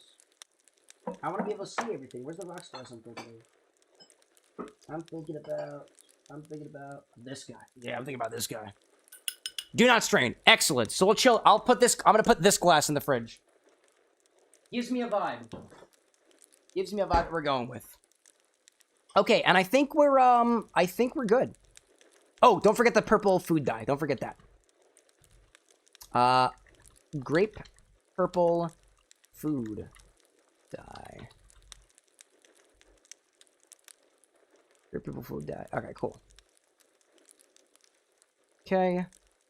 Get this in here. Make sure we got it. Luster dust. There we go. There we go. Okie dokie. Add all except luster dust to a pint glass. Add luster dust to the metal half of the shaker. Combine and shake with ice. Combine and shake with ice. Combine and shake with ice. Pour into a chilled rocks glass. And no garnish. There's no garnish on this guy. There's no garnish. All right. I think we have everything that we need. I think we got everything that we need. Brick, recipe's on the screen right now. It's a little bit difficult to read, so let me articulate it for you. We got 1.5 ounces of Sake's Essence of Floral Reverie. That's a sparkly purple color-changing butterfly pea flower and rose-infused aviation gin. 1 ounce of Brad's D&T, Underdark and Chill, Earl Grey tea, and sage-infused aviation gin. 1 ounce of creme de violet, 1/2 ounce of gardenia syrup, 1/2 ounce of lemon juice. We're going to add the purple and silver luster dust into the other side of the shaker so we can actually see it combined together. I'll also put the food dye is going to be a little bit difficult for the color changing aspects. Actually, you know what? No, you know what? I know exactly what we're going to do. Better yet, we're going to add the luster dust and the food coloring and the lemon juice to the other side of the shaker. Because the lemon juice is going to cause a color change in the butterfly pea flower gin. That's what we're going to do. Add to a pint glass. Yeah. Add all except luster dust, food coloring, and lemon juice to a pint glass. Yeah, that's how we're going to do it. That if that doesn't produce some sort of like cinematic color changing effect, I don't know what will. That's the best I got. Brick, let me know if that sounds good to you. If it does, then I think we're ready to go. Let's see. Garlic out there saying it's 2:30 for me, so I'll probably not be here often. Oh, Garlic, it's also 2:30 in the morning for me. The bar stream's late. Stream starts at 8 o'clock p.m. Thanks for the help out there, Cole. I appreciate that. I see Zesty saying we also have Infinity Clubs that try to get what they want in the bottle. I'm the head Minty member. There we go. Pride for the Minty members, dude. I dig that. Brick says, sounds all right to me. Let's get revenge for that Heathcliff cocktail we made a while back. KT, hook. Boop. Let's do it. Let me wipe off this pint glass. It hasn't been used in a hot second. I want to make sure this looks all nice and clear. Brick says, I have deemed myself head of the spice cabinet. Oh, yeah? Are you mobilizing your club? I haven't seen a lot of spicy ingredients added recently, so... If you guys... I want to say, if you guys are heads of your Infinite Clubs, I hope you are spearheading your representation in the Infinity bottle. Otherwise, can you really be called a head? I don't know. Anyways... Grab a pint glass and add to it 1.5 ounces of sake yuzumune's essence of floral yuzumune's essence of floral reverie, an infusion they made on the show combining some aviation gin, rose petals, and color-changing butterfly pea flower. It's also got a little bit of luster dust in it, so I gotta... There we go. I gotta shake it up a little bit. It's got a little bit of luster dust in it already.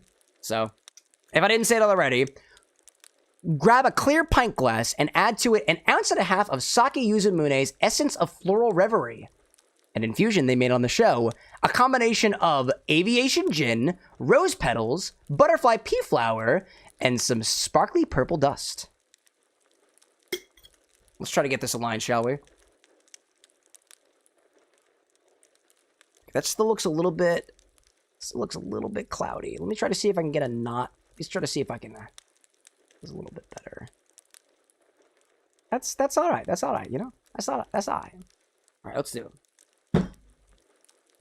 Now add 1.5 ounces of this. Come right here, bud.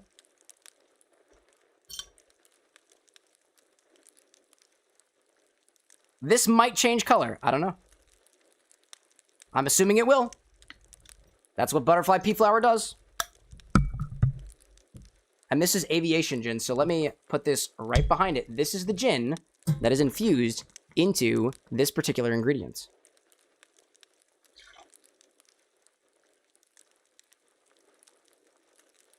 Next, we'll add 1 ounce of More Than Awesome's aviation infusion, a combination of an Earl Grey tea blend and sage.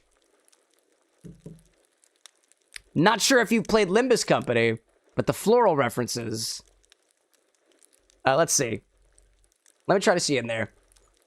The floral ingredients in this cocktail are a reference to the purple heather flower that Heathcliff is known to have an association for. I remember that for the first time. Let's see. That gets 1 ounce of this, right? 1 ounce of this. This will be a fun one. This one's a nice tannic flavor, dude. Nice tannic flavor indeed. Make sure we get all that in there. A little bit of this. Pop that up on top. And one of these days, I'll also play Limbus Company. We'll see. We'll see. Okay. What's next? Next, we'll add 1 ounce of creme de violets. This'll be the part. This will be the part where we put in that in reference to the purple heather flower, KT. Of the reference to the purple heather flower and the remembrance we got. You're right, Silver. I remembrance from the remembrance cocktail. I do. All right, next we'll add 1 ounce of creme de violets, further pushing that purple flower analogy. Running low on this. Got to get some more creme de violets.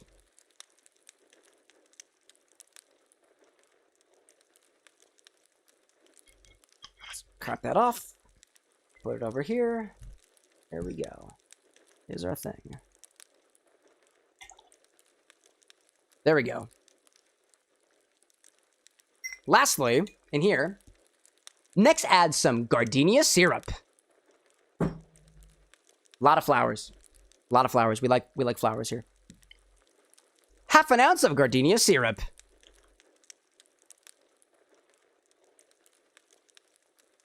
I think it was Entropy who bought this for us, right? Yeah, shout out to Entropy the Ferret for picking this up off of the Throne wish list. This is a very unique syrup.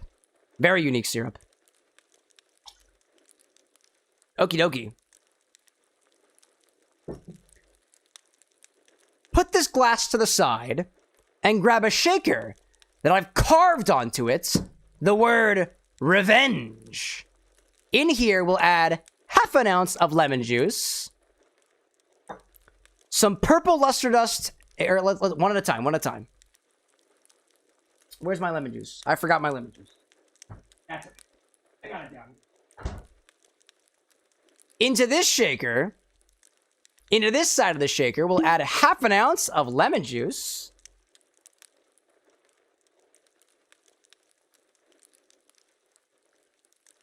Go, pop this to the side. I'm using my lemon super juice. There we go. Purple luster dust and silver luster dust, as well as a drop of purple food dye. Actually, Brick, now that I think about it, there is a lot of purple already in sake's infusion. I don't know if we need that. I don't know if we need it. I can add it if you want me to, but I don't know if we do. There will be a color change for sake's beverage, but I don't know exactly how potent the color change is going to be. Skip the dye? All right, we'll skip the dye. I think it'll be all right. The dust, I think, will be enough. I think I agree with you on that one. And there's already purple luster dust in sake's infusion, so I think it'll probably be enough. But we'll see. We'll see. Next, we'll add purple and silver luster dust. Where are you? Don't need that. Where's my luster dust? There's my dust. Got my dust. Got my dust. A little bit of one.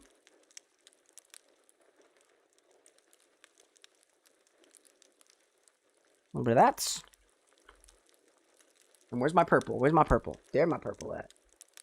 There my purple at.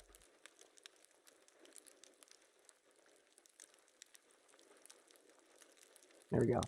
Yep, I think that'll work. Yep, I think that'll work. Okay. Put your metal shaker, or let's see. Add some ice. Add some ice to your pint glass and put your metal shaker over top. How do I articulate this? Let me articulate this correctly. Throw some ice into your pint glass and invert your shaker over top.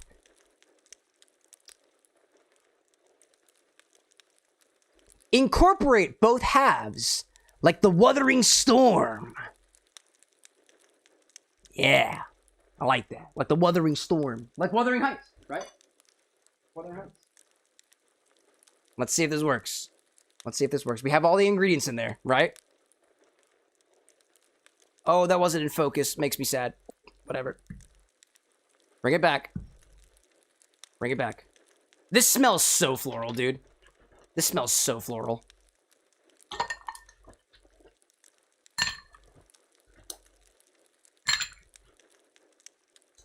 More. There we go. Let's hope this works. Get it all incorporated.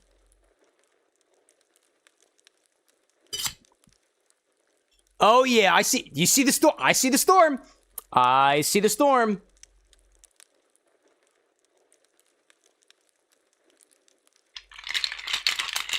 Get a little bit of this. What? Hello there. Hold up a second. Hold up. I gotta turn it. I gotta turn it around. Hopefully it'll catch a little bit of this color. We'll try. I'm gonna try to see if I can show you guys up close what this color is gonna be like. So, hold up a second. A little bit of this. We saw the transformation already?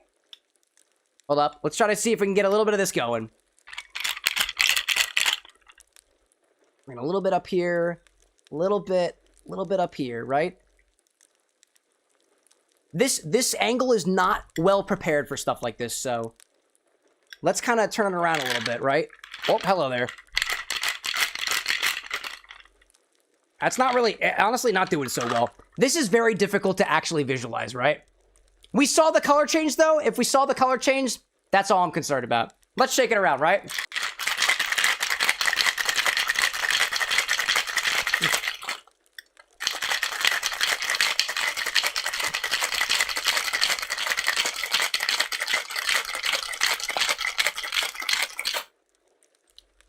We saw the color change. It's a little bit difficult to capture up close, at least with this current camera setup that we got over here. Anyways, pour this into a chilled glass. And don't remember, enact revenge. Or something. Or something.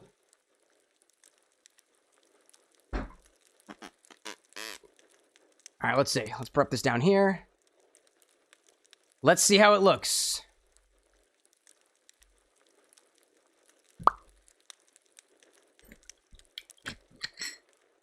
Alrighty then. I think we got it. I think we got it.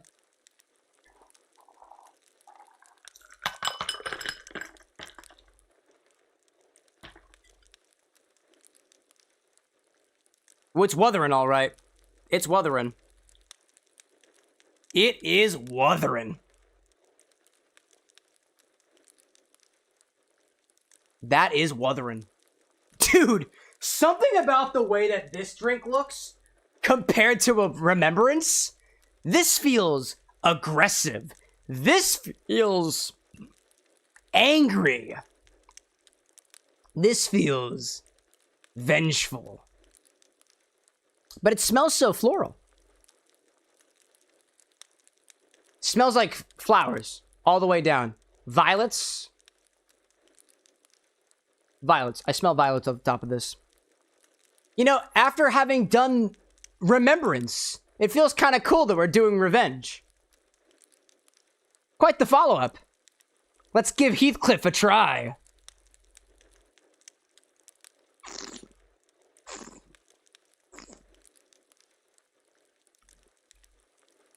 Hey! Wow. Okay. Man! That's floral. Kind of dry. It reminds me of... It is very, very floral. It is very, very floral.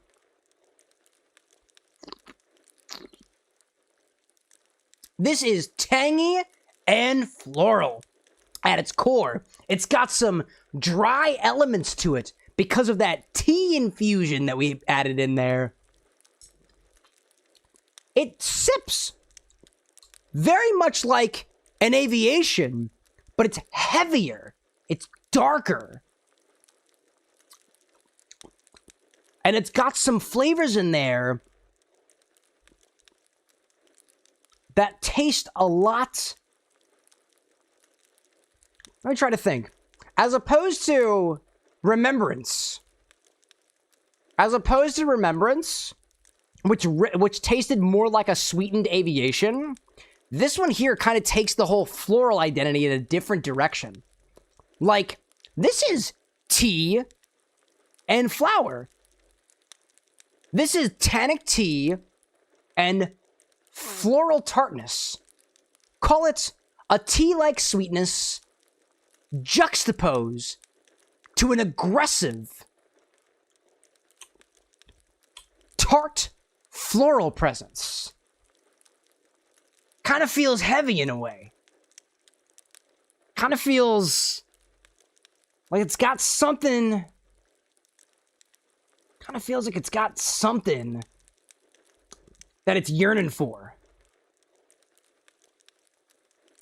Something unresolved, perhaps, in this drink. It's a bit rough around the edges, but still has references to its past. Or rather, its future, because we did Remembrance first, right? I dig the inspo here, Brick. Not a terrible cocktail. Not at all. This is delicious, actually. Let me make sure that I give credit where credit is due. This is a floral sour. It is floral, it is tea-like, it is a little bit tangy too. But there's a bit of a balance between your sourness and your sweetness, and I like that about this. If anything, it reads a little bit more on the sweeter side, which personally I like. That Super Juice is doing its job, kind of balancing out things a little bit. But I like how I can taste both of these infusions. The Saki's infusion being accented by the floral in there, and honestly, Brad's infusion kind of working on its own, if I'm being honest. That's kind of cool, dude. At this point, it's a shame that we haven't streamed Linda's Company yet. Cheers to you, Brick! And... to a hopeful reform down the line, sinner. Or would it be right to call you a LARPer? I don't know what that word means yet. Brick saying I was going for more on the bitter and tannic side while also being super floral. Definitely super floral. Not very bitter. I don't think this is bitter in the least bit. Like, no, I wouldn't. This is not bitter in the least bit. There's no bittering agents in this cocktail, I don't think. Tannic, definitely tannic.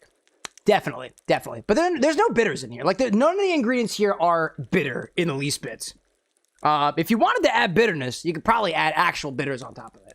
But it's good stuff, dude. This is, either way, very tasty. Very tasty cocktail. If anything, what I really do like about this is I have the tea flavors to piece through and the floral flavors to piece through as well. That part is very fun. I like that. I like that a lot, actually. All right, let's put some of these ingredients away. We'll publish out the recipe. Sorry, I didn't mean to hit you guys. That's very mean of me. Very rude of me. Hacker, good to have you back. What's a bitters that you think will work with this? I'm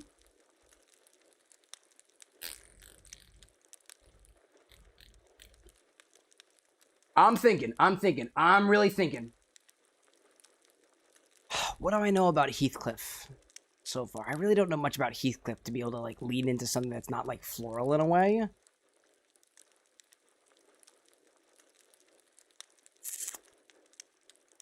Ginger lime wouldn't work here. Citrus bitters wouldn't work here. The Angostura feels so basic. The Angostura bitters looks like blood. But, like, I don't know. Orange bitters would definitely work with the flavor profile, but it doesn't, like, from what I know about Heathcliff, like, it doesn't feel like it fits with the character.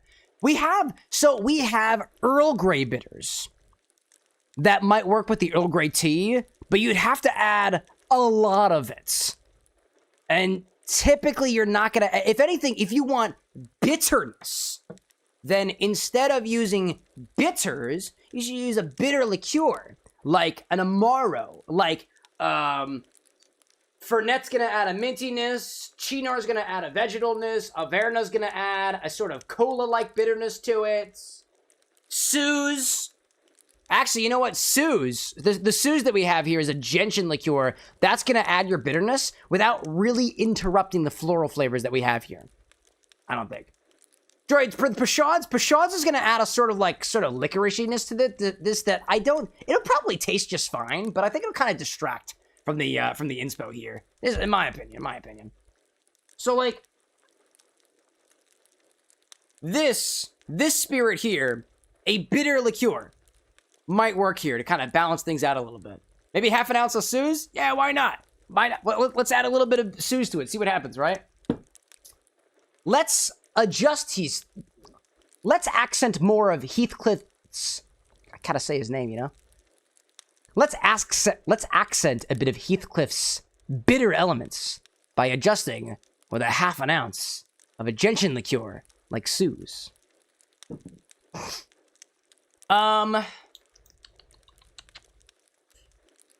We're gonna make this work. I'm thinking about how this is gonna look in the edit. If this tastes good, we're gonna surgically insert it into the elements. So this is what we're gonna do. Here, let's grab the shaker from before. Grab the shaker from the 4. Right, hold up a second. Let's put this up here a little bit, right? It's a little bit different. It's a little bit different. Vesper, the bot is probably getting a word. One of your words is getting caught by the automod. Change your words a little bit. We don't have a lot of control over the automod on YouTube, unfortunately. So if you're having trouble with the automod on YouTube, my recommendation is come to Twitch. I know it's probably not something you like to hear, but if automod is catching you, you have to change your words around. We can't police every single message. So let's imagine, hypothetically speaking, this works. KT, if this works, we're going to include this in the edits. Half an ounce of Suze. Half an ounce of a gentian liqueur. I'm using Suze. We're going to try to, might be able to surgically insert this. Maybe. We'll see if it works. If it doesn't, whatever. But we'll act as if it was there from the very beginning. From the very beginning.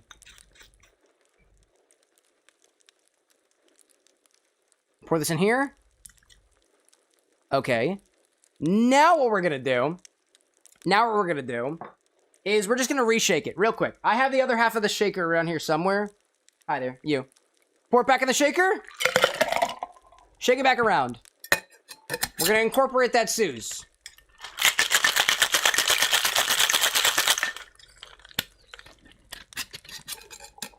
Pour it right back in.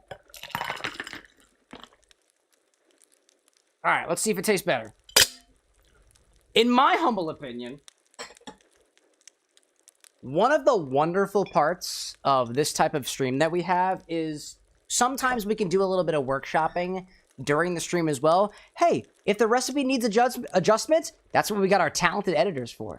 Let's try it again. This is adjusted with Suze. If this tastes better, we're going to go with this instead.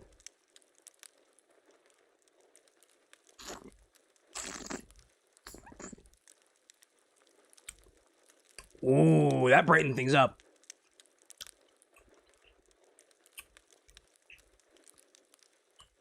Yeah. Yeah, dude. Okay. Dude, okay. That was delightful. It's still not bitter, but it has a bitterness that it did not have at all before. So, sipping this...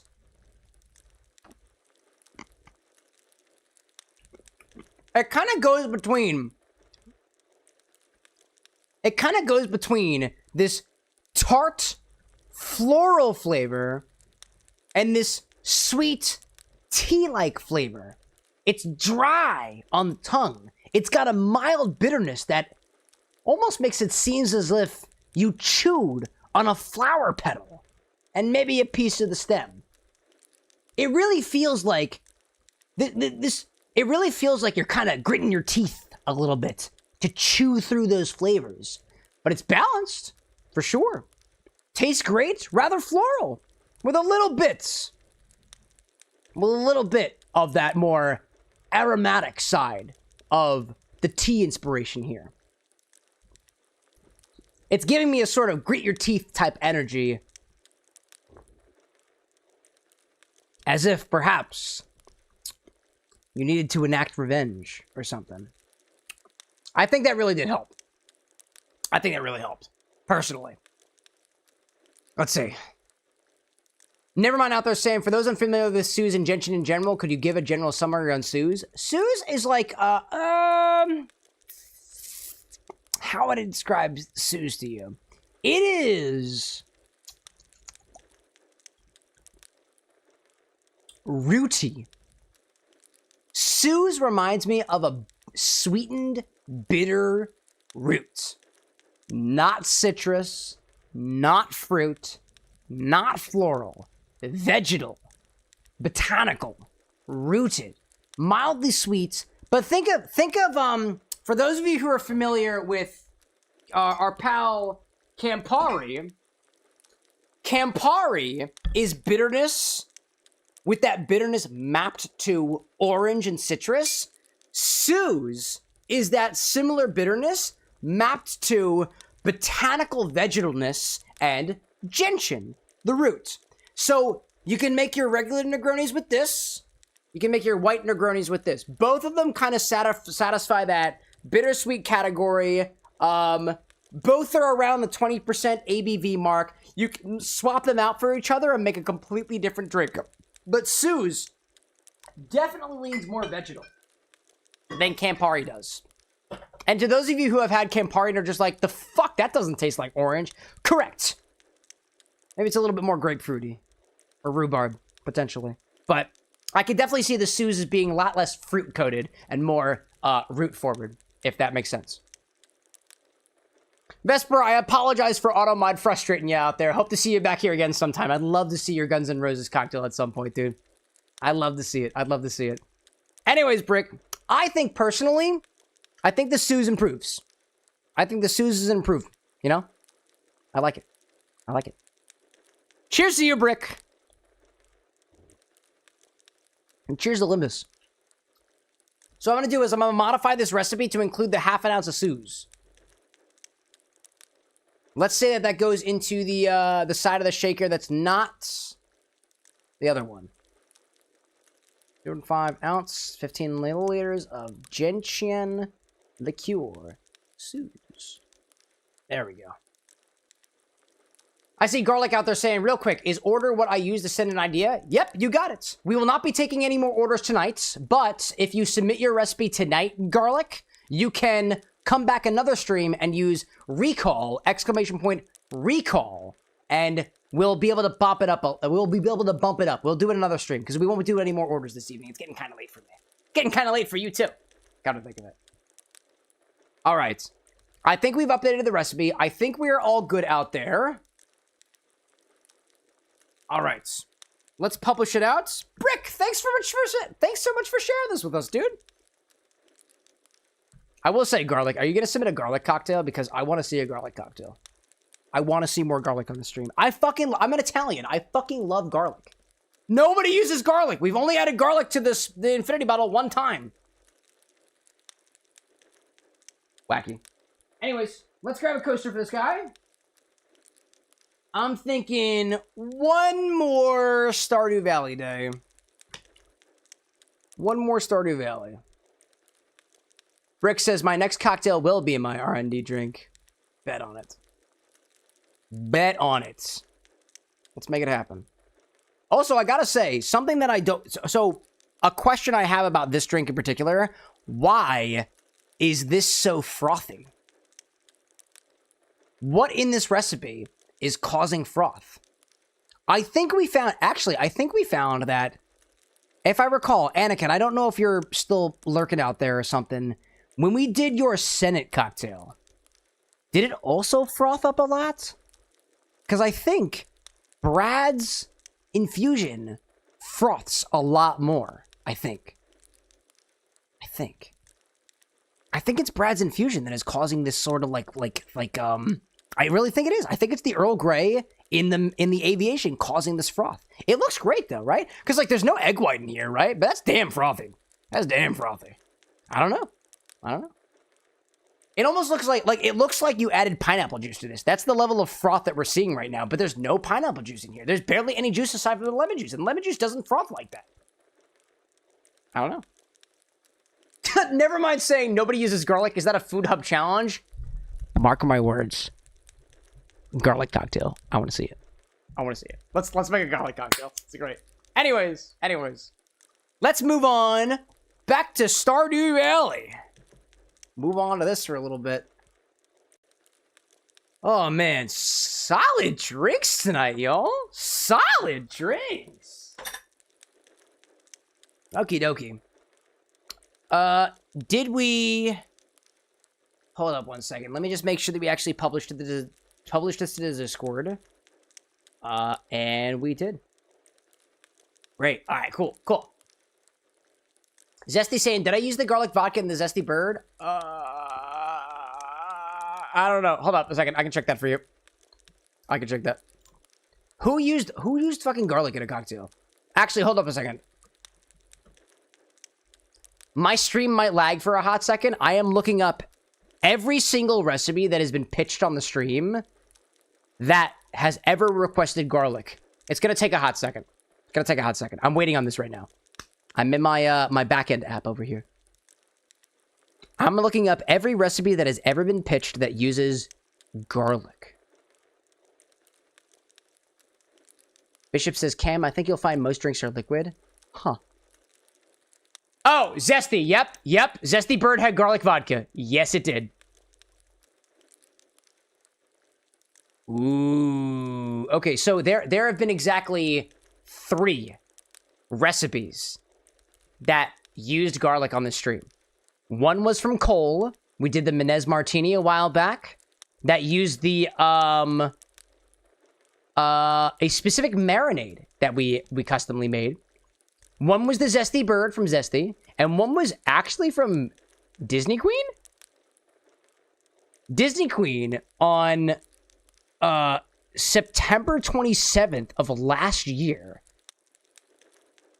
submitted a recipe with roasted pumpkin seeds and garlic oil. Oh, no, wait. No, I know what this was. Anna asked if we could make toasted pumpkin seeds. I remember that. I remember that. None of them were spicy, by the way, the garlic. None of them were spicy. The zesty bird had spices, but it wasn't spicy. It was not spicy. Plenty of ways to make things spicy, dude. Challenge accepted. Alrighty then.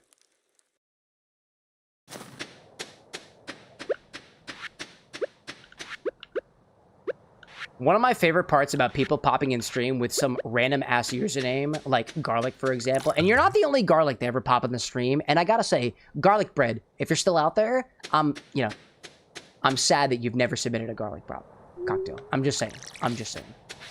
But sometimes we get people who pop into the stream who have a username that maps to a particular flavor, and we haven't played around with that flavor very much, right?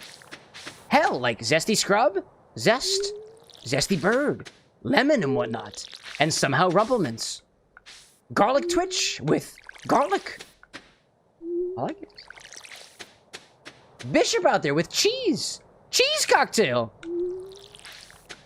And aside from the cheese-in, I don't think we've had another very cheesy beverage on the show. Aside from that one by Ferb a while back. Which was the, Castagne, right? Yeah, rip. Nevermind says, Cameron, hear me out. Garlic bread cocktail, garlic vodka, brown butter bourbon. Please tell me it's more than just that. Nevermind. Garlic vodka, brown butter bourbon. That's the base of your old fashioned. Let's add some sweetness. Let's add some bitters. Oh, it's more. Don't worry. Okay. You had me worried for a second there. You know, if somebody has like a fucking like coming out party again, I'll take a shot of garlic vodka and brown butter bourbon. I'll do it, dude. Last time we had a combo like that, it was the fucking burger drink, dude, from Tinker. Wacky. Absolutely wacky. What is this? Genie shoes? Nah, it's fine. Bun out there saying, it's hard for me to envision a cheesy alcohol, but I probably shouldn't be surprised since they'll make anything a flavor of vodka. There actually was... Somebody suggested a cheese-flavored vodka a while back, actually. I have it. I have it tracked. I can't buy it, because it's mad expensive, but... Cheese-flavored alcohol? It exists. It does. It really does. Can I sort my inventory? Is that a thing I can do? Yeah. Alright. Wizard needs a void essence. Let's go deliver to the wizard.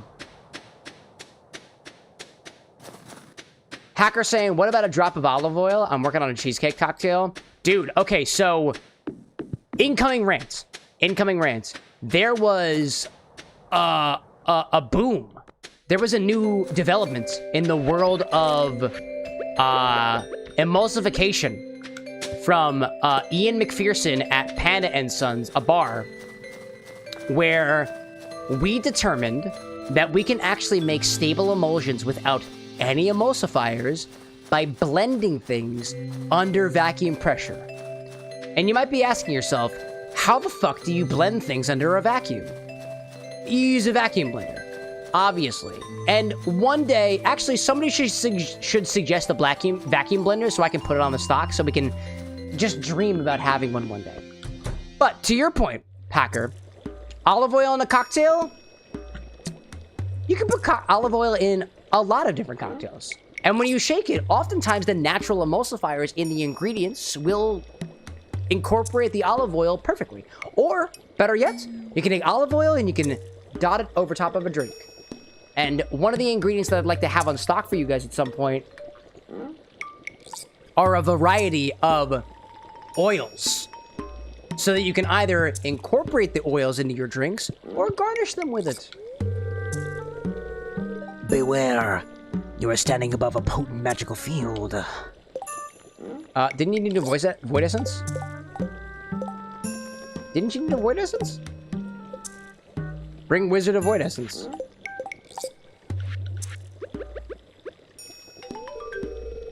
Ah, you brought it. You've earned my gratitude. And a 1000 G reward. Now go. Thank you. Love you. Hacker saying to you, olive oil, it's needed, but I think ranch, it's a bit too much. Ranch, you say? To be fair, I've already saw people put olive oil on cocktails. Some people do it in such a way that it just makes absolutely no sense. Like, olive oil martini, I don't understand the use for that. Olive oil washed martini? Different story entirely. But just pouring olive oil into your martini shaker doesn't make sense to me. It's not going to fully emulsify, and it's just going to be really, really thick, you know? Nevermind asks, could I suggest dried basil for the stock? You don't need my permission for that. You know you're allowed to do that. You know you can do that. Bun saying too, I'm like so morbidly curious, I'd probably hate the flavor, but even so, hey, you know what? One of the beautiful parts about this stream, Bun, is if you are morbidly curious about a combination of flavors, you can pitch it as a recipe, and it never has to grace your lips. It'll grace mine, and I'll give you an honest opinion. And if it sucks, I'll tell you. And if it's weird, I'll tell you. And if it has room for improvement, I'll try to tell you. Best as I can. You give me too much power that I shouldn't have. Every single one of you have this power. And some of you use it to its full potential. Not saying you have to. Not saying you have to. I like a finely made old-fashioned every once in a while. Sometimes I like easy drinks. But by nature of what I stream, sometimes we put bugs in a blender. Sometimes. Silver saying too, olive oil fat washing could be awesome, but in a drink, yeah, it's gonna be odd. You know, oddly enough, chat, I want to let you guys know that in the realm of fat washing, you guys can fat wash your infusions, right? We have pork fat on the stock right now, and if you wanted, we could fat wash it with pork fat. We could fat wash it with bacon, like CJ did with the spiced rum. We actually have 3 bottles from Fee Brothers right now. Garlic actually saw the duck fat. Yeah, you saw what I'm talking about. So Fee Brothers, a company who usually makes bitters, developed water-soluble flavorings that add a fat-washed texture, a fat-washed flavor to cocktails. Any one of your cocktails, if you add 2 to 3 dashes, or 5 to 6 dashes, a dozen dashes of Fee Brothers roasted duck, Fee Brothers bacon, or Fee Brothers, brown butter. They also have the brown butter. That's the other one. Then it adds that fat-washed feeling to your cocktails without the need for a fat wash. Evidently, I've never tried any of them. Garlic, let me tell you, if your first recipe on this stream uses one of those fat washes, let me give you the fresh bottle crack. Fresh bottle cracks are when we've opened a bottle for the first time. I've never opened any of those bottles. It'd be amazing to see you do it, dude. Then you go back, Jed. Next week, will you be here? I'd love to see it, dude. Garlic cocktail, fat wash with duck. Let's make it happen, dude. 420, welcome to the bar, my friend. Hey, yo to you. Will it actually mimic the texture of the fat wash? That'd be insane. I wonder. I don't know. I've never tried it. I have never tried it. Your guess is as good as mine, dude. That's the way that they advertise it. They advertise it as you can get that fat washed texture, feeling, flavor without the fat wash. That's what they say. That's what they say. And like some ingredients, some of the bottles that we have here at the bar, I crack open ahead of time because I'm curious. Those 3 in particular, I'm not going to try them until you guys put them into a recipe. Honestly, take a simple recipe like an old-fashioned. Daiquiri, gimlet, whatever have you. Add the Fee Brothers to it. I want to see it. I want to see it so much. Bun says, "I'm so sorry. I know jack shit about mixology." Nah, dude. You can be a total novice. You can be a total newbie at this stuff. I'm happy to answer any questions that you've got. A fat wash is let me put it to you this way. Hold up a second. Let me donate this there. Let me make sure I can focus on this. So, fat washing.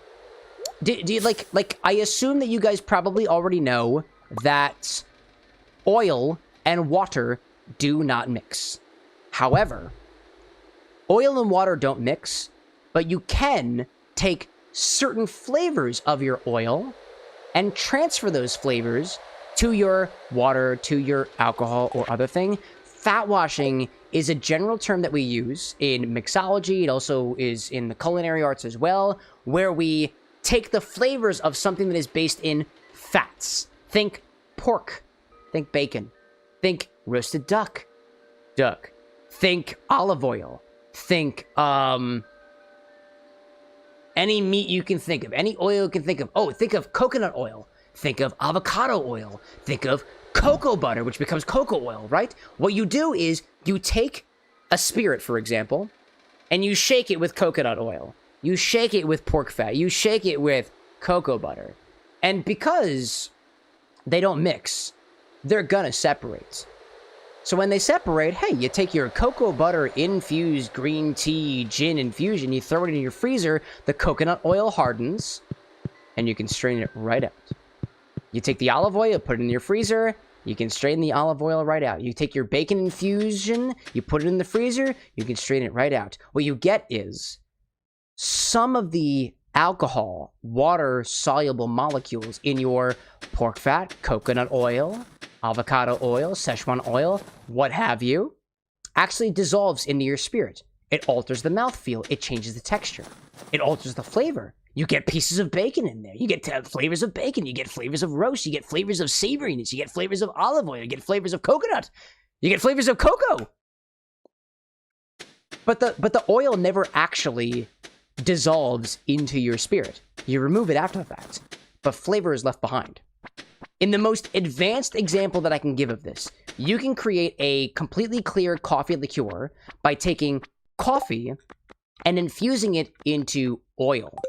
Take that coffee-infused oil, mix it into vodka, shake it around, freeze it, separate off the oil. You have a crystal clear coffee-flavor-infused vodka with no color because you didn't put the coffee right into it. You used the oil as a transportation mechanism for the flavor.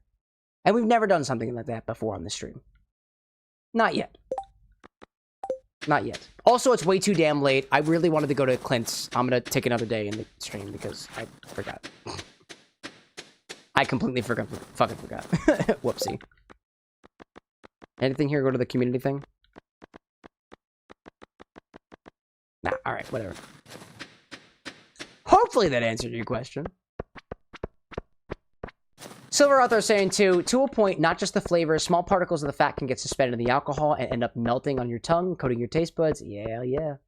Hell yeah. Hacker out there too, talking about beer. I do believe beer is liquid bread, and I will not be gaslit otherwise.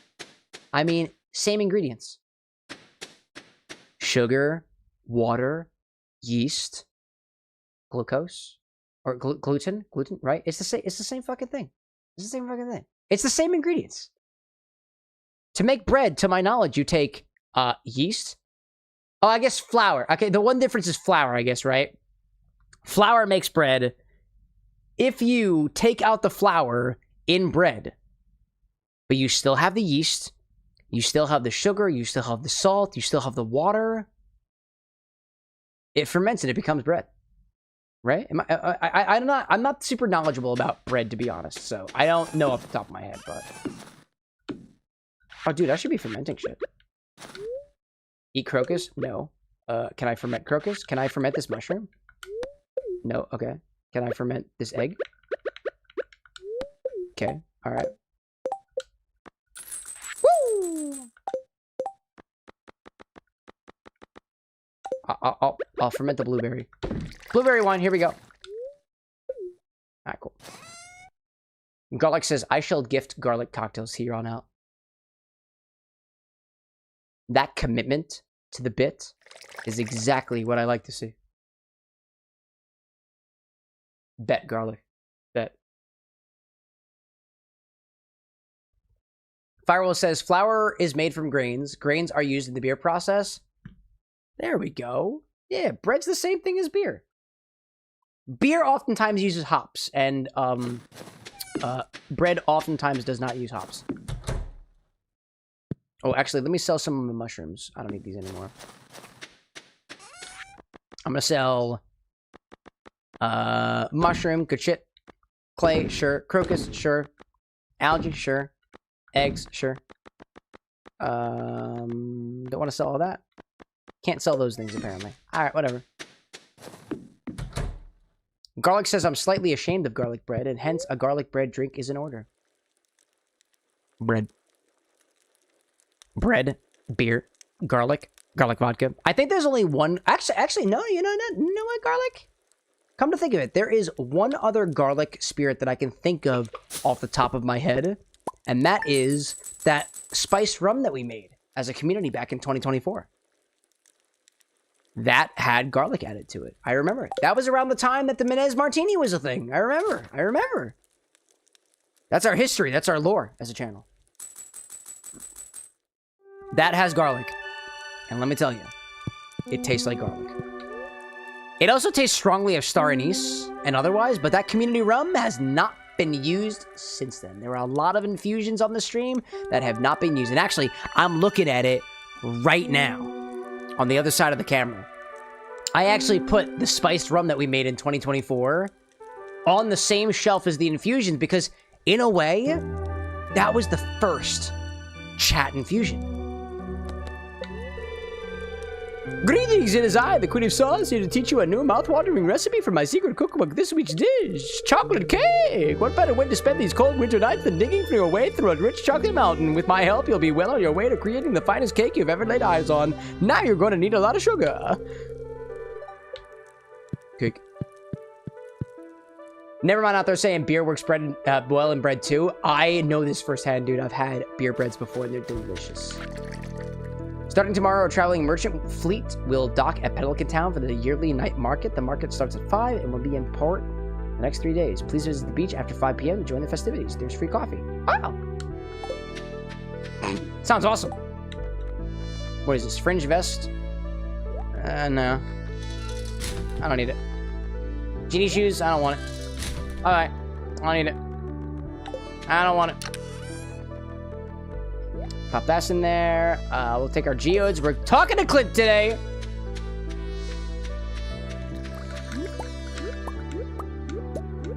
Firewolf out there saying, so ingredient-wise, bread and beer are similar, but is there any drink that you know that effectively tastes like drinking bread? I don't know how to explain it better. No, I get you. There are some drinks that I've had, most prominently, there are some beers that I've had that legitimately taste like tasting bread, like drinking bread. So depending on the beer, I have had some beers. I actually had one the other day. The beer that I was drinking on Monday, that dark, I don't remember if it was an ale or a lager or something from Leinenkugel, had notes that really reminded me of pumpernickel. Some beers have a bread-like flavor. Some whiskeys have a beer-like flavor. I haven't had any, I haven't had any whiskeys that taste like unreasonably like bread. Like, not recently, at least, that I can think of off the top of my head. I've never had kvass before, to answer your question, Garlic, but one of these days we should probably make it on the show, right? But in my experience, the only drinks that I've ever had that taste like bread are beers. What type of beers? Really depends. And by taste like bread, I mean it tastes malty. It tastes like caraway. It tastes like rye. It tastes like sweetness. It's got enough sweetness to it to substantiate those bread-like flavors on top of it. Sometimes it's a little bit nutty in a way. Sometimes, honestly, I could see a drink potentially tasting like bread by taking something like a fortified wine, like an Oloroso sherry, or some other type of sherry, like a dry sherry, like an Amontillado, and mixing that with a beer. You'll provide a little bit of the nuttiness. You'll provide a little bit of the sugar. You'll provide the maltiness that you get from the beer in such a way that the drinking experience is like liquid bread. Because to make bread, I feel like you need a little bit of salt. You need a little bit of sugar. I've never actually made bread before, so I'm kind of talking out of my ass for this one. But like, a piece of me feels like you need those components in order for something to taste like bread. And the closest thing that I've come to so far is beer. Certain beers. Exactly what kinds? That depends. I actually have, I don't know if you guys can see my profile on Untapped. I don't know if you're familiar with that. UNTAPPD, I think. It's an app where you can log beers. You can take notes on beer. You can rate them. You can evaluate their flavor and whatnot. I have an Untapped account. I don't think it's currently set up to the socials right now. If you guys want that, feel free to suggest it. If you had access to my Untapped, you'd be able to see every beer that we have tried on the like either on the show or outside of the show, and you get my notes, my unadulterated notes on what that is. Some of them are malty, some of them are not. I don't know if that's of interest to you guys, but just an option in case you want it, you know. Garlic asking, are you based out of Michigan? No, I'm actually based out of Philadelphia, Pennsylvania. I was up in Michigan a couple of weeks ago, though. I was up there visiting a content buddy of mine. I was only there for a couple of days. Garlic, are you over in Michigan, my guy? Where at, dude? Where at? Don't dox yourself. He knows ball with Oberon. Oh, you saw the beer. You saw the beer. Yeah, actually, the Oberon was a gift to me from the people that I went up to go help out while I was in Michigan. I haven't actually tried the Oberon on a cocktail yet. We haven't cracked that open yet. You'd potentially be one of the first. Excuse me. Let's see. Never mind saying, too, kvass would be the closest thing to bread, right? Since it's literally made of bread. I don't know. Never tried kvass, so I can't give you an honest opinion of whether or not that is the closest thing to drinking bread that you would actually get. A piece of me thinks, nah. Not at all. I don't know. I see Zesty out there trying to encourage Garlic to get Punchki vodka in the Infinity bottle because fellow Detroitians, you know, Michiganders. That's hilarious, dude. Yeah. So Zesty, actually, when I was over in Michigan, Zesty passed along this bottle of Punchki vodka from Detroit City Distillery, I think, if I'm correct in saying, from Detroit, right? And it hasn't made its way into the bottle yet. Detroit Distillery. That's it. That's it. Excuse me.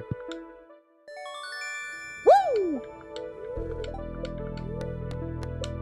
Let's process some geodes. I also want to upgrade some more tools.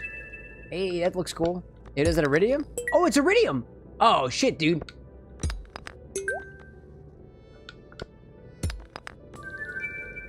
Nice.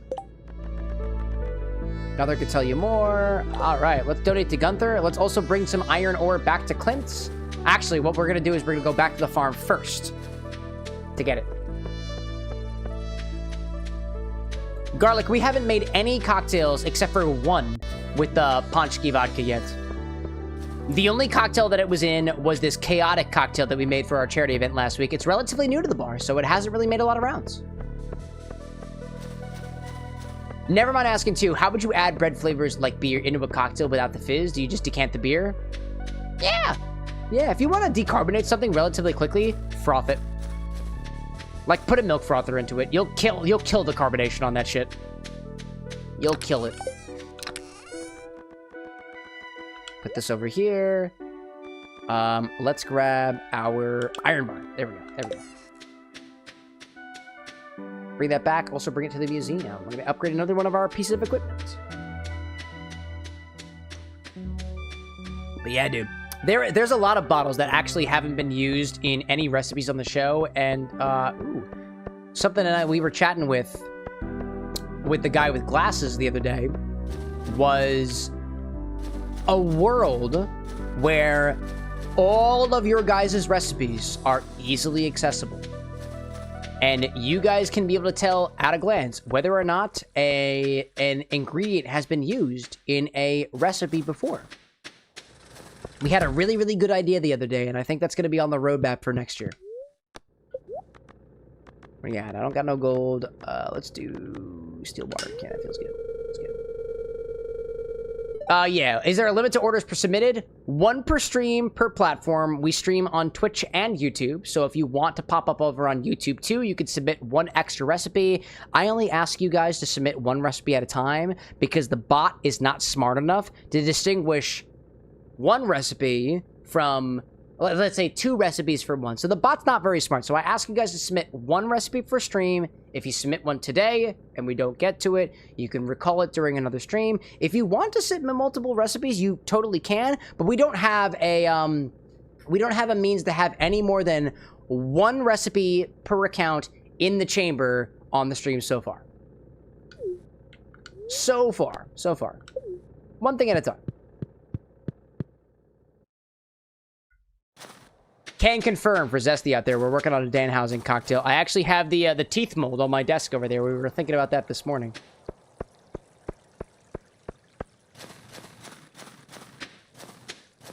All right, what is happening? There is, let's see. Twitch says recall is based on user and not name. It's your ID. It's based on your platform ID. So you garlic_Twitch on Twitch have an ID. Regardless of whether you change your name, it will be the same thing. If you have a YouTube account as well, I can also link that up in our system. I try to make sure that anybody who is cross-platform, we call that quantum around here, has the same shared user history, so nobody can, let's say, make a new account and jump to the top of the queue, because that would be cheating. But hypothetically speaking, Garlic, if you had like a YouTube account too, you could have 2 orders in the queue. I can tell when the last time you had an order on the stream by linking both of those accounts together so that they are identified as one mixologist, if that makes sense. Mostly just a quality of life thing. Because some people do watch on both platforms. You get points on both platforms too, just like you have channel points on Twitch. We have a channel points system on YouTube as well. You get double the points. You can add more entries into Chat's Infinity Bottle. You can have more entries for infusions. You can have more orders. If you are across multiple platforms and you watch on multiple accounts, that's one of the things that I try to give to you guys for supporting the show, you know? Garlic's like, I have a YouTube account, but it's not garlic related, so I will not use it. Totally fair, dude. Some people have gamed the system, so I want to make sure that you got that option as well.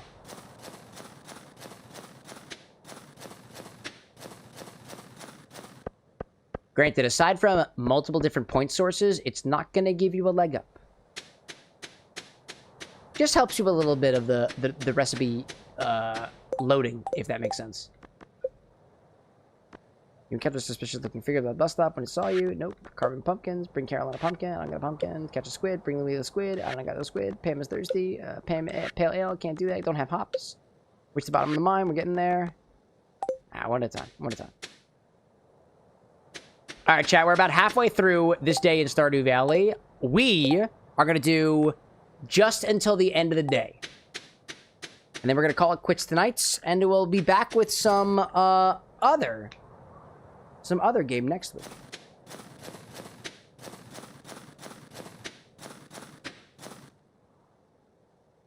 Dude, Bishop out there making reference to the I, Me, Myself cocktail. Dude, it's awesome.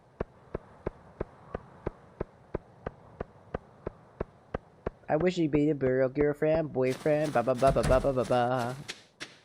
Good stuff, dude. I love that Will Wood edit, dude.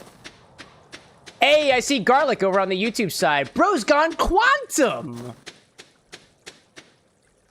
YouTube has a smaller character limit, but if you want to submit 2 recipes, you now have the means to do so. Welcome to the world of quantumness, Garlic. You've gone quantum, my friend.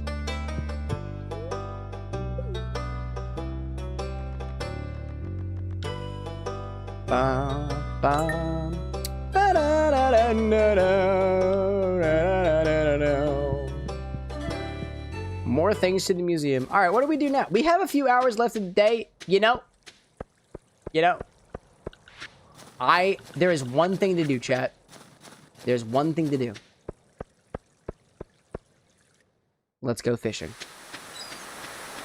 Let's go fishing! Give me that clay. Give me that. Gold on the surface? The fuck? What? What? What? gosh. Bun being like the feminine urge to organize all rocks by color. Is that a feminine thing? I like organizing things by color. Maybe that means I'm just in touch with my feminine side. Oh, I found the thingy! I found the thingy! Give me a squid! Give me a squid! Squid! Squid, squid, squid! Squid! Squid, squid, squid, squid, squid, squid, squid, squid, squid, squid, squid, squid, squid. Give me a squid today. Alright, sounds good. Keep going. Ugh. Get him. Oh, hello. Oh, she's sliding. She's sliding.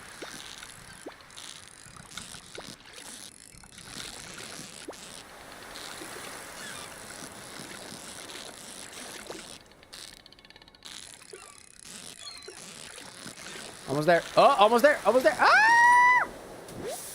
Yes. Willie wants a squid. I'm gonna get him a squid.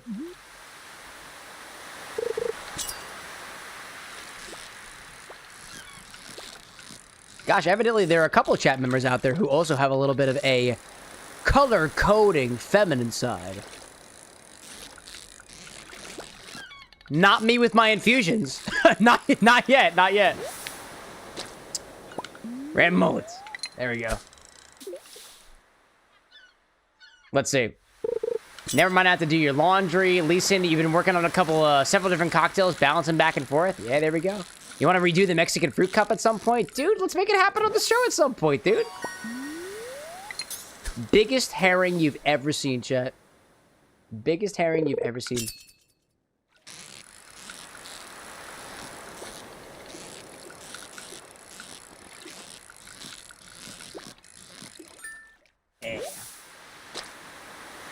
Nevermind says we still don't have colored tape for the infusions yet. No. Actually, so since moving them to a new shelf, I don't know if you noticed on Monday, I kind of turned the camera around a little bit. We've been reorganizing the bottles here at the bar. I actually have all of the infusions on a shelf, and I can actually look through them a lot easier than I was previously. So, I don't really need the red tape. I don't need the tape, you know?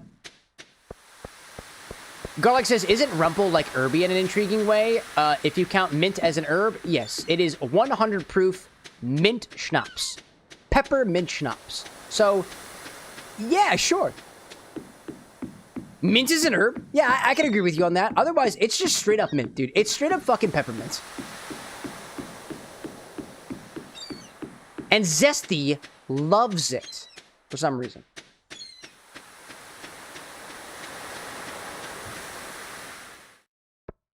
Garlic says, which psychopath mixed that with Doritos? Oh, that was Bitter Trees. Yeah, you probably haven't met them yet. I think it says on the stock who made it, right? Right? Garlic, those are some of you caught onto some of our chat infusions. When you gain enough points, you can use those points to create your own ingredients. And so the funny story behind those Rumple Mints infused Doritos, it actually created 2 infusions. We put Rumple Mints in an obscene amount of sweet chili Doritos, nacho cheese Doritos, Cool Ranch Doritos, and we tried to squeeze them out. We tried to, and actually, this is here. Actually, let me take you back to the bar for a second. I want to show you this. You want to see the madness? I'll show you the madness. I'll show you the madness. Because this shit still intrigues me. To this day. This still intrigues me to this day. Here are the 2 infusions that resulted from 1 infusion. On the one side, I'll show you. On the one side, I'll show you. On the one side, we have the actual liquid. So this is Bitter Trees, Try Doritos, Rumple Mints, Doritos Locos, whatever. This is how it settles. Look at this. This is Doritos and Rumple Mints. I want you to tell me why, because I don't know. None of us know. Please tell me why there is a layer of sediment on the bottom, a layer of something in between, and a layer of oil on top that also has a little bit of something else up on top. I don't know why. I don't know why. This was the result of taking Rumple Mints and Doritos and squeezing them through a cheesecloth. And these are the Doritos. These are the Doritos. They are still moist. They still smell crazy. They still smell crazy. And it's an insane smell. That's what it looks like up close. So we have this and this happen at the same time. Nobody has used this in a recipe yet. The yield was very, very low. We have used this once during our charity stream last week. And the thing that I think is incredible about this is that when we made this, we didn't have a juice press. We have a juice press now, which means that if we wanted to, when Bitter Trees is ready, we'll take these Doritos and we'll quite literally squeeze the ever-loving shit out of them so that we can increase the yield on this.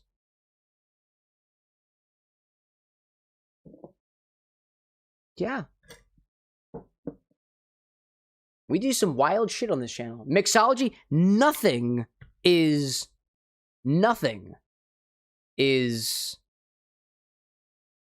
out of reach for us, mixologically speaking, on this stream, dude. Nothing.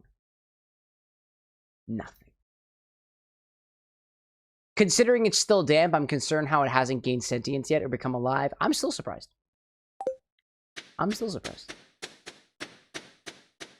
Garlic saying, I'm trying to find a way to make raspberry garlic mint Doritos work. Was it Doritos mint garlic raspberry? Garlic vodka. Use it as a base spirit. Raspberry, acid adjusted raspberry into a sour. Mint. Take a mint syrup. Use a liqueur instead. And Doritos. I don't know how that tastes. So here's my suggestion, Garlic. You want to make raspberry garlic mint work? Swap it into a sidecar template. Sidecar is typically brandy, some orange liqueur, and some citrus. You're going to take your garlic vodka as your base. Take a raspberry, process it into call it a juice. You can juice raspberry. We could take raspberry syrup if you want to and acid adjust it so it's got enough acidity like it would be a lemon. Mint, use it as a syrup. You could use a mint liqueur in that way too. And the Doritos, I mean, you can add them as bitters on top. It's bound to change the flavor. Actually, don't even worry about the mint and the Doritos. You already have mint and Doritos together. Use that as your, quote, liqueur. Add a little bit of simple syrup to adjust, because I think Rumple Mints doesn't have a lot of sugar in it. Doritos, who fucking knows? That'd be my suggestion. Quite simply, garlic is your base spirit, raspberry is your citrus, we'll make it a citrus, and mint and Doritos is your liqueur, your sweetener. Not terrible. Never mind saying too, since we're talking about crazy as well, we're in Stardew, I highly implore you look at the buggy apple garlic. Oh, dude, I forgot that happened during Stardew. Oh, man, dude. I remember the buggy apple. Oh, sardines are good. All right, take the sardines. All right, let's do this. We're gonna put it over here. I have a lot of gold, actually, so let's cook up some gold. Cook up some gold. Alright, let's cook up some gold. Alright, let's sell coral. Not that sardine. Doop. There we go. Sell some clay in there too. Why the hell not? Sell this Nautilus shell. We don't need that. Alright. Gosh.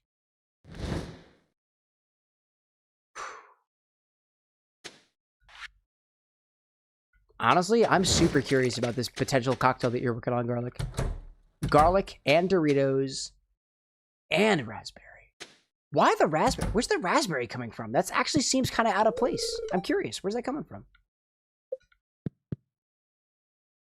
Your username to me is red, so if it's a reference to your red username, I dig it, dude. We find inspiration from a lot of different sources.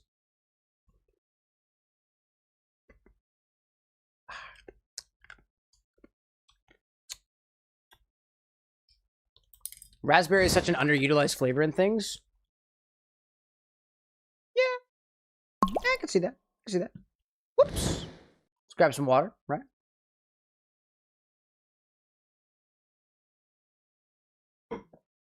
Do I have my axe? I do have my axe. I'm gonna go clean up my field a little bit. Oh, I think I can... I think I do hardwood. There we go. Got some hardwood now. Let's get some hardwood. Garlic says, my order is too long for YouTube. No worry, my guy.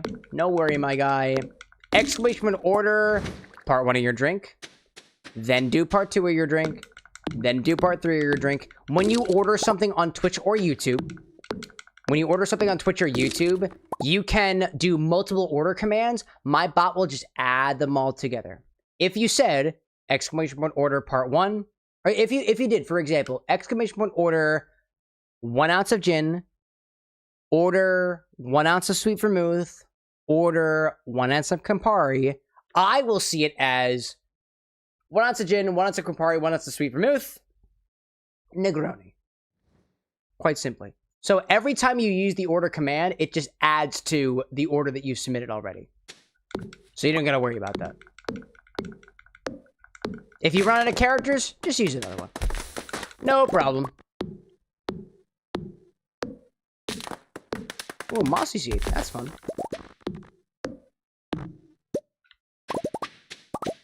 Do I have enough hardwood? I have almost enough hardwood. I would like to have enough hardwood to go to the community center tomorrow. But... we'll do it another day. Because I think it's time to head to bed. What is this thing, actually? This is a... oh, a mahogany seed. I planted a mahogany seed. I didn't realize mahogany was a thing. A mossy seed? Let's plant one of these guys. I didn't know that was a thing. Alrighty then. Alrighty. Let's close the gate. Go to bed for tonight. And that'll be where we end the stream for the evening. Oh, Nalaroxosi, my guy. Yes! We will become fish masters. Yes. Mahogany seeds are a great way to get hardwood. I hope so. I hope so. Alrighty. Chat. Thanks so much for joining me till the very end of the stream here. Thanks for joining us here at the Bar with an X this evening. My name was CameroxnWithAnX. You were here at the Bar with an X. I hope to see you again next week. Monday at 8 o'clock p.m. Eastern Time, Wednesday at 8 o'clock p.m. Eastern Time. That's whatever time it is for you right now, minus about 7.5 hours. We've been streaming for quite a little while on these platforms, and we typically always have the same show format. We start with a pre-game drink, something that I've curated, something from the internet at large, sometimes from our own community. Then we raise a glass and cheers to you guys of the community. We move into the game for a little bit before our infinity bottle opens for the nth time, and sometimes we do an infusion along the way. Let me give you a summary of what we had during the stream so far. At the very beginning of the stream, our pre-game cocktail was a spicy citrus fizz. This used that spicy citrus Oleo Saccharum that we worked on and created on Monday by taking some habanero peppers, jalapeno peppers, super fine sugar that we made by blending regular sugar, and lemon peels and sealing it in a vacuum sealed bag via the Jeffrey Morgenthaler method. We used that, combined it with some gin. We used Bombay Sapphire, some lemon juice, and an egg white to make a gin fizz that is spicy by nature because we swapped out the simple syrup with a syrup that was naturally spicy in the end. And it was actually pretty tasty. I really liked that all the way through. We had an infusion. We actually had 2 infusions that we completed this evening. One was from Ryan over on YouTube. We had his Drumshambo gin combined with pine tea that altered the characteristics of the Drumshambo, the gunpowder tea, in such a way that it became a little bit more resinous, a little bit more dry, kind of more botanically forward than it was previously, and that infusion is already on the stock right now. In addition to that, we had a new infusion by Bliss of Future, who actually got the infusion on Monday, but decided to instead pocket that infusion for today, such that we had a double infusion. We had 2 infusion charges, so to speak, in the same recipe. So Bliss's infusion, called A Better Place, is a combination of Suntory Toki whiskey and Roku gin, combined with some cinnamon, honey, candied ginger, lavender buds, toasted bay leaves, and lime zest. This was a delightful sipper all on its own. It kind of read like a botanical liqueur, like a Benedictine or a Drambuie, or those are the 2 ones that kind of come to mind right now. A delightful infusion that I can't wait to see what you guys do with in your recipes going forward, let alone whether it's Bliss's infusion, whether it's Bliss's cocktails, or one of you guys as well. Our Infinity our Infinity bottle opened for the 150th time today. We actually, oddly enough, so we made a riff on the Beaujolais cocktail. I don't remember off the top of my head, but we did a riff on the Beaujolais cocktail. We took Chat's Infinity bottle, which tasted quite lemon-coated today, combined it with some dry vermouth, some Grappa, specifically a Grappa di Moscato, a Grappa made from the FAMAS of Moscato grapes, as opposed to Pinot Noir or Chardonnay or what have you, combined it with fresh lemon juice and some simple syrup. Actually quite tasty, and I managed to get pretty far through it. We actually added, so today, when we opened up our Infinity bottle for the 150th time, Cole Menez, over on the Twitch hand side, managed to get the vote for spinning the wheel, and the wheel spun one of our Infini-clubs. If you're not a part of our Discord server already, when you join, it asks you, hey, what would you like to add to Chat's Infinity bottle? And you can add yourself to an Infini-club, so to speak. That's basically you saying, hey, I'd really like to add rum to the bottle, Everclear to the bottle, sweet things to the bottle, grapefruit flavored things to the bottle, 99 brand products to the bottle. These are the clubs that we have around. It's a little bit of a sort of gathering that we have around Chat's Infinity bottle, which is honestly the most viral thing that we got out here. Even Garlic popped in and was just like, yo, you're the Infinity bottle guy. I am. We are. So, oddly enough, Cole rolled the wheel. The wheel landed on the only rum fans, like OnlyFans, Infinity Club, and the only rum fans Infinity Club picked 151 proof rum, totally coincidentally, mapping it to Infinity number 151. So we opened up our Infinity bottle for the 150th time. You guys picked 151 proof rum for the 151st edition to Chat's Infinity bottle. That's a wild fucking coincidence. It was a coincidence that we rolled the wheel. It was a coincidence that we picked the rums. And it was honestly a collective coincidence that we picked 151. That was wild, dude. That was serendipity at its maximum, right? So we tried our Infinite cocktail, we opened it up, and we got to 2 orders this evening. One from Dust Sands, a cocktail inspired by the game called the Clover's Pit.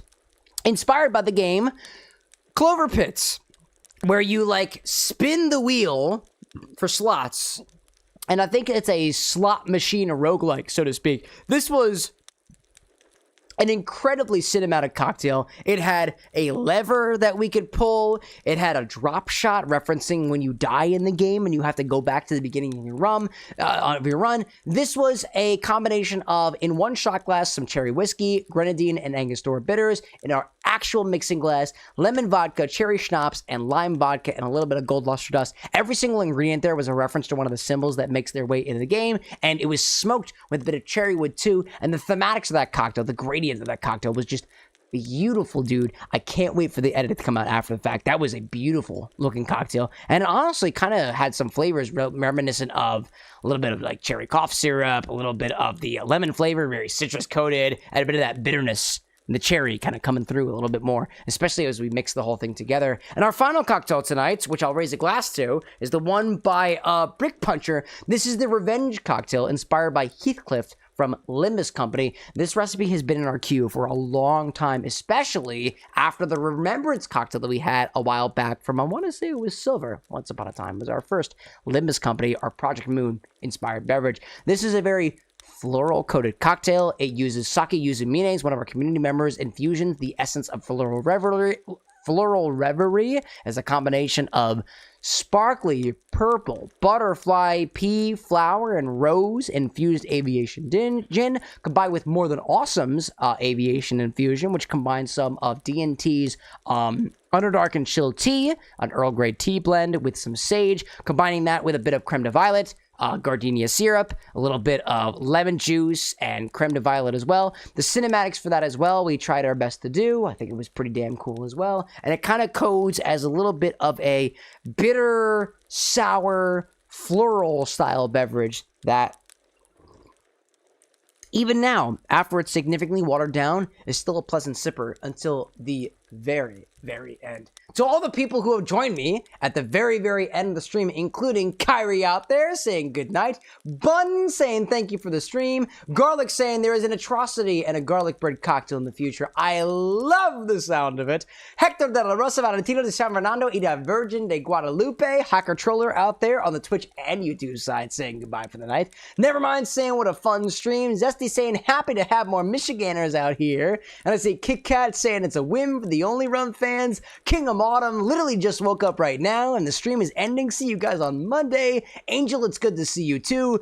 Bishop, I'll see you later. Brick Puncher, good to you as well. Rock on to everybody. I'll see you all again on Monday next week. We'll be playing some Hollow Knight Silksong. I'll tell you what the game is that we're playing next week. And to all of our board members, all of our R&Ders, those are people who are members on YouTube at tier 3 or above, people on Twitch who are on tier 3 or above. I'll be talking with you guys about your new cocktail concepts on Friday this week, not tomorrow. I'll be talking to you guys on Friday instead. We've got a couple of things moving and shaking here at the bar of the neck, so I gotta make sure that I get the guy with glasses on point for that for Thursday. So thanks to everybody out there for joining me out here. Hopefully you were able to stay till the very end for my kind of long-winded explanation of what we did here. If the sun is shining for you all out there, may you have a wonderful rest of your night. If the moon is shining, may you have a great rest of your evening. It was a blast being your bartender this evening. I'm going to pass you guys off onto the void or somewhere else. Cheers to you all out there. Slancha, Capiz, Kampai. Until then, y'all, it was a pleasure. See you on Monday. Bye. Cheers.